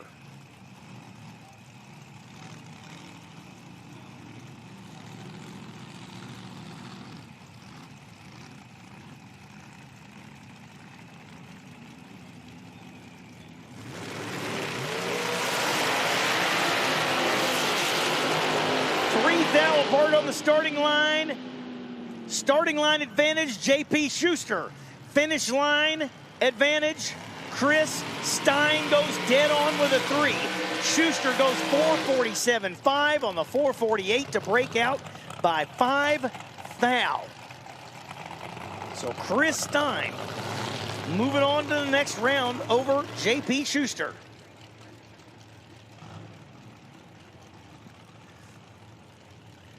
John Biaggi, Jeff Smith Jr. Number 7 and number 23, Biaggi. Number 7 qualified with a 399 and has put a 398 on the window of the dragster on the right side. Left side for Smith, qualified with a 443 and a deuce, and it's got a 444 on the left side. So a half a second. You're dialed 444, and you're a half a second starting line lead first.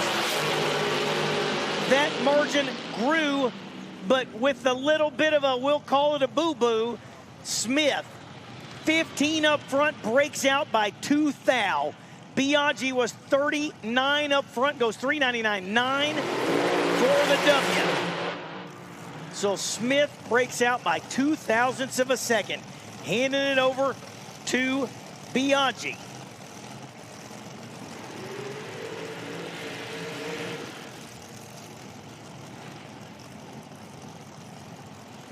Ryan Pickens and Dennis Dimitrov. Dimitrov, number 10 qualifier, qualified 402.9.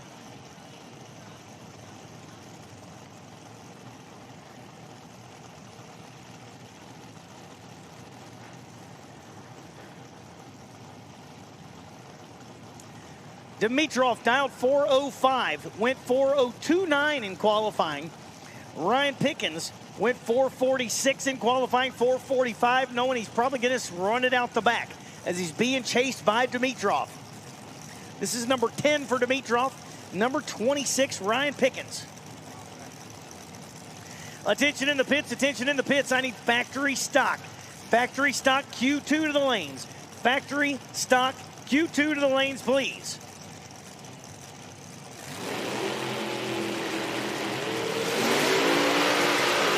Oh, somebody in huge trouble here. And that is a fact.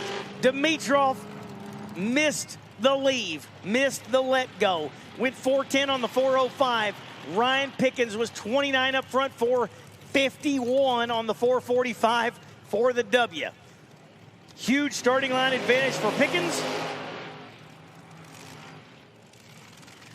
Dimitrov out in round 1. Chris Ruzicka, Frank Cardinelli.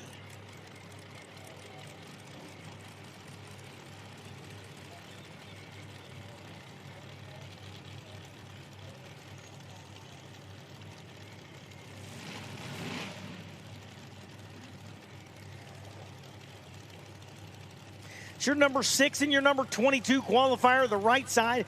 Ruzicka, number 22, went in at 438, got 444 on the window. Cardinelli, number 6 qualifier in 393 and puts a 395 on it. Going to give chase to Ruzicka.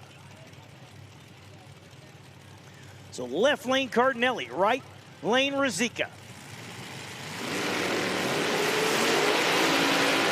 Does not matter what Cardinelli does. Ruzicka, 15 red, 442. Cardinelli was 007 on the let go, 4035 on the 395, and Frank Cardinelli going on to the next round.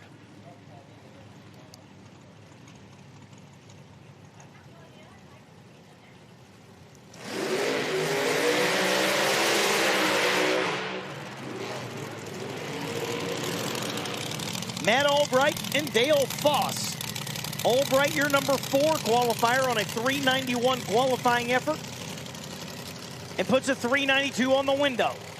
Foss qualified 435 with a 3 and got a 435 on the window.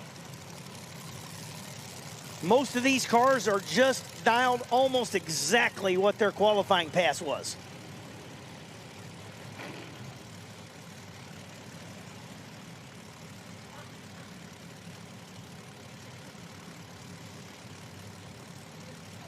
So Albright on the right, down 392. Foss, nearly a half a second head start on the left side. The 2019 American Dragster out of Madison, Ohio, gonna leave first.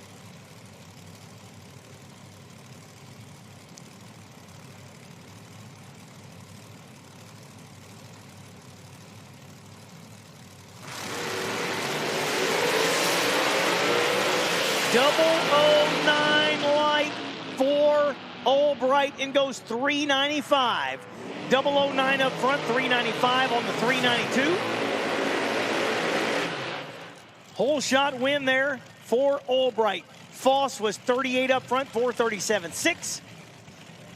But by 0.22 of a second, Matt Albright gets there first.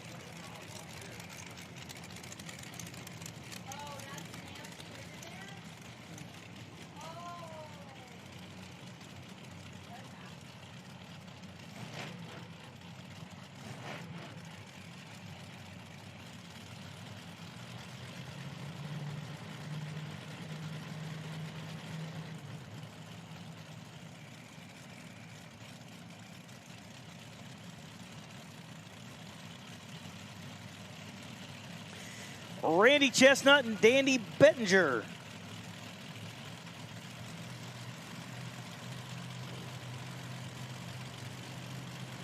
Here they are, number 9 and number 25. Bettinger was number 9. Dial 403, but going 13 red. Randy Chestnut takes out number 9. Goes 442 on the 445. Did not matter as Bettinger let go 13 thou. Too soon, Jr.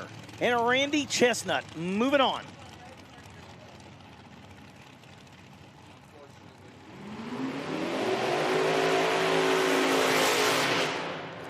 Jamie McBride and Frank Bud Brink.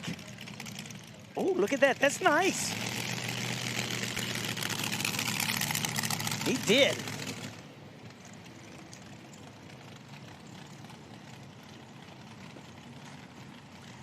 All right, McBride and Brink. Jamie McBride going to be the right side of the racetrack, dialed 399. Left side, going to be Bud Brink, dialing 454. Turned the wick up to make the field, went 443 in qualifying, but dialing it 454 here in the first round on the left side. Half a second head start for Brink. McBride with that 399 going to chase down Brink.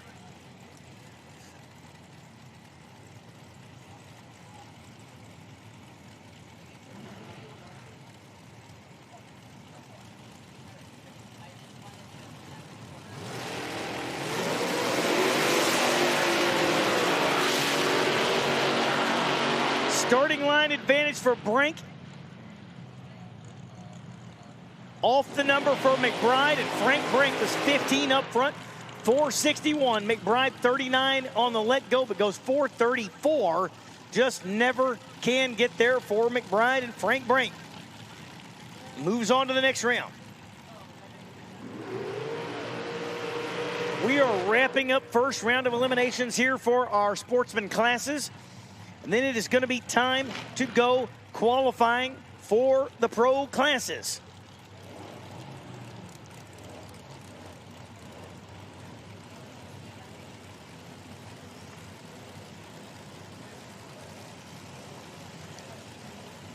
Factory stock, you should be in the lanes for Q2. Factory stock to the lanes for Q2. Snowmobile, you want to come on. Snowmobile, bring him to the lanes for Q1. Outlaw Sleds to the lanes for Q1, please. Who am I looking at here? Joe Brink and Connor Grisey. We just saw Frank move on.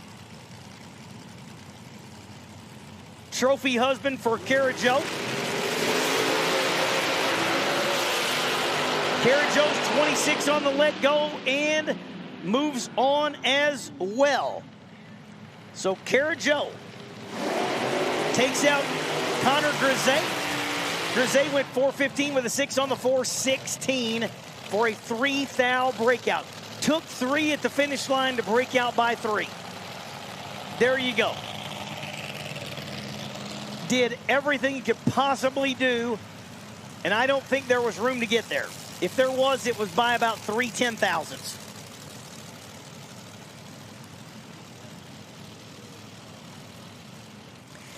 Number 1 qualifier, Ashley Johnson, taking on Chris Go Bell.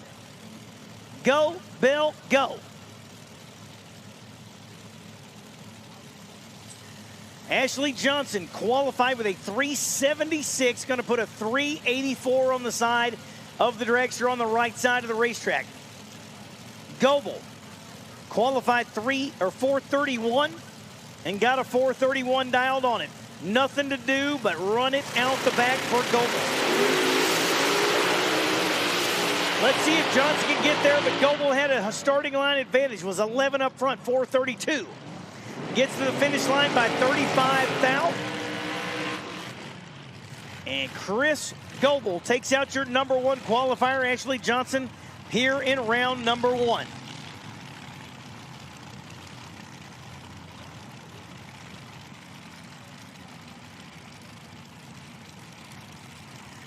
Getting down to the back end of the class, Chris Schneider and previous world champion Tom Martino.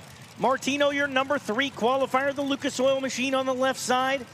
Qualified with a 381, going to have a 386 on the side of the Lucas Mickey Thompson NGK Strange Engineering dragster there. And Chris Schneider went 434 in qualifying, going to dial it a very honest 436 for the Axer Performance Machine out of Strongsville, Ohio. Good matchup here with Martino and Schneider. Half a second head start again for Schneider. Starting line, big starting line advantage for Schneider, and gets the win. Schneider 22 up front, dead 7 out the back. Martino 75 on the let go. Breaks out by 4 thou. Wouldn't have mattered. Mathematically ineligible with the let go, as Schneider was 22 up front, dead 7 out the back. So 29 total for Schneider. Takes out Tom Martino here in round number 1.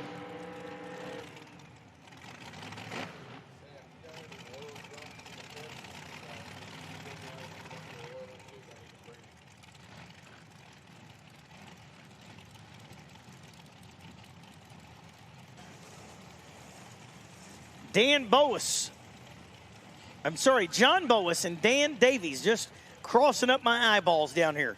Dan Davies qualified number 12 with a 4:07 and a 9, and dialing it 4:09 there on the left side of the surface. Right side, number 28, took the last qualifier session to get in, turned the wick up, went 4:46, but dialed 4:79 there for Boas. And looky there, Davies goes 005 red. Boas goes 007 green. Nice pass there for John Boas.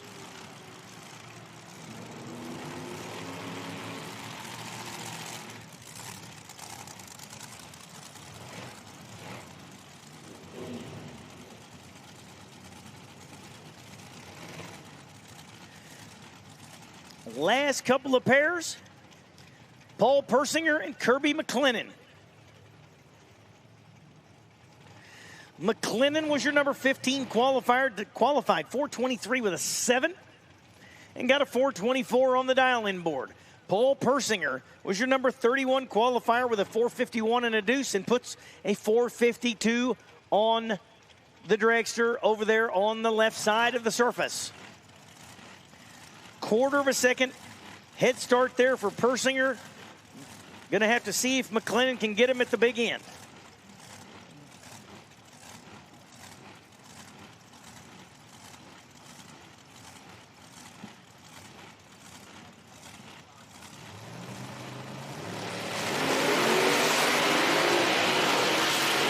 .005 Christmas tree for Kirby McLennan, goes 427 for the whole shot win.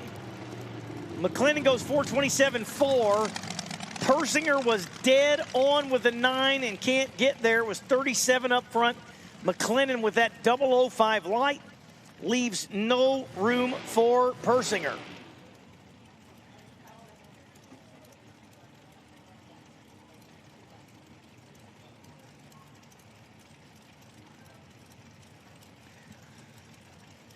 David Warner and Ricky Molnar.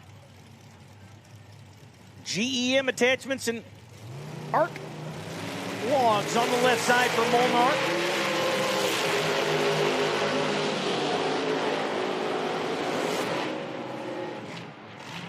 They were dialed almost even as Warner went 454.5 on the 455. And Molnar goes 455.2 on the 456. Double breakout.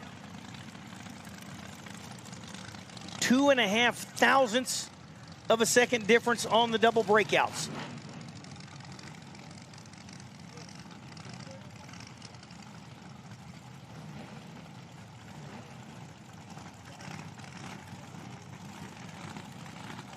Looks like my final pair gonna be Jamie Elrod and Joe Masulo. Masulo, your number 21 qualifier, qualified with a 437. Tyson Fabish doesn't make the call, and Jamie Elrod steps in and goes right on to the next round with a 21 light. Masulo was 5 red. So Jamie Elrod was on the outside looking in, but with a couple of cars not making it up, she fills the empty spot on the ladder and fills it right on to round number 2. So congratulations, Jamie Elrod, Moving on to round 2, and that wraps up first round of Top Dragster. So here's the way it looks for next round of Top Dragster. Chris Goebel going to take on Randy Chestnut. Jamie Elrod against Tim Kelly. Chris Schneider against Chris Stein. John Biaggi. Kirby McClendon, I think I wrote that backwards. Or marked out the wrong one anyways, but I think I know what it is. If I'm wrong, we'll know in a minute, because people will let me know. Warner versus Pickens. Cardinelli versus Kara Jobrink. Matt Albright. John Boas. Frank Brink will take on John Bergatz in round number 2 of Top Dragster. Just a couple to go here, and then we will go into our pro category qualifying here. Day number 1, sort of,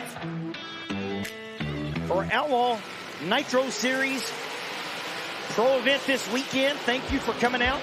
Call your friends, call your neighbors. I see you lining up the tops of the hills out there, so you got the great view of the racetrack.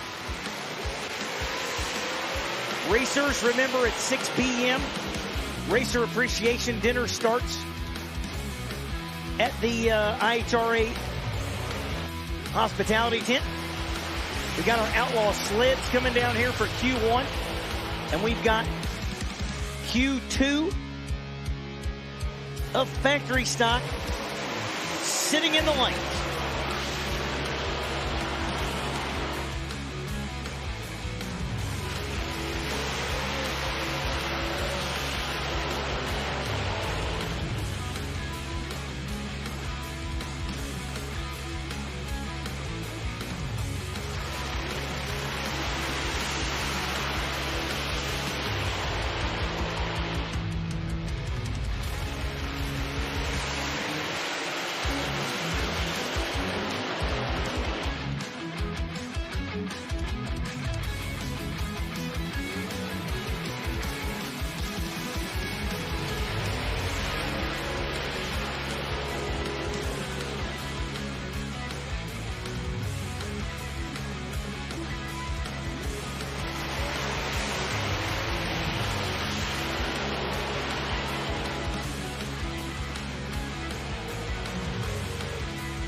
right, second qualifier for factory stock. These are your Copo cars.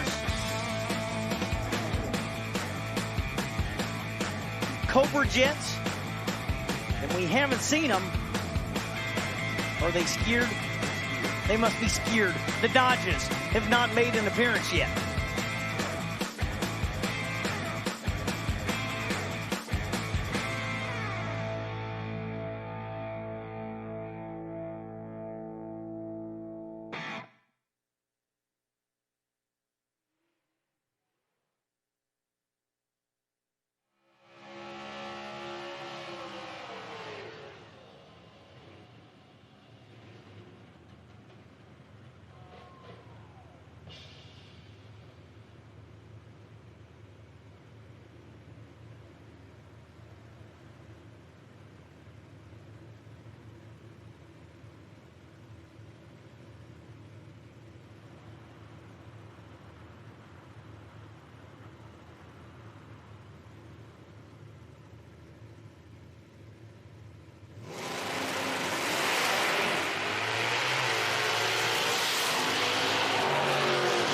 Left lane, Kevin Skinner strikes the tires. Chris Ruzicka is trip zip 2 on the tree, 580.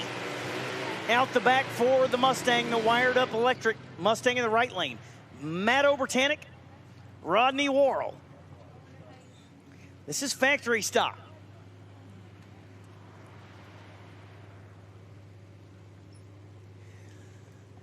So Rodney Worrell, 2014 Cobra Jet. Right side, Matt Obertanic, 2016 Cobra Jet. Another one out of that wired up electric service crew.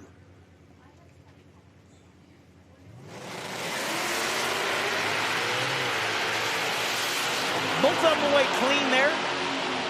Worrell was 008 up front, 584, but the quickest of the pair, Matt Obertanic, goes 573, 121 mile an hour.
Outlaw Sleds coming at you.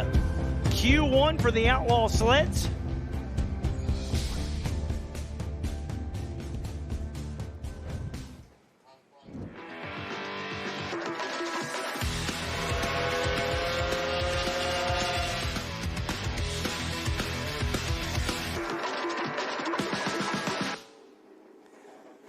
Ronald Moeller, Louis Werble. A little wiggle there on the right side. 495, 134 mile an hour on a sled. Hello, that is a way to kick it off. These guys will run heads up. They will run heads up on the sleds tomorrow. Jason Ponceness and Edwin Werbel. Midland, Michigan for the 2019 Yamaha on the right side. 2025 Pro Line out of Foley, Minnesota. The left side for Ponceness.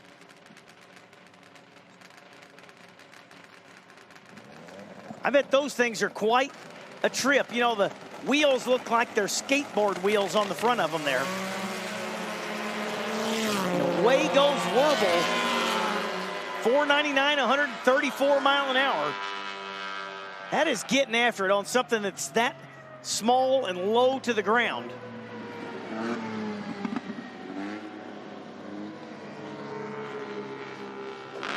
Gee, I wonder which trailer rig over there this one in the right lane goes to. You got the full-on Trans Am look there on the tow car, the golf cart, and the jacket there. Apex Turbo Machine of Mitchell Moeller. Bit off the number. That car, that one really didn't just take off very good. 553, 133 mile an hour, 520 for the left side for Jamie Nesson. Well, these are some wild-looking things down here, I'm going to tell you. Amazing paint. I'm looking at the next one sitting down there under the tower. It's like a reflective mauve pink color. Man, these things are cool. Check out the one in the right lane there. I think Chris Powers would probably like that one.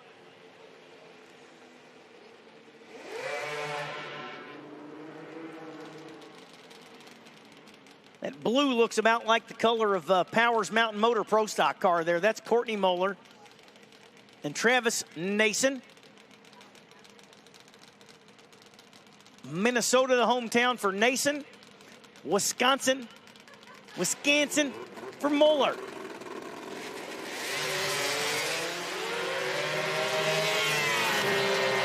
Away they go. Left side 557, 133 mile an hour. Right side 559, 141. Ooh, making some back end power from that Apex Turbo.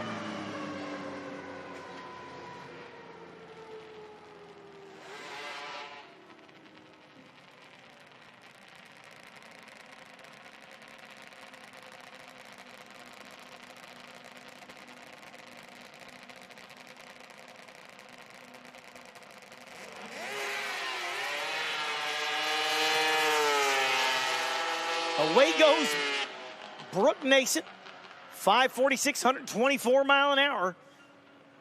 Looks like that wraps up Q1 for Outlaw Snowmobiles. Do we call them snowmobiles or do we call them sleds? I guess when they put skis on them, they're snowmobiles, but they got wheels on them right now out there on the front. That's got to be a pretty wild ride. Some of them are 140 to 150 plus in the 8th mile on a snowmobile.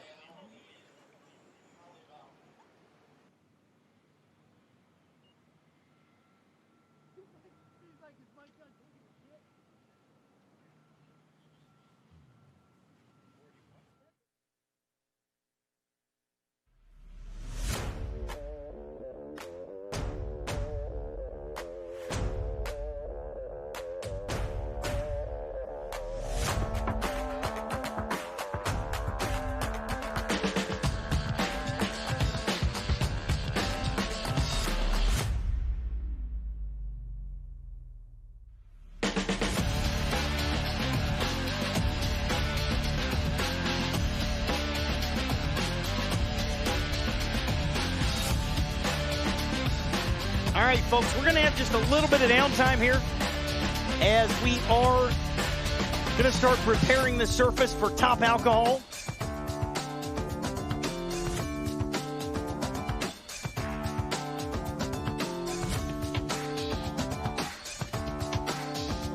We're going to have about, we'll throw it out there in the neighborhood of 30 minutes of prep time. They're actually going to scrape the surface out there and get some of that built-up rubber from the from last night and today, so that we are getting a racing surface perfect for our top alcohol and our pro mods and our top fuelers.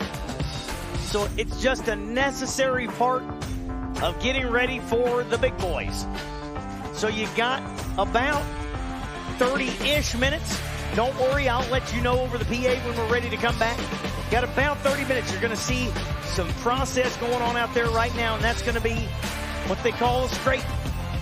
And so on the right side there, you got Josh Peak, president of the IHRA, right out there on the right side with the big old torches mounted to the front of what appears to be a zero-turn lawnmower.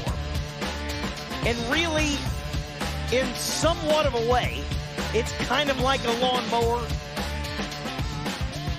except for concrete. There's a buildup of rubber throughout the passes that come off the tires. Combination of glue and rubber gets all over the racing surface. You have to have some of that. But when you get too much of that, it starts becoming spongy, greasy, if you were to say. And then it becomes no good. And you have to take the top layer off. You end up, like I said, with a buildup. And you and me can walk out there and not know the difference. But I promise 4 and 5 and 12,000 horsepower cars know the difference. You got to have a surface that's just right. And so it's going to take about 30 minutes. They're going to scrape the top layers off of that starting line area. I don't know how far out they're going to go. You'll see how far out they go. A lot of times it's maybe 60 to 100